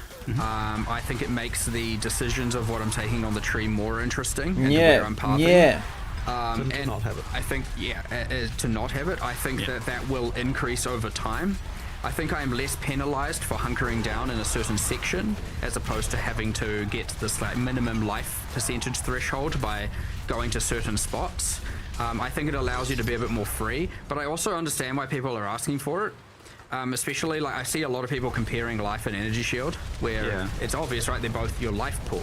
but energy shield should be compared to armor and evasion, and obviously they're asymmetric, so I can understand how that can't be so trivial. And I can also understand that when people are dying to a thing and they don't necessarily understand why, the answer is I need more life, and I get it. But that can not, that it can be that the problem and the solution don't have to be the same thing. Like, there's an obvious path to the solution when you're dying, you're running out of life.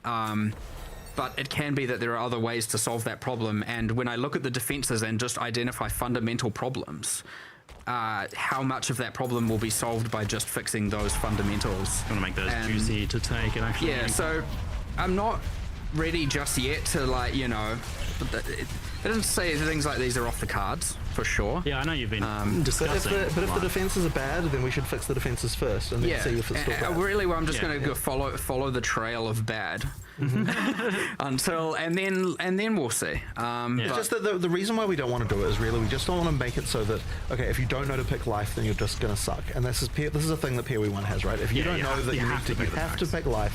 Yeah. If you don't know that, you just die. And we wanted to try and remove like noob traps, right? Of just things where, like, okay, like things you just have to know.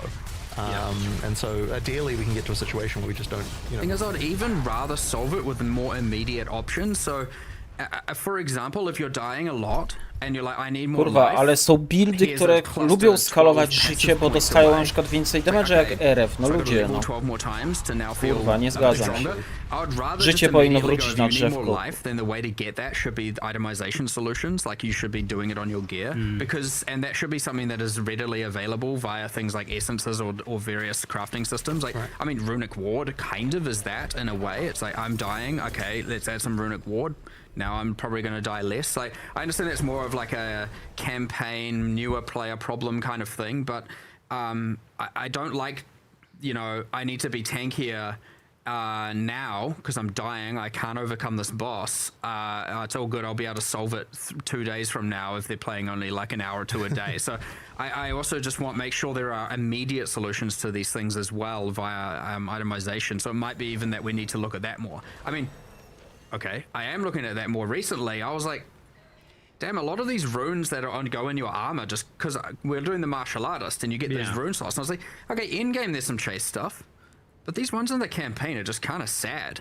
Like, there's some sad, like, obviously resistances are fine. I got no issue with that, but some of these other armor runes, I'm like, well, that's not, okay, I put that in and now I'm like just, I'm what, 2% tankier? Like, what am I even getting out of this? Like, I want to make sure that, so I was looking recently and I'm like, we just need to buff all these armor runes. Like, those were meant to be problem solvers for holes in your core stats throughout the campaign. And so even just things like that where it's like, yeah, you should be able to just get a lot more of that just by using defense or armor slot runes, as well as adding new ones, because honestly there's kind of a thin selection and it just ends up being like resistances in most slots until endgame again. But even still sometimes just resistances there as well, depends. But yeah, obviously we're adding 160, so that's a big difference, but I wanted to make sure there's a lot more in the campaign, and the campaign ones are buffed as well, so I don't know. There's heaps going on here. It's like hard to nail down to a single problem and a single solution. And I know there's like the easy way out, and we spoke, we don't like necessarily the easy way out. And I don't want to have to make these kind of compromising decisions that I feel like have made a very good upgrade in many ways. When we have just fundamental problems left, right, and center still. So we'll just keep fixing them, and that's part of, again, this lead up. Like, we need to address a lot of these fundamental balance concerns by release, right? This is why we're wanting to do, you know, these intermediary patches, and here on out just like make everything better, plug all the holes, get everything good. Because it's really hard to do that when you're adding 100 new systems and crafting systems at the same time. You're like, okay, we're making holes faster than we can plug them. And it's obviously not that dire. Like, most of the time it's like pretty, you know, things are pretty comfortable, but it's obviously my job to make these good. And so I look at them with a lot more self-criticism. But at the end of the day, you know, we will get it pretty damn good, if not, you know, perfect.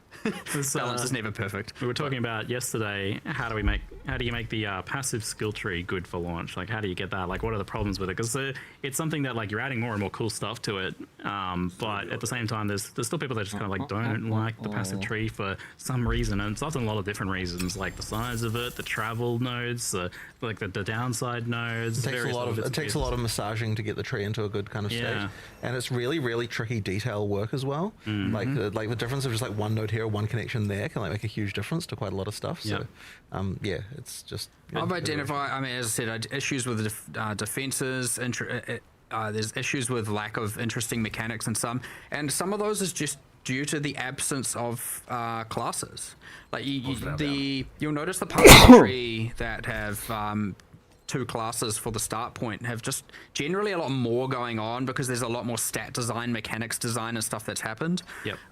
So that's the thing that expands, and as you get more ascendancy classes, as I said, we're doing the spirit walk, all of a sudden companion stuff's going to be a lot more fleshed out. So this is stuff that's just going to happen over time anyway, but we're going to do a big push to try and fill in all those gaps. Fix there's obviously just like a bunch of just terrible clusters. As I said, there's notable armor and evasion notables with no armor and evasion, and like they have a stat, but why can't they have like a immune to ailment thing, but why can't they also have armor and evasion? Why must it be only one or the other?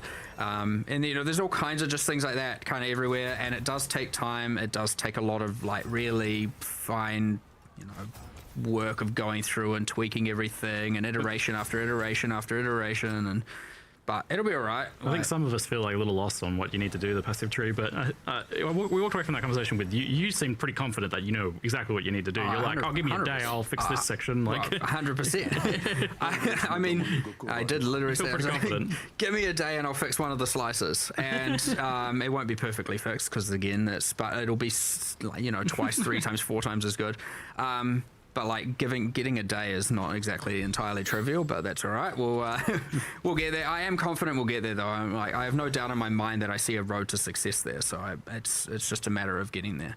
And yeah, it takes time, and I don't want to make things worse in the meanwhile as well. So obviously knee-jerk reactioning everything in, and sometimes stuff you can't come back from or makes it very hard to come back from can be very dangerous. But I would say that like, if there's any criticisms after 1.0, which there always will be, like, of course, you can't, there's always going to be some finer than others, some broader. It should be significantly less core issues by that point if hopefully the majority of all of them are addressed. So, but yeah, hopefully if we do a couple of cool eventy league economy resets between here and full release, we'll do some substantial passive tree updates as well at the same time. That way we can get a lot of feedback and testing, right? I'm not just going to take a shot in the dark without people being able to get their hands on it. So, which is similar to why we're doing the in-game now is very important, because you need a lot of testing and a lot of eyes on that for quality, for just making sure people really enjoy the end game after 10,000 hours, not just, how it looks at the start. There's a lot of time there, and obviously the player base is capable of testing this at a significantly faster rate than we are. And so that's the joy of being able to try and get all this done before the release and have it be as flawless as possible.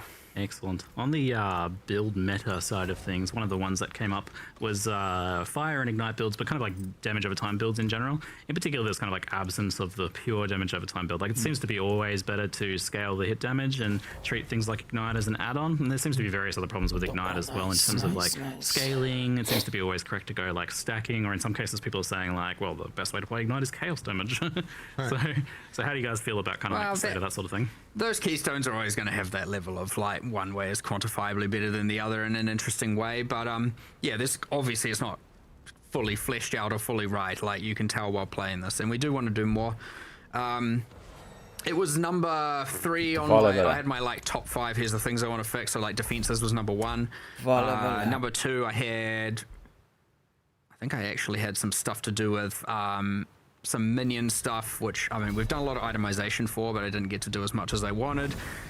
You know, we had the Ascendancy classes in there, had Chronomancer in there, and I had, you know, there was like some gemling stuff in there, and we had Chaos Hits, and, you know, by correlation, Archon, we had Ignite. Like, these are all in my, I was saying top 5, this is now a top 10 list, I guess. O, zmiany w Ignite, kurwa, they're all proszę. up there, and so as soon as we actually get to Horlas and start Zróbcie fixing all the Ignite jak bugs, w PoE 1, kurwa, more no. than we, you know, have been able to with this patch, given that it's kind of the same resources, trying to ensure endgame is good, and trying, like, there's quite a bit of overlap there, and with all the crafting systems in the league, like the same resources that are going to be looking at all of these. So as soon as we can get to, you know, as soon as we're like back focused working on the campaign with our core like content, monsters, pipeline, etc., and you know, thus doing less systems, we can have those guys come in and just like start fixing all of these balance systems. Is the intention to get to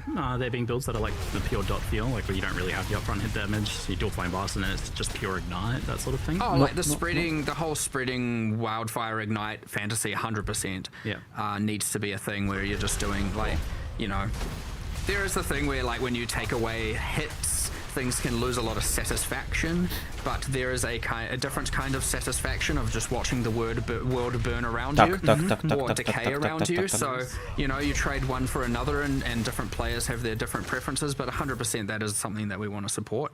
We had a bunch of keystones in mind for enabling it. We had different supports that we thought we could try to enable it. It's just a matter of being time to execute it. So mam nadzieję, że to będzie początek zmiany w Ignite. One of these interim patches between here and full release, though, for to at least some degree. With that wanting to get things right for 1.0, there's I have a feeling that like, nie, no, brzmi bardziej jak na 1.0. the baseline of what the game is supposed to look like, and that's what you were saying with endgame, indeed. So I kind of wonder about like how you feel about a few things and how close they are to where you want them to be for that game's foundation thing. One of them is the pace of combat, especially in endgame maps across the build spectrum. So like from the lower end build to the really high end builds that are just currently like 100 move speed through maps. It's a really tricky question because like people get such different experiences here. I mean, like there are definitely a few, like part of the issue that we have is that people often judge things by watching streamers who are often playing something that's completely cracked and out of control. Sure. And so people don't get an understanding of what the average player is actually experiencing. And it can even like affect like our designers in some ways, because like when you look at people and they're just like completely trivializing things, it's easy to forget that the average player isn't like, you know, is actually taking it longer. And when I say average, like the true average is like way worse than you might expect in terms of the number of minutes that it takes them to kill bosses and so on. Like you know, like it's easy. Yeah, it's easy to look at it and be like, oh yeah, like everyone's killing bosses in 5 seconds, but really there's a lot of people out there who aren't. So do you feel pretty good about the lower end of things, but less good about the higher end of things? Well, I mean, there's things that need to come up as well, for sure. But it's more just that, like, okay, like, you know, there's some things that are a bit out of control with, like, you know, on the top end, like, you know, there's some of the stuff going on with triggering, and like is a bit out, you know, it's a bit out of control. And so there's stuff like that, and like as I said, I think a lot of people judge the pace of combat from things like that. So you know, yeah, like I guess that's ultimately it comes down to if you have a mage blood or equivalent, you should be cracked. Right. Yeah. So I mean, I think I've said before that the ideal situation is the first time you fight a pinnacle, it should be a pretty damn tough fight. But then after that, you're getting more stuff. You like the post pinnacle content of getting uniques and like pretty like leads to like craziness, and then you feel like a complete god. Like you do want to get to that point. It's just that, you know, like. By the way, I have made a change in that regard, by the way, which I know will be nice for some people. Every boss where you've had to farm for the fragment and go through 60 maps and you finally got there does now have infinite attempts. Nice. So once you've earned it, unless you decide to log out and I thought we did that in 040. We did it for some things in 040. Right, okay. It's just it is across the board now. If you've done all that, you can try. Well, you can try it. You can die 150 times and keep going. But of course, if you just like let your instance time out and die, that's a different story. So if you go to bed, you know, sorry, my bad. Go to bed defeated and failed. I would still love to be able to do that, such that if you log back in, like the next day, you're still there and able to do it. But there's a slight technology gap there for maps right now. But I know that's just it's. The whole the reason I bring that up is because that whole like, oh, I don't want to fight the pinnacle yet because I might fail it, you know, and or fight the end boss. And then what that leads to is that you only do it once you've over prepared. Yeah, and then, so and like the first then encounter the first is disappointing. I've done that exactly. before, yeah. So that's the reason. You're like, oh, that was kind of lame. Yeah. It's not what you want. You want to go in early and have an uphill battle the first time, don't you? For sure. Yeah, exactly. But I guess what I'm trying to say there is that I think that like that the pace of combat is correct in many instances. It's just that there are some things that then lead to that being bananas. But then you still want it to be bananas after the point where you've done that. So you know, like it's just a question of the power progression needs to be right. In terms Sounds of like if anything, you just want a wide spectrum and just tuning some certain points of that. For sure. There's crazy things you see where even when you go and ask a lot of our designers, you're like, how long do you reckon the average boss fight takes? And you specify a boss. You're like, how long do you reckon the average? I don't know, what's a random boss? That killing the Forsaken Sun takes, let's say. And like, honestly, I would say my experience at this point with understanding how to gear my character and build my build at that point, you know, sometimes it's honestly 8 seconds and sometimes it's 20 seconds. And it's like, is it ever really more than that? And then you're like, and then you get that with all of our, well, obviously a lot of our designers play and a bunch of people. And then you go and actually look at the stats and you're like, oh, it's 119 seconds average. That's 2 minutes. That's what we intended for it to be. And so the average across and that's the average, which means there's some people taking 4 minutes and whatnot. And so it's actually like, oh, okay, the numbers are not as bad, and yeah, it turns out if you know what you're doing and you are good and you play a lot, you kind of kill things quickly. I know a lot of people might be like, oh, you should have that be flatter because what the hell, an 8-second fight's not necessarily fun, right? You're not engaging with any mechanics and stuff, and some people are like, nah, if you're that powerful, you're that powerful, and if you know what you're doing, have it be that fast, right? So it's a bit of thing where some people want the way less variance between character power, but also then that feeds into the end game of, yeah, you want characters that feel like gods among gods among gods, right? Like you can do that, but it is again just comes back to who, you know, do you have item X, item Y, item Z of different kinds. So when things are too cheaply OP, as in almost free, and I don't mean economically, I mean like as in your general time to earn, generally that has to come down. And I think that really is the message overall of like, you know, if it cost you a lot, then yeah, you can be a god. If it didn't cost you very much, maybe that's going to be something that we would consider nerfing. So Leech. Yeah. And thus triggering one, the state of recovery, especially because like really fast life recovery tends to lead to situations where in combat the only thing that matters is the thing that kills you instantly. So how do you feel about recovery overall? So we're definitely unhappy with Leech, and this is one of those things where we attempted to simplify it from PoE 1 because PoE 1 had the most complicated Leech thing in the history of the universe. So funny. And so we're like, we're going to simplify it, we're going to try and make it simple, but unfortunately the simpler thing has not led to a good result, and so now Leech is, like it's a bit of a problem. So we are changing it drastically. So like, are we fine with telling people how it works now? Like we could go into it. Yeah, that's fine. Yeah, all right. Well, so basically the key thing that we're first changing is we're going to a single source method of doing Leech, which means there's only one Leech buff active. So whatever is the biggest hit that you did, like you're only leeching from one place, and that obviously then means that we need to change all the balance of Leech and everything like that to make that work. But it does mean that there's a difference between there's more of a thing with like life gain on hit versus Leech is like a thing between like fast hitting and slow hitting builds. Like higher hits are going to lead to more Leech. But the other thing we're changing as well, and this is just kind of to retain the idea. Like, so one thing we liked about what we had was that when you get more Leech percent, you do get more Leech. But the thing is that the way that damage scales, like it just gets completely cracked at some point, and like it gives you insane amounts. So effectively what we want to do is add a cap to the amount of damage that Leech will consider when calculating how much Leech you get.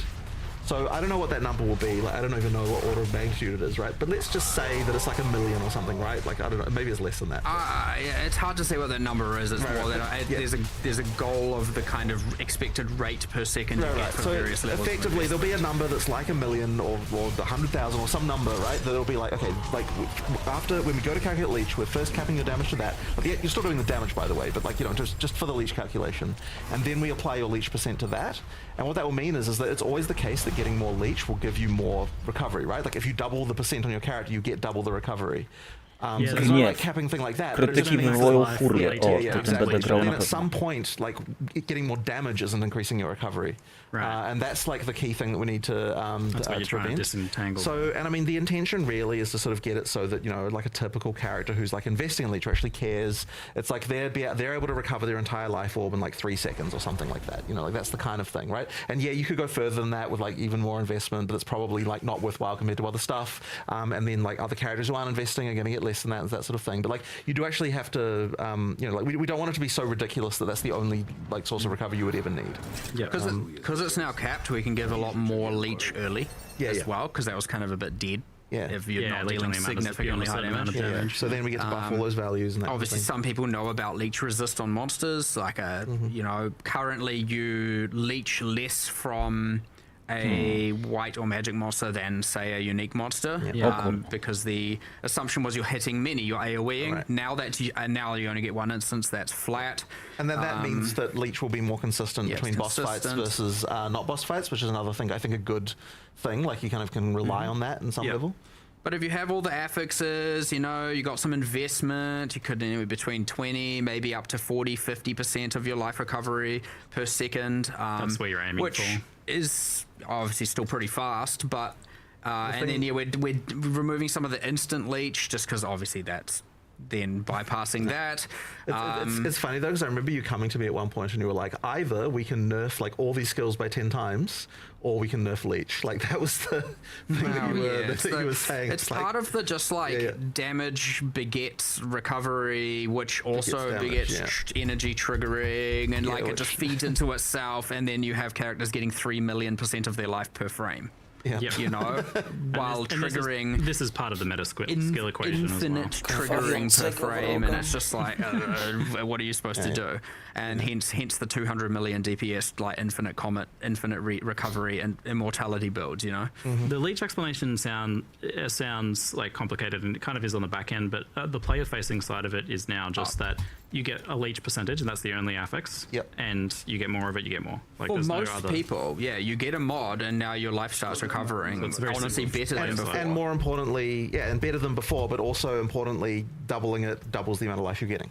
Yes. So like there's a lot of calculation going on to achieve that. But the one player facing thing that is important to know is that there is a point beyond which getting more single hit damage is not going to increase the amount of recovery you're getting. So at some point, obviously, getting damage gives you damage, but at some point, getting damage is less valuable than getting more leech investment if you are simply wanting leech investment. Okay. Interesting. All right. There's obviously going to be some adjustments there for people to. For sure. It's a big change. With the meta skills and custom crit comets and things like that, and their interactions with these various things. Gdzie ten regen furii, no? That's going in 0.5, this stuff, for people to figure out. Yeah. Cool. Go test it out. It's all fully changed internally. Feel free to go have a look at it. All right. And with that, so like I mentioned, the part of the core problem ultimately is that you, aside from the meta skill stuff, you're if you're recovering so quickly, then things have to kill you very quickly. Does that allow you to look at things that are killing very quickly then, once you start to feel like recovery is getting a bit more under control? Well, part of that, that folds into the whole the defenses and everything thing. But like outliers are outliers for sure. Obviously some stuff is intended to mess you up. It's kind of the point. But it all folds into the same, be it recovery, full life, one-shots, characters having significantly lower defenses than we anticipated, tools for getting more life via runes, like all of that folds into the same problem here of, if you're absent of all of these tools and you don't know how to do the very, I guess the meta strategies, then you sometimes are just going to get obliterated by things. So I'm just hoping obviously that leech is a case of bringing down the top end, but I think more the defense is bringing up the defensive tools, i.e. body armor runes, etc. Runic ward, everything. All of this is going to help contribute to ideally things feeling more fair. And of course, as expected though, if anything's just one-shotting you and you don't think the telegraphing's enough, you just let us know, because it might be on our radar, but it might not be on our urgent radar, and maybe we need to do something about it. Like, we have improved a lot of these things, either via increasing telegraphing or lowering damage. Like, we had problems with a whole number of skills, especially early. I'd say the number of those is dwindling, but they're still there, and obviously we might add some new ones on accident. But, you know, just keep telling us about that stuff 100%. It's not the intention. I mean, the important thing is things feel fair, less so than damage one way or the other. So, you know, if you're getting insta-killed by something you couldn't even see coming, that is a problem. We're obviously adding a ton of new pinnacles and all of that, and we're going to do our best to get everything as well telegraphed and as, you know, the correct damage output and everything. But, you know, we miss things, and if things feel unfair, just raise the alarm. All right. With that, we'll change topic a little bit to endgame, and I've seen it getting asked a lot with Temple going core. Is there any major changes there to how Temple snaking works, especially? We had to get rid of the snake strategy. It caused a lot of problems. We actually had a solution for the snake strategy, the proper solution, as it were, that we wanted to do right after the league launched. Like, it was actually, this one's actually on holiday, and like, I was like, okay, I need to like fix the snake strategy. But the problem is, the one that we came up with is that we felt like it would be a mid-league nerf if we deployed it. So we made like a few band-aid fixes, but it wasn't really the correct strategy. And ultimately, what the snake strategy is it comes about because there are rooms that the game wants to delete, but it can't delete them because it would disconnect the temple.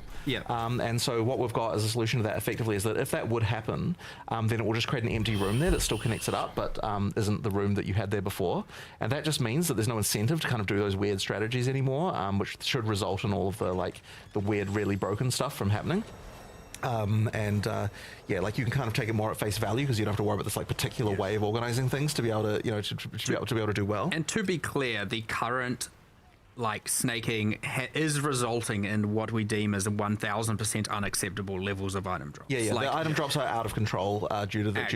Out of control. But there was just there's always the situation when you've got the stuff where like we would love to nerf it, but you can only nerf something like that if it hasn't gotten too out of containment before you nerf it. Because the moment that people feel like, oh, like 10% of the player base have like gotten, well, then I can't do it, and like you're pulling the ladder up behind them and that kind of stuff. Exactly, like it just doesn't feel good. So the whole thing. We just sort of had to let it be. And the thing that sucks about it is that it can make people's perception of what the correct level of item drops is to be incorrect, and that can then mean that like when we don't have the like bananas temple loot going on, that people like might not be as happy with that. But it'll be a thing there, like, you know, one league down the line after they've forgotten about that part. it'll be okay. But yeah, like that was it was out of control and we didn't love it. That being said, like there are also some. Did you get the extra reward stuff for the reward rooms? Is that like we've done some buffs to the reward rooms. So basically, just like if you play it conventionally, there's some buffs to the rewards when you're like for the stuff that was like pointless to do before. So in particular, the reward rooms that you get for killing the architects, like those weren't good enough. We want to make sure, you know, so people weren't even bothering. There was a strategy where people were using those to like get quick Itzeri runs and stuff as well, and we fixed that problem. There's a bunch of algorithmic problems with like how rooms get deleted or decide to get deleted or swapped that have been changed such that there's not like some of these weird, you know, they got to the point of being honestly a little bit exploitative to the point it's like, oh, I hate that I have to do this thing. We certainly don't want anything where people feel like I have to do this weird thing that I don't enjoy doing in order to get the most rewards. Like that's the key thing we want to. Yeah, because of course they will do it, right? Because that's the most rewards. Couple cool things. The Atlas tree now applies to the temple. Cool. Right. Whole thing. We're obviously relevant. There are some cases where obviously there's no summoning circles in there. You know.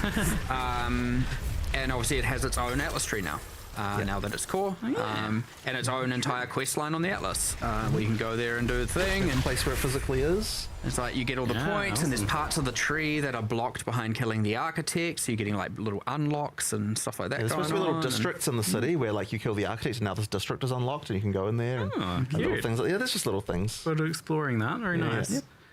Production, could I request a brief intermission for us so we don't have to rush the rest of the endgame discussion? How you guys feel about just having a quick 2-minute break? Sure, if that's what you'd like to do. We've never done that before, but all right. I know, we've never done that before, but we should. We'll be right back, folks. Okay. Thanks.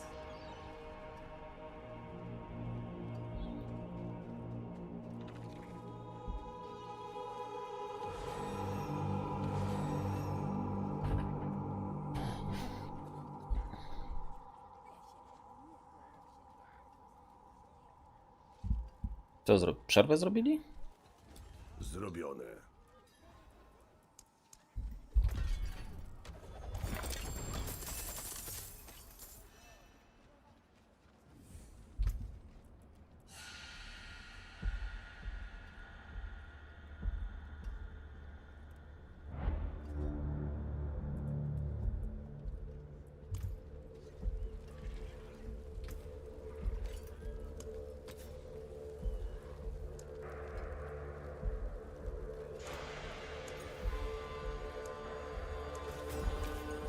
Do rychłego zobaczenia. Cała przyjemność po mojej stronie. O kurka.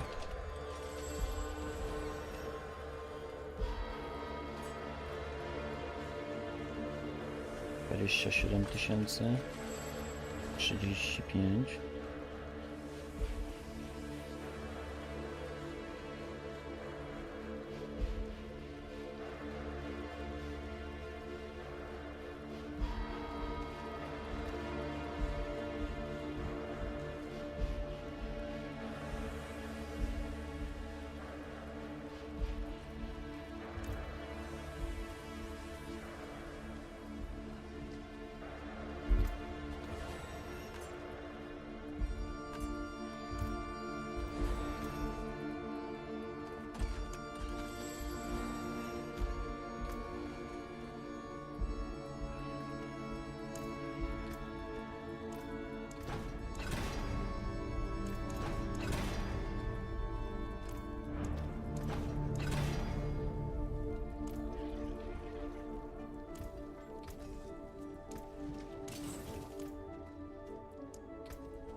O matko, i teraz zabawa.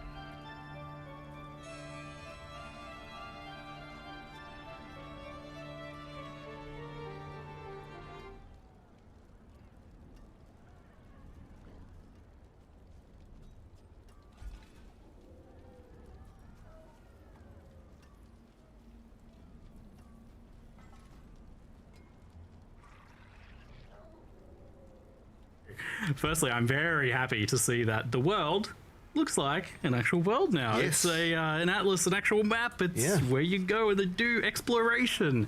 So was this kind of the goal for the outset when you were making this whole world map style atlas from the beginning? Well, okay, I think that I didn't realize when we were making it the importance of having those fixed locations, like knowing where things are. Okay. And like, so it's like we wanted it to feel like there was a world of stuff to explore, but I think that we did make a mistake in not necessarily like realizing that, you know, it is important that you can get your bearings and that kind of stuff initially. So having the fixed points like has worked even better than I expected, honestly. Like I was a little bit worried it would make it feel like too samey every time, but honestly, it's like it's really cool. Like in all of those points of interest, like I don't know if we really showed it like how easy it is to sort of get to the things, but it's usually to get to one of the league things, it's only like 4 or 5 maps away from the sign location. Like when I was first showing it to you when you first arrived, like, you know, like you do just go, like I started with it just all fog of war there, and I'm like, okay, if you just go down this way a little bit, then you get into the breach area, and if you just go like, you know, and ride a little bit, then look, there's these abyss cracks here, and stuff like that. So that's really cool. And the other thing is as well is just like, you know, the fact that there's like a giant ocean to one side means you just got your bearings. We're like, okay, we're on the edge of the continent here, like this is where we are. And we did even try to sort of think, okay, well, like in the physical Rayclast map, you know, like this is the direction in which like all of the, you know, the temple of, you know, the Zeri's temple and everything of Laraval was, and like, so we're going to put it in that direction. We try to sort of like have our bearings so that all those things are sort of like have some kind of real world analog, which is pretty cool. And there's even, if you go far enough into the ocean, you will find Oriath over there. I didn't know you were going to say that. Which has the beast, is you know, the apocalypse is there. So it doesn't actually do anything. Like there's not a reason, but it's like we wanted it to feel more like this is actually wait for like 5 and 6 for that. Right? Yeah. So it'll change later once we've got the rest of the campaign in. But that blew my mind though. That you can just go in the ocean, and as long as you pick the exact right direction, yeah, you'll exactly. miss it. It's kind of more of an Easter egg than anything. The fact that it's there, but we do want it to feel like it is Ray class that you're exploring. That this is like like things are at least broadly where they're supposed to be, and like while it is like the biomes and stuff like that are all randomly generated, like what maps are there randomly generated, like the initial layout of where the landmarks are is is like really nice. We could have like a world first race to Oriath or something like that. I don't know, maybe expedition race so you can get over there first. Yeah. That's really cool. So I think before, when you first started Endgame, you just kind of ran maps and it took dozens of maps for anything to kind of happen. Yes, I agree. And now we want that to be way shorter. So like the first time you open the Atlas, like there's towers that rise out of the ground, and like there's a quest marker right there to do that, but you don't have to do that, right? You can go a different direction, and you'll pretty soon you'll run into like a breach or something, and then you'll be an NPC, like within 1 or 2 maps there'll definitely be an NPC telling you, hey, look over here, and like it'll appear in the fog of war. You'll see there's a quest marker, you're like, oh right, there's something over that way, like that's the kind of experience that we want to have, of like feeling like you are exploring, like a kind of like, I guess it's more of a sort of, it's funny because it's a little bit, in a way it's sort of a bit more like that sort of open world game design that you would get from a kind of open world game, except it's on a kind of like Atlas level. So you need to be thinking, get that feeling of like, but there's points of interest and stuff to find and that sort of stuff. And not only that, but we did want to make the kind of the infinite part, like once you have done all the quest lines, the infinite part needs to be more interesting too. So now what we have is all of the leagues are adding Atlas mechanics, right? Like, so you've got things that, and I guess that's one of the other things I really want to make sure people are aware of, is like all the leagues do have things that interact with the Atlas in interesting ways. So like, you've got the delirium fog thing where you're spreading fog over, and the positions of things matter, and where you pick to do it will matter, and actual like that sort of stuff. Actual abyss cracks that close on the Atlas is really cool. Like I really like that one. That was one of those that people thought I was a bit crazy when I suggested that one. But, it's one of those things that's just it's just really cool. No, it's crazy. So it's fun to come up with those kinds of mechanics for leagues and think about how they can escalate and so on. But it also adds like another sort of deeper layer to everything too, because one of the big issues we had with all of the leagues was that they had kind of like their mechanic, but they didn't have like, and here's how the mechanic changes and here's how it evolves, and like there wasn't kind of a lot of that going on with those initial 0-1-0 early access leagues. And it's really adding all that extra depth that like makes an actually interesting thing. And like part of the reason why we identified that is because like when we came to write a quest line for them, we're like, well, there actually isn't enough here to write a quest line for. Yeah, there's nothing. Like there just kind of wasn't really stuff enough to do. So it's like we have to add a bunch more to make it so a quest line is reasonable to do. And so the quest line actually sort of drove in some ways like the making sure that there is an evolution that happens across the course of every league. And I guess that really does set the standard now for what you have to make a league for PoE 2. Like that it's going to have things like that and mechanics like that. It seems like you're really trying to min-max the breadcrumbing here in particular, because like you leave the town, like literally the second map is a tower, and then like 3-4 maps after that is the gate of the giant fortress. Yeah, exactly, right? Like, we want you to get to that stuff quickly, right? And the funny thing is that it also, like what we said earlier about how the different sort of amount of time it takes for like the average player versus what people believe is the average, like it really does need to be that minimal number of maps to make that happen, because for some people, like they're taking a long time to complete maps, right? Like, like if it's taking like 7 to 15 minutes in some cases to a map, like you don't want it to be multiple hours of gameplay to get to the first. Even that's fast by the average. Yeah, and it's like we don't want it to be hours and hours later when you finally get to one of these things. So it really does need to be just a few maps. And obviously, if you're a fast map runner, you're going to just blaze through that real quickly. But you do need to sort of consider, what that experience looks like if it's the first time, because a lot of this questifying stuff is for people who don't even know what's in the end game. Like an issue you'd have with a first time player before is you'd go to in the end game, it's like, is there even anything out there? Like you don't even know, right?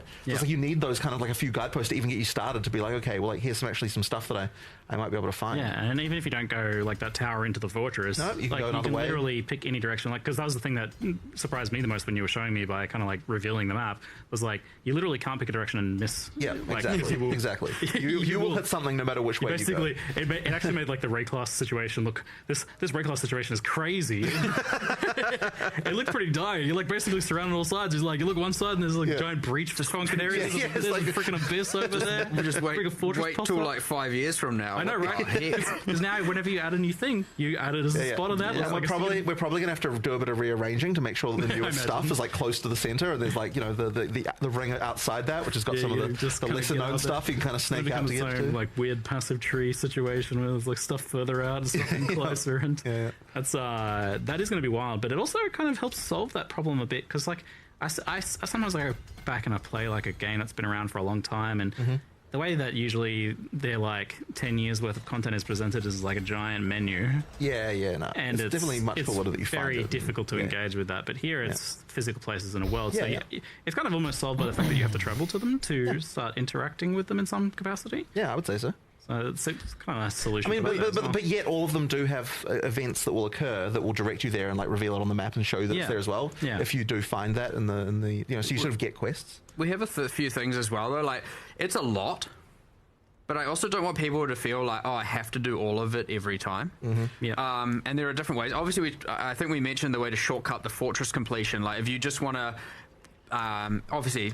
There's a big grid, a tree of nodes, right? So you can go like path of least resistance to all that. If you're this is if you're good. If you know what you're doing, you're repeating, good build. Like just beeline towards that, go to that, go to that, go to that, kill the bosses, kill the pinnacle, right? You've now done the quest line, and now just go out into the infinite and go and farm, or maybe go do one of the other leagues, or two of the other leagues, whatever, and then go out and farm. And every time you then get a set of citadels, you kill the thing, you can then auto-complete a section of the fortress. And that unlocks a big chunk of passage. And it'll just like ding, ding, ding, ding, ding, and complete all the maps, and you're like, all right, sweet, there's my 15 points, allocate, allocate, allocate. And so you don't have to just like hunker down and sit in the fortress for like forever. Right? We were really concerned that what would happen is like you'd kill the boss and you're like, oh, now I have to do all these maps in here like to just finish it off. So we wanted to make sure there was a shortcut for that stuff. So if you didn't do all that stuff while you were going there. So if you're a new player and you don't like burning through the tiers that quickly, that number of maps is intended to be the number that you'd need to be able to do for like a sort of an average player who hasn't done it before to be able to tear up to get to like to get to T5 to get into this part of the fortress and then get to everything in that exactly. So like it's kind of designed to be like for the players who are normal, but if you're a player who like really knows how to tear up really quick, then you can just like beeline to the quest objectives really quickly and get through that very quickly. And I guess one of the things that we wanted to do as well, even just for the regular leagues, is like if you're like an actual like a player, like we sort of imagine it's like a night of gaming is what it's going to take you to like do one of the quest lines. I mean, I don't mean like a like half an hour. I mean like like a solid night of gaming. A couple hours. A few hours, right? Like of gaming is enough to kind of get like a sort of a fairly reasonable player through one of those quest lines. And then that's kind of that can be like your goal for the night. And then the fortress might be like a couple more initially, but I mean for the good players, they're just going to be able to they can obviously get through the stuff really quick because they know how to burn through every map really quick and that kind of thing. So with the fortress, so how many roughly passives is there on that core atlas tree that you want? It's like more than 300, I believe. Okay, so that's like 300 maps within the fortress. No, but it isn't because some of them give you more than 1 point. Oh, do they? Okay. So we actually initially had it so that the number of points on the tree was the same as the number of points in the fortress. But the problem was that we found that that's a ton of maps. Like the number of maps that was too many. Okay. So we were like, okay, we need to do some like things here so that the atlas tree can be bigger than what the fortress is. Roughly know what it is, like 100, 150 or something? I actually don't remember what the number in there is. Yeah, I can't remember the exact number. But yeah, like we sort of wanted to make it so that it wasn't onerous. There's a few options there as well if we want. If we want. We haven't yet, based on testing really, is what is technically it doesn't have to be every map gives you a point. It can be the first X map give you point. Like as in technically you can fully allocate the tree and you could avoid some layouts or whatever you don't like. It's just well. if we needed to do that, we've got lots of levers to be able to flexibly just go, okay, this is like way we too don't long want the fortress to feel like a chore though. That's like really important. Well, we're that's what I was going to say. Is like I was a little worried that would be the case, but you showed me that there's there's little icons over the top of the maps, and that wasn't all of them. Like what was shown in the footage was actually you hadn't done the list yet. It was like half of them or something. But what surprised me, so these are adding like things like every rare monster in the map is an essences or monstrous treasure or rogue exiles are fighting each other and you're hunting them down and stuff like that. So all this other cool stuff. And what I was surprised to learn was that these are actually all individual unique things. Like there's not they're not being repeated inside of the fortress. Yes, There's the one fortress, of each of those things. exactly. So all of those mechanics are things that There's like one-offs. there's one-offs, and so if you auto-complete that part of the fortress, you're effectively losing that for this run. But they do appear out in the infinite as well sometimes to kind of make the infinite farm part like kind of more interesting. But this is like really interesting. So like even in PoE 1, as good as that end game is, which is really, really good, is it kind of takes like 30-40 maps before you start getting like stuff to being in your maps all the time, right? Like you've got the scarabs, you've got enough points. But here you've almost created like an end game atlas area of maps that you can do, but that's preloaded with like scarabs effectively, almost. yes. And then as you do that, you're effectively then loading it more with the atlas tree, so that when you do the infinite farm, you've kind of got more of that stuff there. So when you run out of that, then you've got your passive tree fully filled out and everything. And the passive tree does add a lot, and of course you allocate all of it now, so it's like changed quite a lot how the passives work. We have had to do some work to the on the level design side to make it so that the maps can support more of the of those kind of mechanics and so on as well, because like people, you've got like especially after juicing and everything, like that can be quite a lot. A bit too much, was it? Yeah. Speaking of things like the completion, there's a few other little bits where people are like, oh, I've got to do every league tree. Like that's a lot, right? Because that's the same thing. You don't want to be too chore-like, but reality is. There's a few changes around this. So let's say you do the fortress or you do the infinite and auto complete it after doing the quest line, and then you do just delirium. Now you can run 3 delirium tablets and it will scale all 3, and you can just go do that for the rest of your life. And the thing is, people will be like, oh, but breach can randomly spawn, and then I have to get the breach tree, otherwise I'm not invested in it. Yes, we have changed how this works. And once you're so effectively your area can support 3 leagues, and reduced versions of it. And so when you force 3 delirium tablets, it won't spawn other leagues.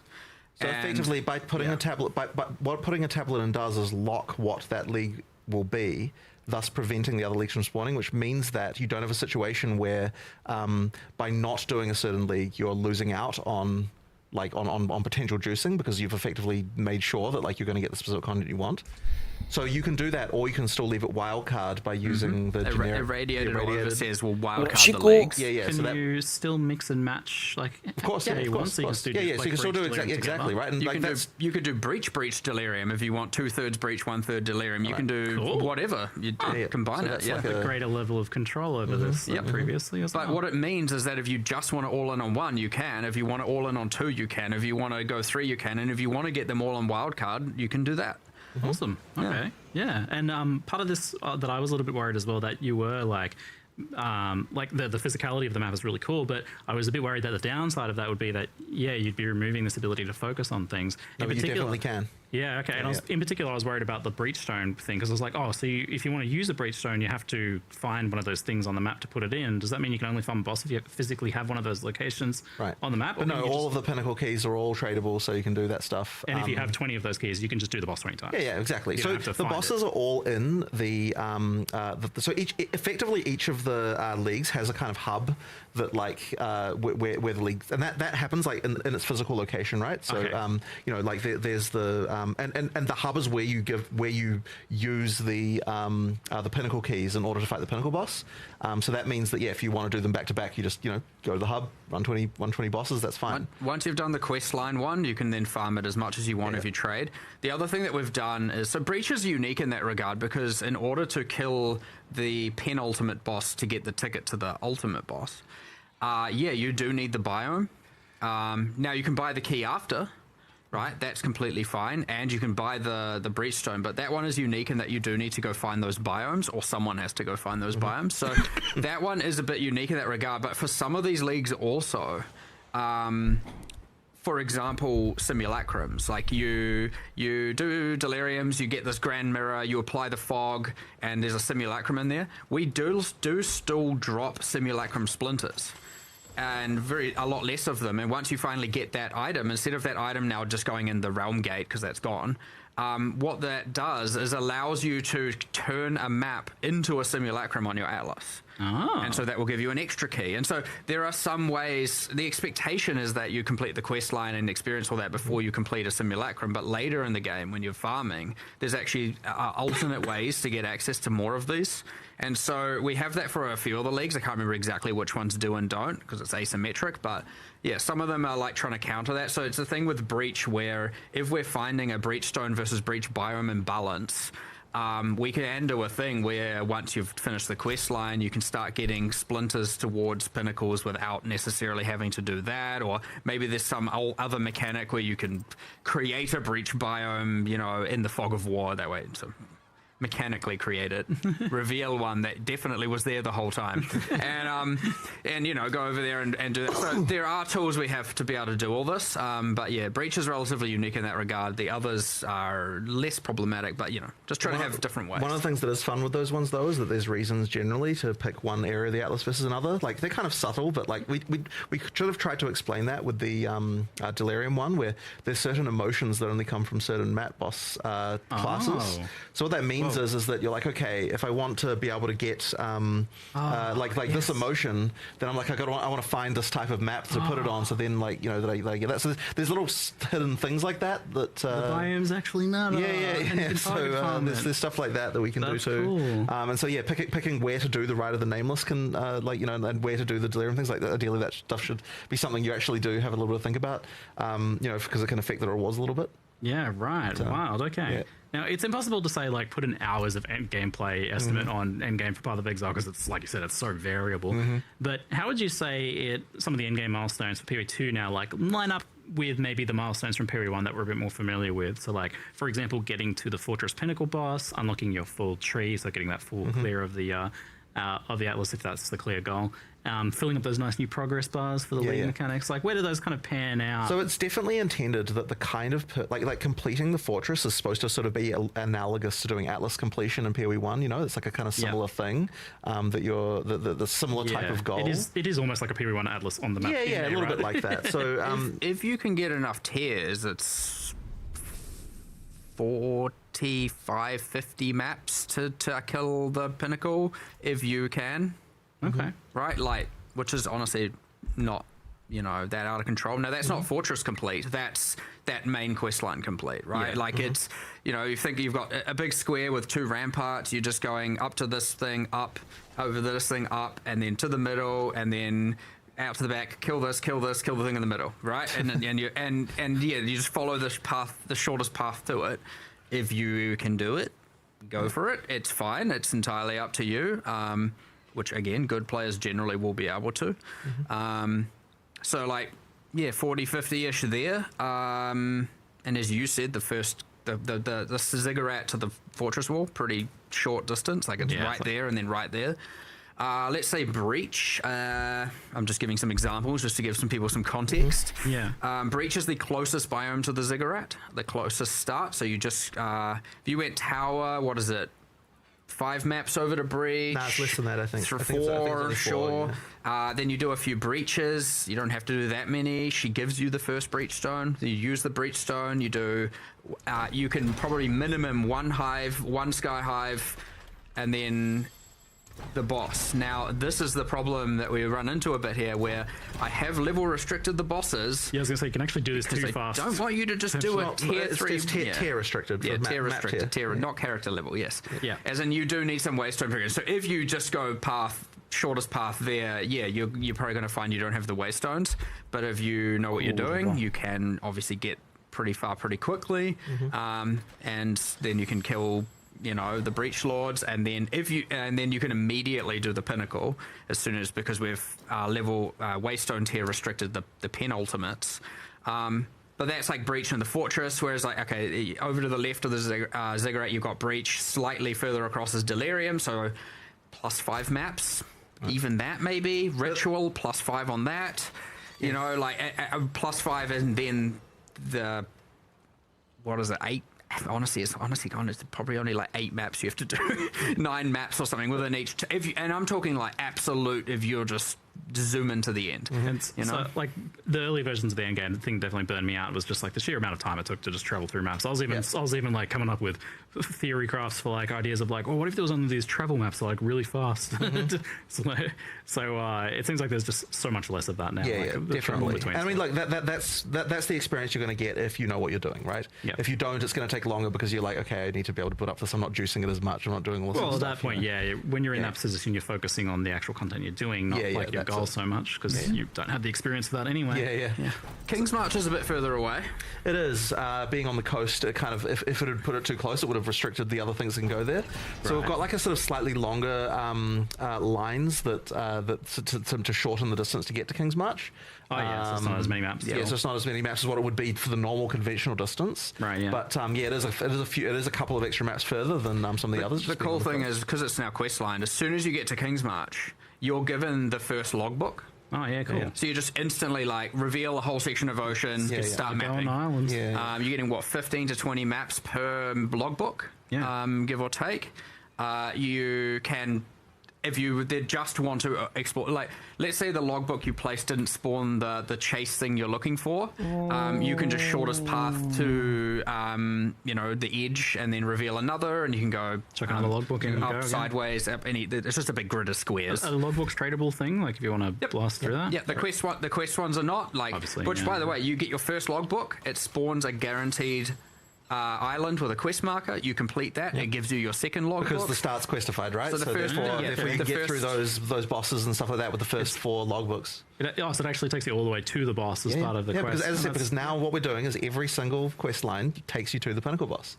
Right? So, like there's no randomness in the ability to do that, Because it is the active league, in particular, the Runes of Eldur pinnacle is more maps than some of those other biomes. Because it also it doesn't have a tree, right? Because it is the active league. Right. And it has just a lot more generally going on in many different ways. So it itself is a bit more, there's more going on. But then when it's not the active league, we can then, like get that to be more like in line with the others and that kind of thing. Oh man, I'm so excited for this to play it so much. But funny thing is though, like I heard you talking about very recently this idea of like it's actually good to have a quitting point. Stepping off point, and this seems to be tackling that problem. So that was another big thing when we were designing this initially. Is like, so and at this point we were literally just looking at Steam reviews and being like, okay, like what, like on a more meta level, like why do you get a situation where someone's like game is terrible, 400 hours played? Right? Like what leads to that? You know what I mean? And honestly, we're like one of the big problems is like there isn't an obvious point to stop, and like eventually any end game is going to get boring eventually, right? And if like you didn't have a point of like you felt like you were done, like if you've got a place to leave, then you're gonna then the game's gonna eventually suck for you. So like we have to be like we want to actually get you to feel like you're done, and part of the way that you do that is you add more objectives that like have progress bars where like you finish them and then you're like, okay, I'm done with this now. And so whether or not you want to do all of them or not, the key thing is that there is a point where you finish the fortress, you've got all the points there, and like there's progress bars, and like there is a point where you do, you finish the league. There is a point where you finish, all of the other league mechanics around, and then, and then there's, for other people there's challenges, right? Like part of the reason we wanted to add challenges in this one was to see, like there's quite a lot of people who just like the thing that their goal for the league is finish the challenges and then I'm done with it, and so it's like it's just another one of those things that PoE1 had that can give you an objective for yourself so that you know when to quit, because ultimately the goal is like we want you to play when you have a great time, but we want when you decide to leave that you come back with a plan to play again next league. And so long as we can get you to that point without burning you out, then you're going to be wanting to come back and play again. So it's like that. It's just one of those really important things that PoE2 just didn't really have, because it just kind of petered out into like into nothingness. It didn't really have like this. I'm done with this now. Ultimately, it's just about having cool core goals. Exactly. Like, and then you've got nice clear goals for that now. It's probably like Fortress plus like a specific league mechanic. Or maybe you want to do all of them, or maybe you don't. But the key thing is like you get to that point, when you're done with it. Then we've got those progress bars that can pop out the side, so you can sort of see at a glance. Like here is my like in-game completion, how much this stuff I've done. And you also know, by the way, that when you do finish that progress bar, that you have seen all the major content that the league has to offer in terms of like you fought the pinnacle boss, and there's more uniques you could get and more things you could farm, but like that stuff is really extra stuff. It isn't really the core of the experience of that. So yeah, that's part of what we want to do. And at the same time, for the people who never quit, the infinite atlas. Of course, we want to make sure that stuff is better, of course. But at the end of the day, like it is still important that infinite atlas significantly better. Well, it is way better. Yeah. Way more chase drops to get. Yeah. And mage blood. It's so much more crafting that you might want to min max. Like there's just a ton. And you could be like, I'm gonna go farm the land. The not ocean. Okay. You're gonna go farming mechanic confirmed. Is that what we're talking about? You're gonna go farm the infinite land. Time to retire down to a nice life of farming. And then the next day, I'm gonna go explore the ocean and just logbook, and do all of those. Like different choices, different axes. That's also important and cool. I'm gonna go do breach this day, and the next day I'm gonna do delirium, and the next day I'm gonna mix them all. It seems super easy to change like whatever it is you want to do if you want to mix a match now. So if you are focusing on expedition, like there's nothing now to stop you from going and focusing on breach for a while instead. And of course the fate of the Vile Temple, right? Like it actually is unique amongst the others in that it doesn't have an Atlas active mechanic because the temple is its own whole building a dungeon vibe, and so it still is a tree. It still appears in maps. It has a tablet. All of that. But instead of now like doing the progression on the Atlas, the meta progression layer, you're doing it in the temple, right? Just with less snakes. Excellent. And the new Atlas tree design supports this idea as well, where this core full tree is like a full completion thing, which is cool, but also like your initial reaction to that might be to kind of like worry that, it seems like it kind of removes some player decision. You have some specific things. So that is something we're really worried about, and but I'll explain also why we did it in the first place. So we had this problem where designing the Atlas in a way where you don't want to constantly respec really handcuffs you in terms of what kind of nodes you can add. Because if you want to add a node which is like, this cool thing happens when you're in forests, it's like, well, now if you're not in a forest, you're like, it's a waste of a point, right? So effectively, by doing full allocation, you can now say, okay, well, I'm not wasting any points. Like they do different things at different locations, and it means that we can just be more interesting with the bonuses. And they can be way punchier. Yeah. Because we're not like worrying about so much about the balance of that. So then when you're doing your initial progression, when you're picking stuff, it's more about like, what stuff do I want now versus later. But the issue with that is you can't add difficulty if you've got a full tree. So we're like, and you still wanted the idea of having a build for your character. So then we're like, okay, we're going to solve this in two ways. One of the ways is we're going to add multi-choice nodes to the regular Atlas tree, so that those ones can be like, am I going to go difficulty, or am I going to go like more difficulty, more rewards, or am I going to go less difficulty, less rewards?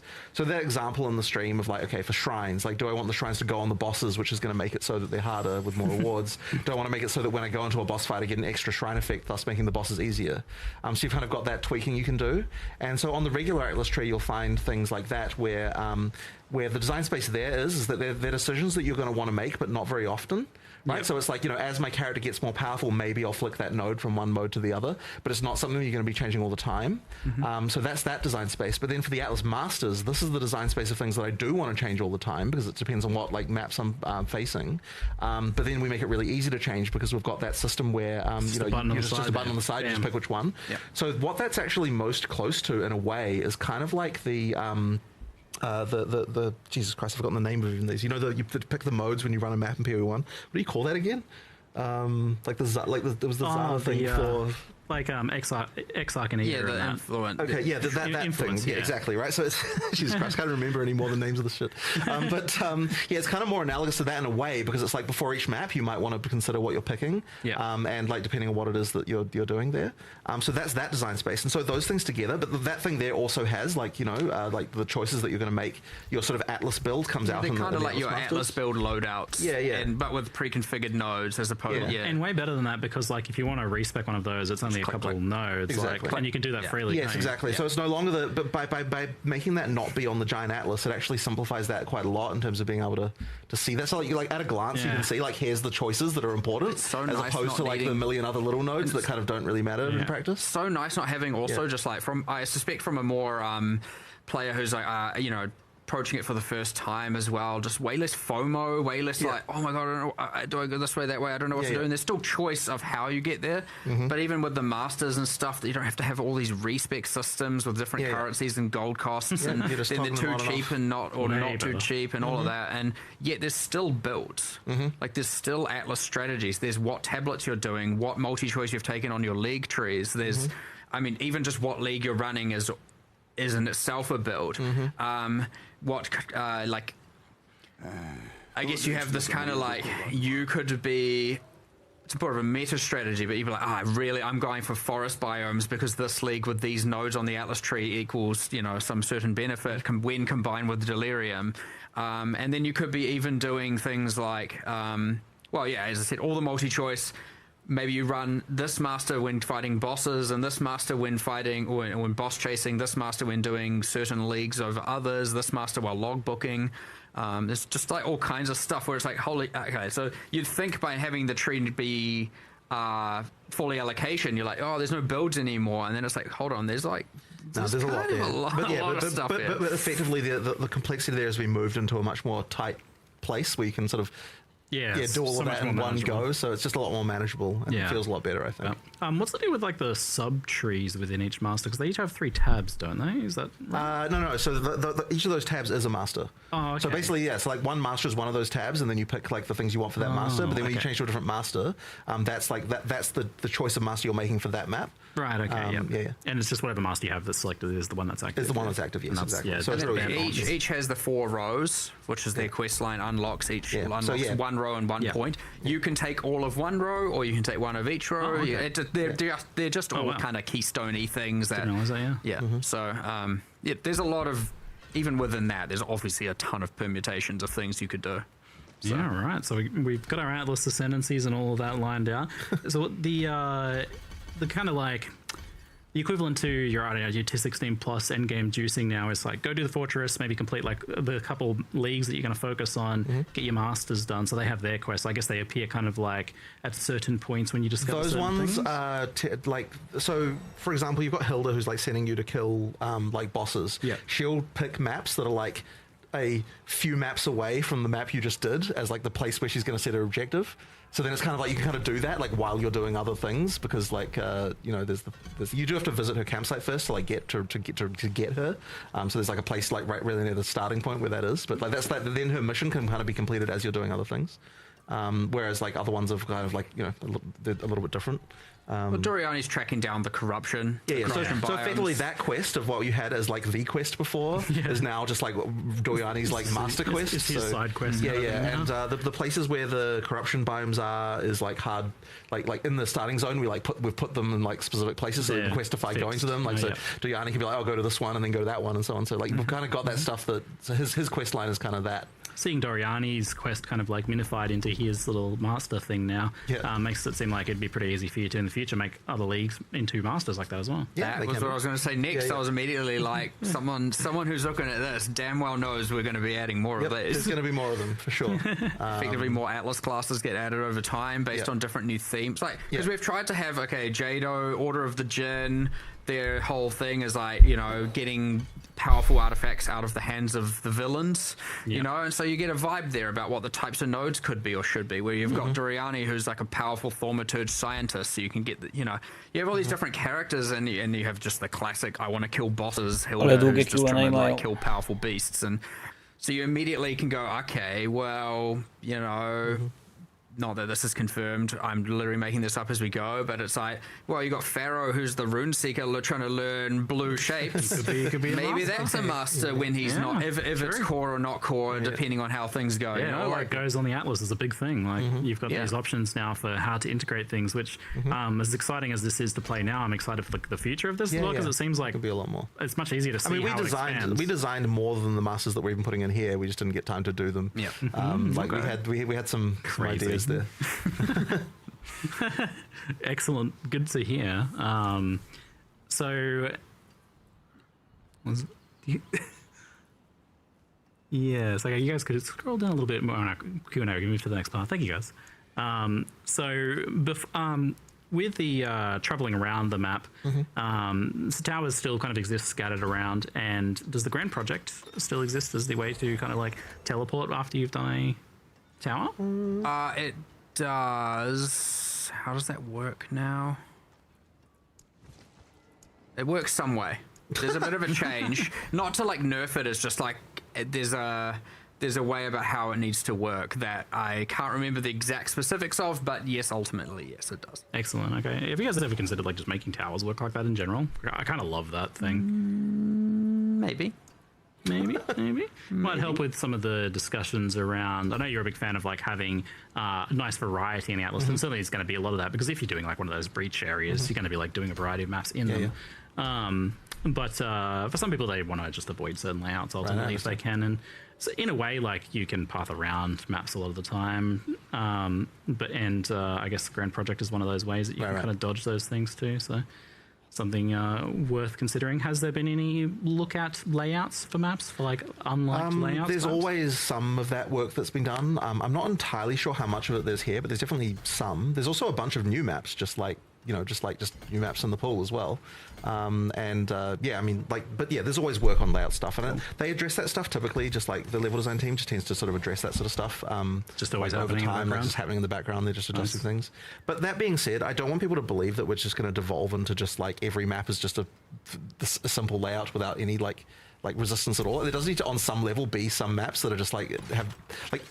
Maps should have some level of identity, and like I wouldn't want to just erase it all and just turn it into a pile of slop, gorgeous, all day. Exactly, you know what I mean? So like I don't want people to think that it's like, oh yeah, everything will eventually just become like a freaking circle or something. You do want to have some level of interest. You want some interaction with some maps are better with certain leagues than others, and that others, kind of thing. Different things like that. So, but yeah, obviously if there's maps that are just like nobody likes, like not a single person is ever keen to run ever, then we might want to consider changing that. Well, you did get rid of the slow levers in Augury, so yeah, for sure.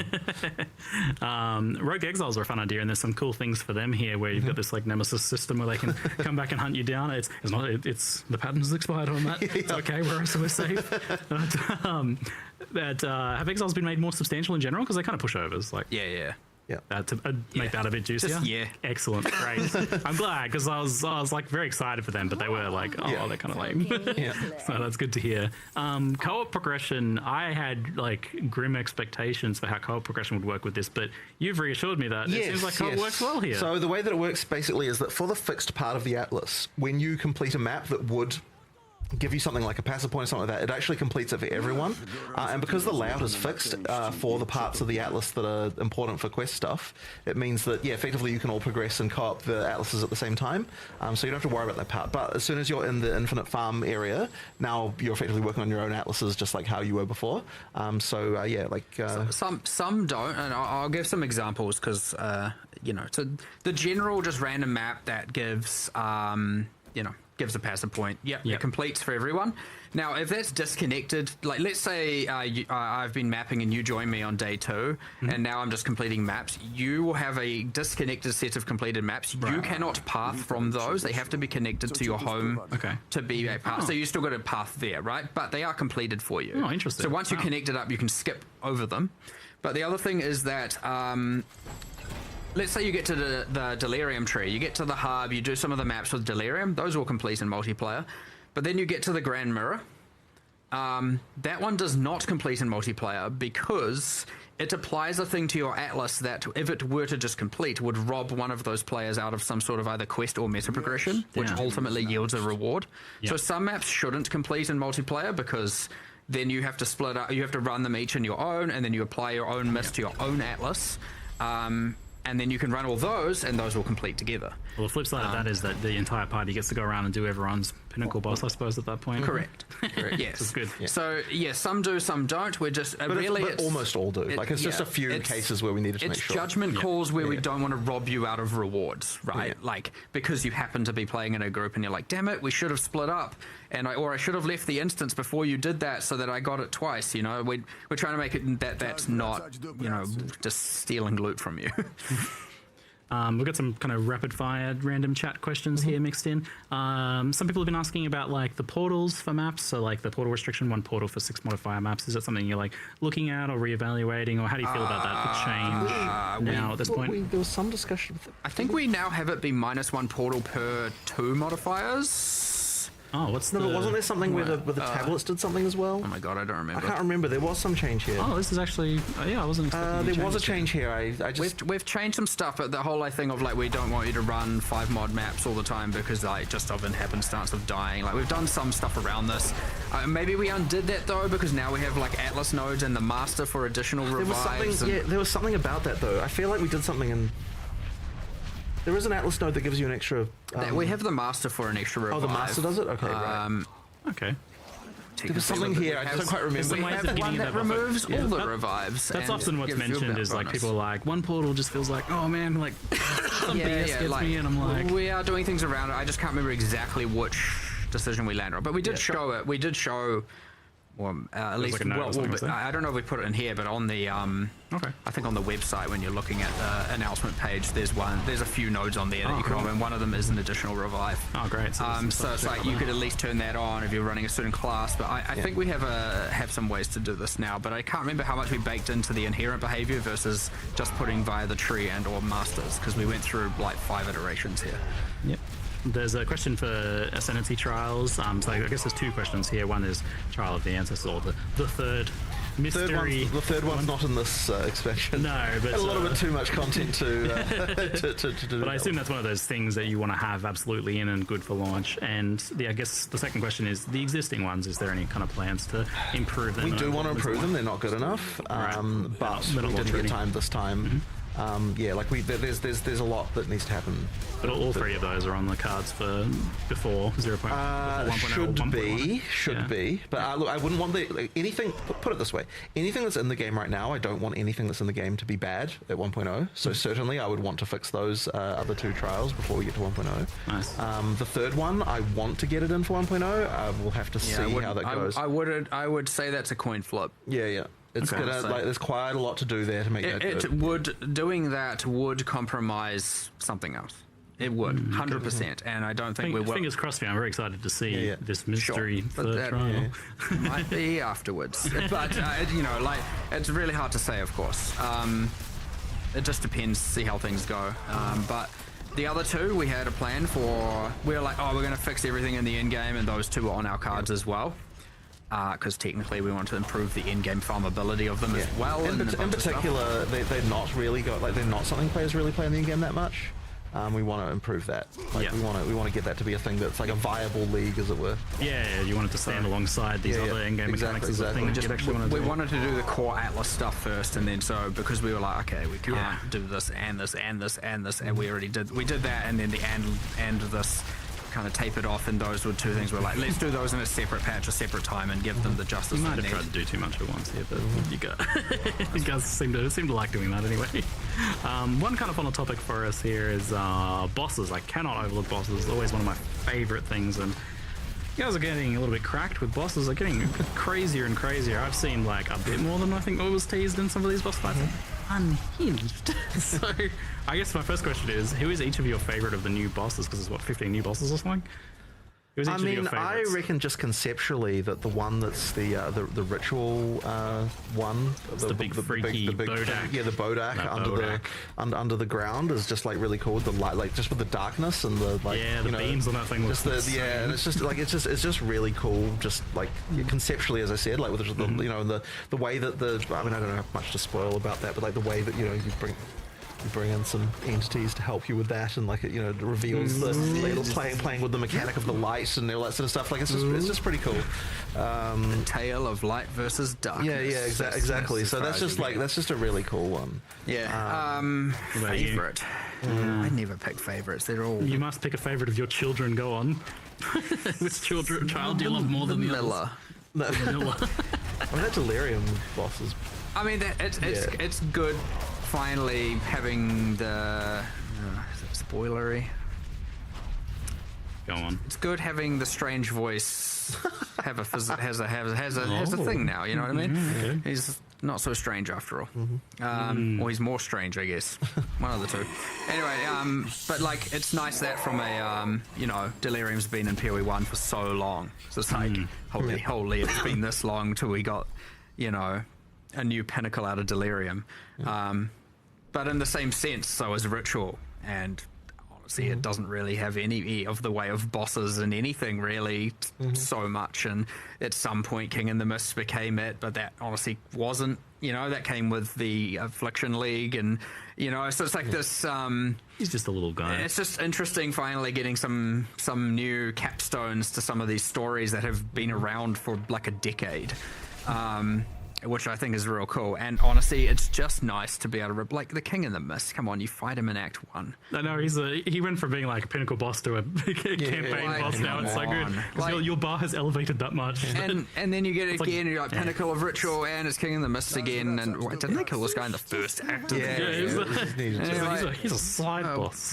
He's got a new skill. You know, it's like, it's just not good enough at all. Obviously, it's more than... I'm underselling it, but it is clearly just not good enough. And so, yes, I wanted to be more, you know, ancient with it, more, you know, primordial with it, like things that are just beyond your comprehension of power, and just like, holy, we're on a... Yeah, a couple of them look a bit mind-bending in that regard, which but not also just like, you know, OP human, you know? Those are cool. You know, like technically, Tang Mizu is just a OP human.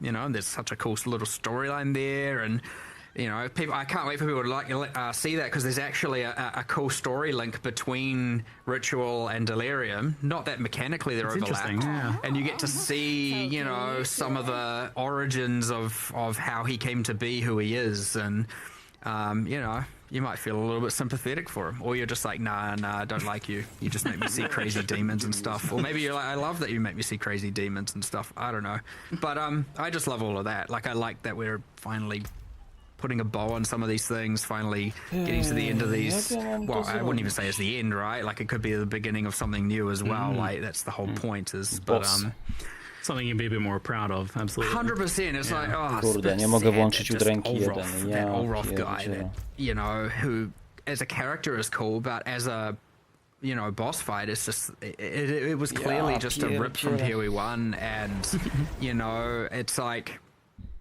here's this new thing in PoE 2 with this new epic new how we make bosses has obviously evolved over so long, and we're just taking this thing from several years ago, and it's just the pinnacle. And sure, we redid the effects and gave it a fresh coat of paint, but it's just not the justice they deserved. And so, yeah, that's I would love like a mini documentary, honestly, on like the process of how you make a boss now. Like, how does it actually go? Like, how do you get from like the original concept or whatever to the boss now that has like 40 skills and is crazy?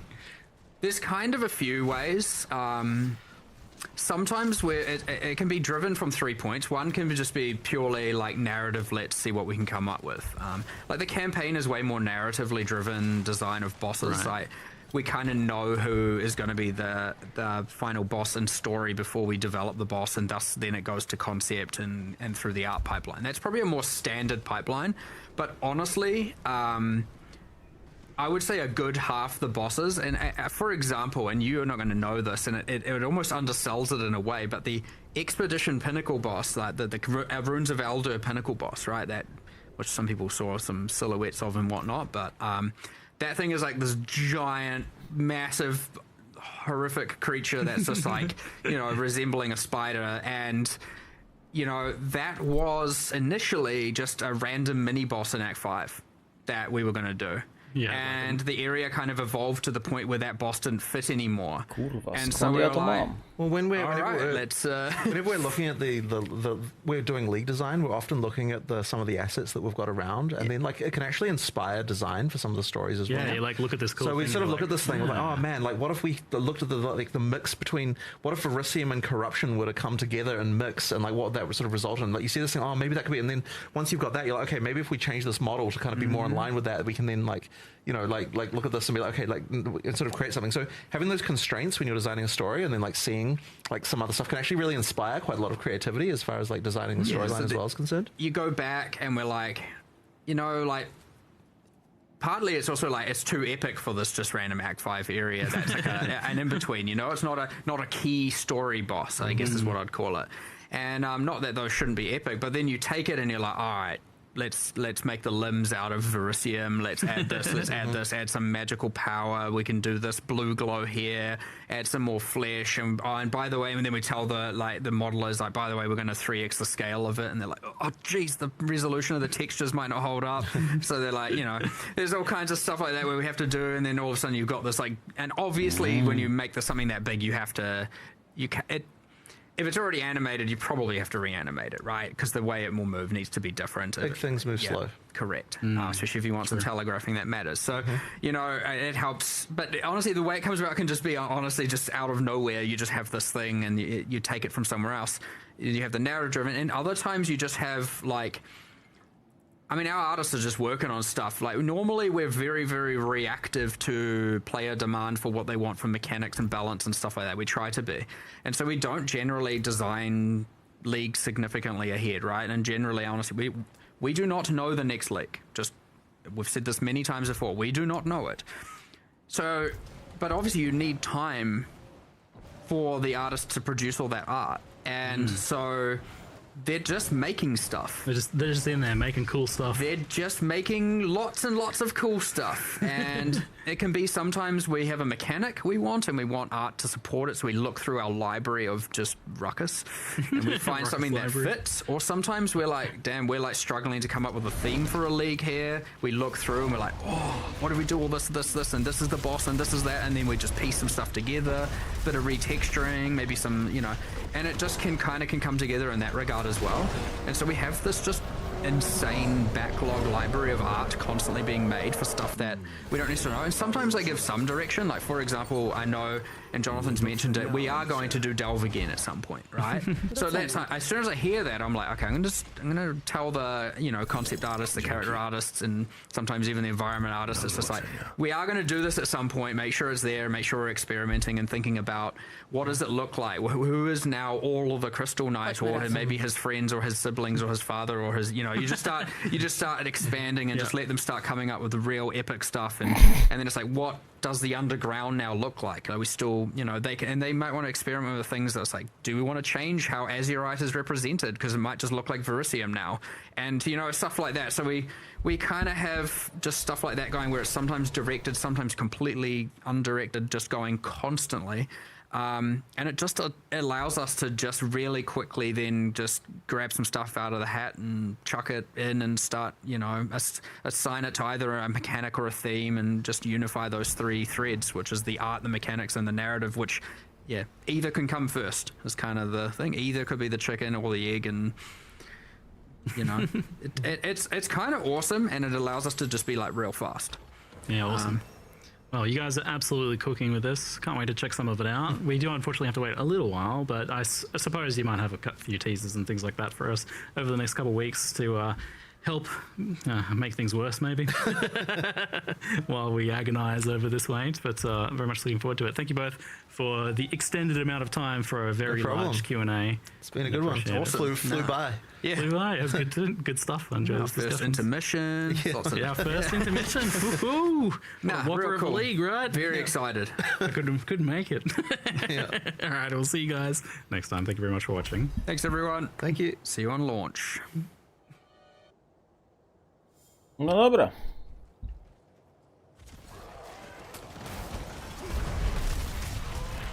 To my też możemy kończyć.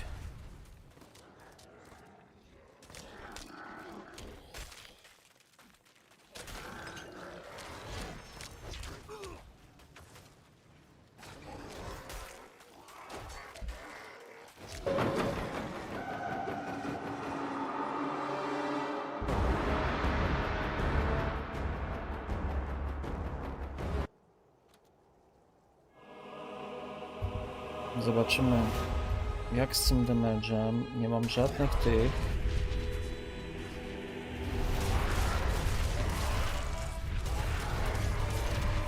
Dobra, widzę, że udręka poziom 3 to bez problemu.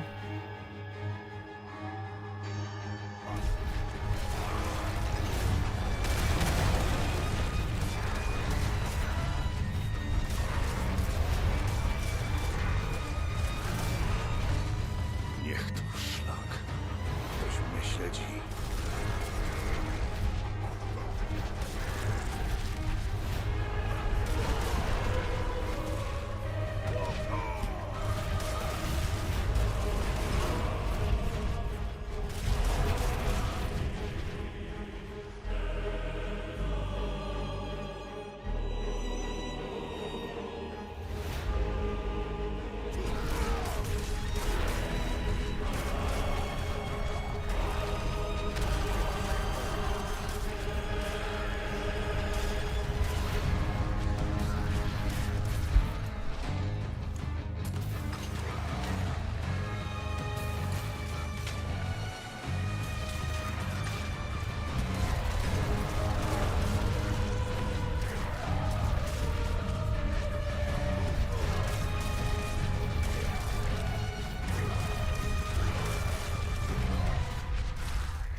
Coś zaczyna ścinać. Muszę wrócić chyba na internet z routera.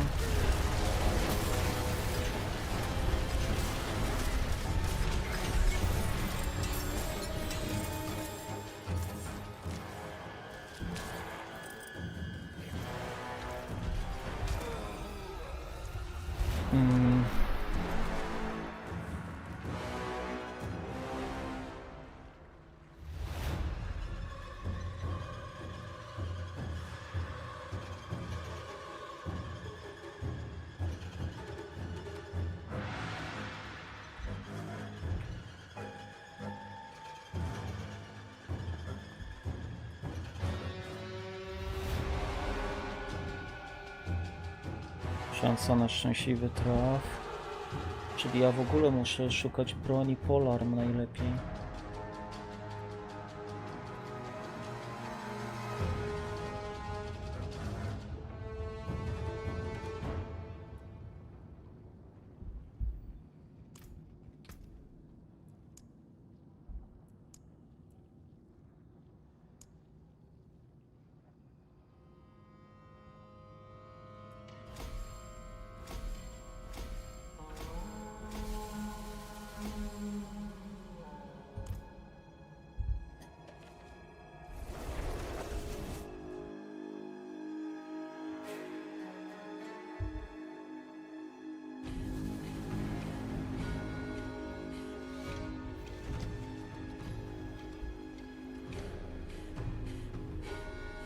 $17 giga zużyłem na tego streama.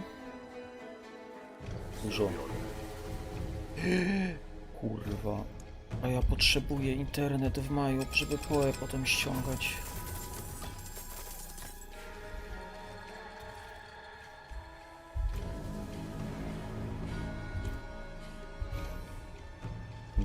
Kończymy.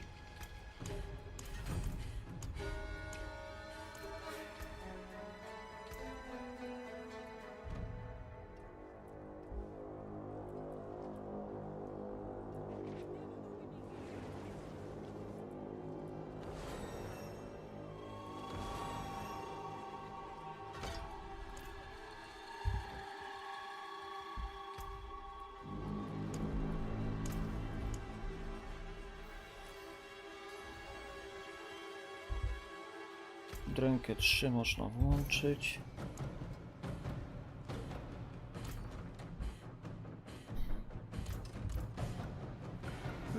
Gorąco tu jak u samego Hefa Etrusa, co?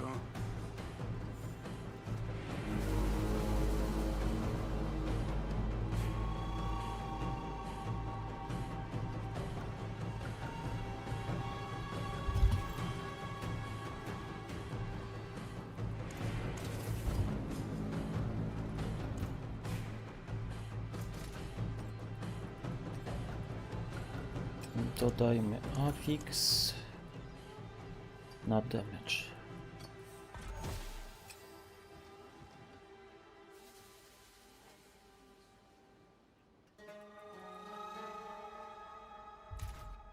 Powinien być crit chance, ale nie ma to nie ma.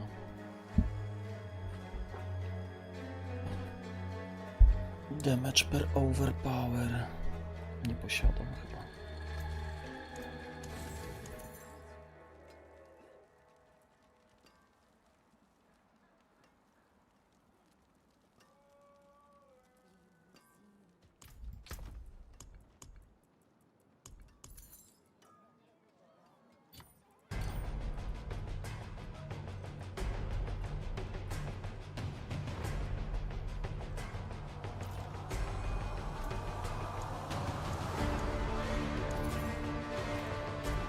Szkoda marnować czyjąś pracę.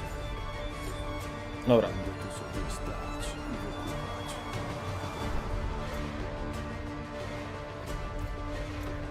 Kończymy streama i idę na internet, na router z powrotem, czat. Żegnam was. Elu, elu.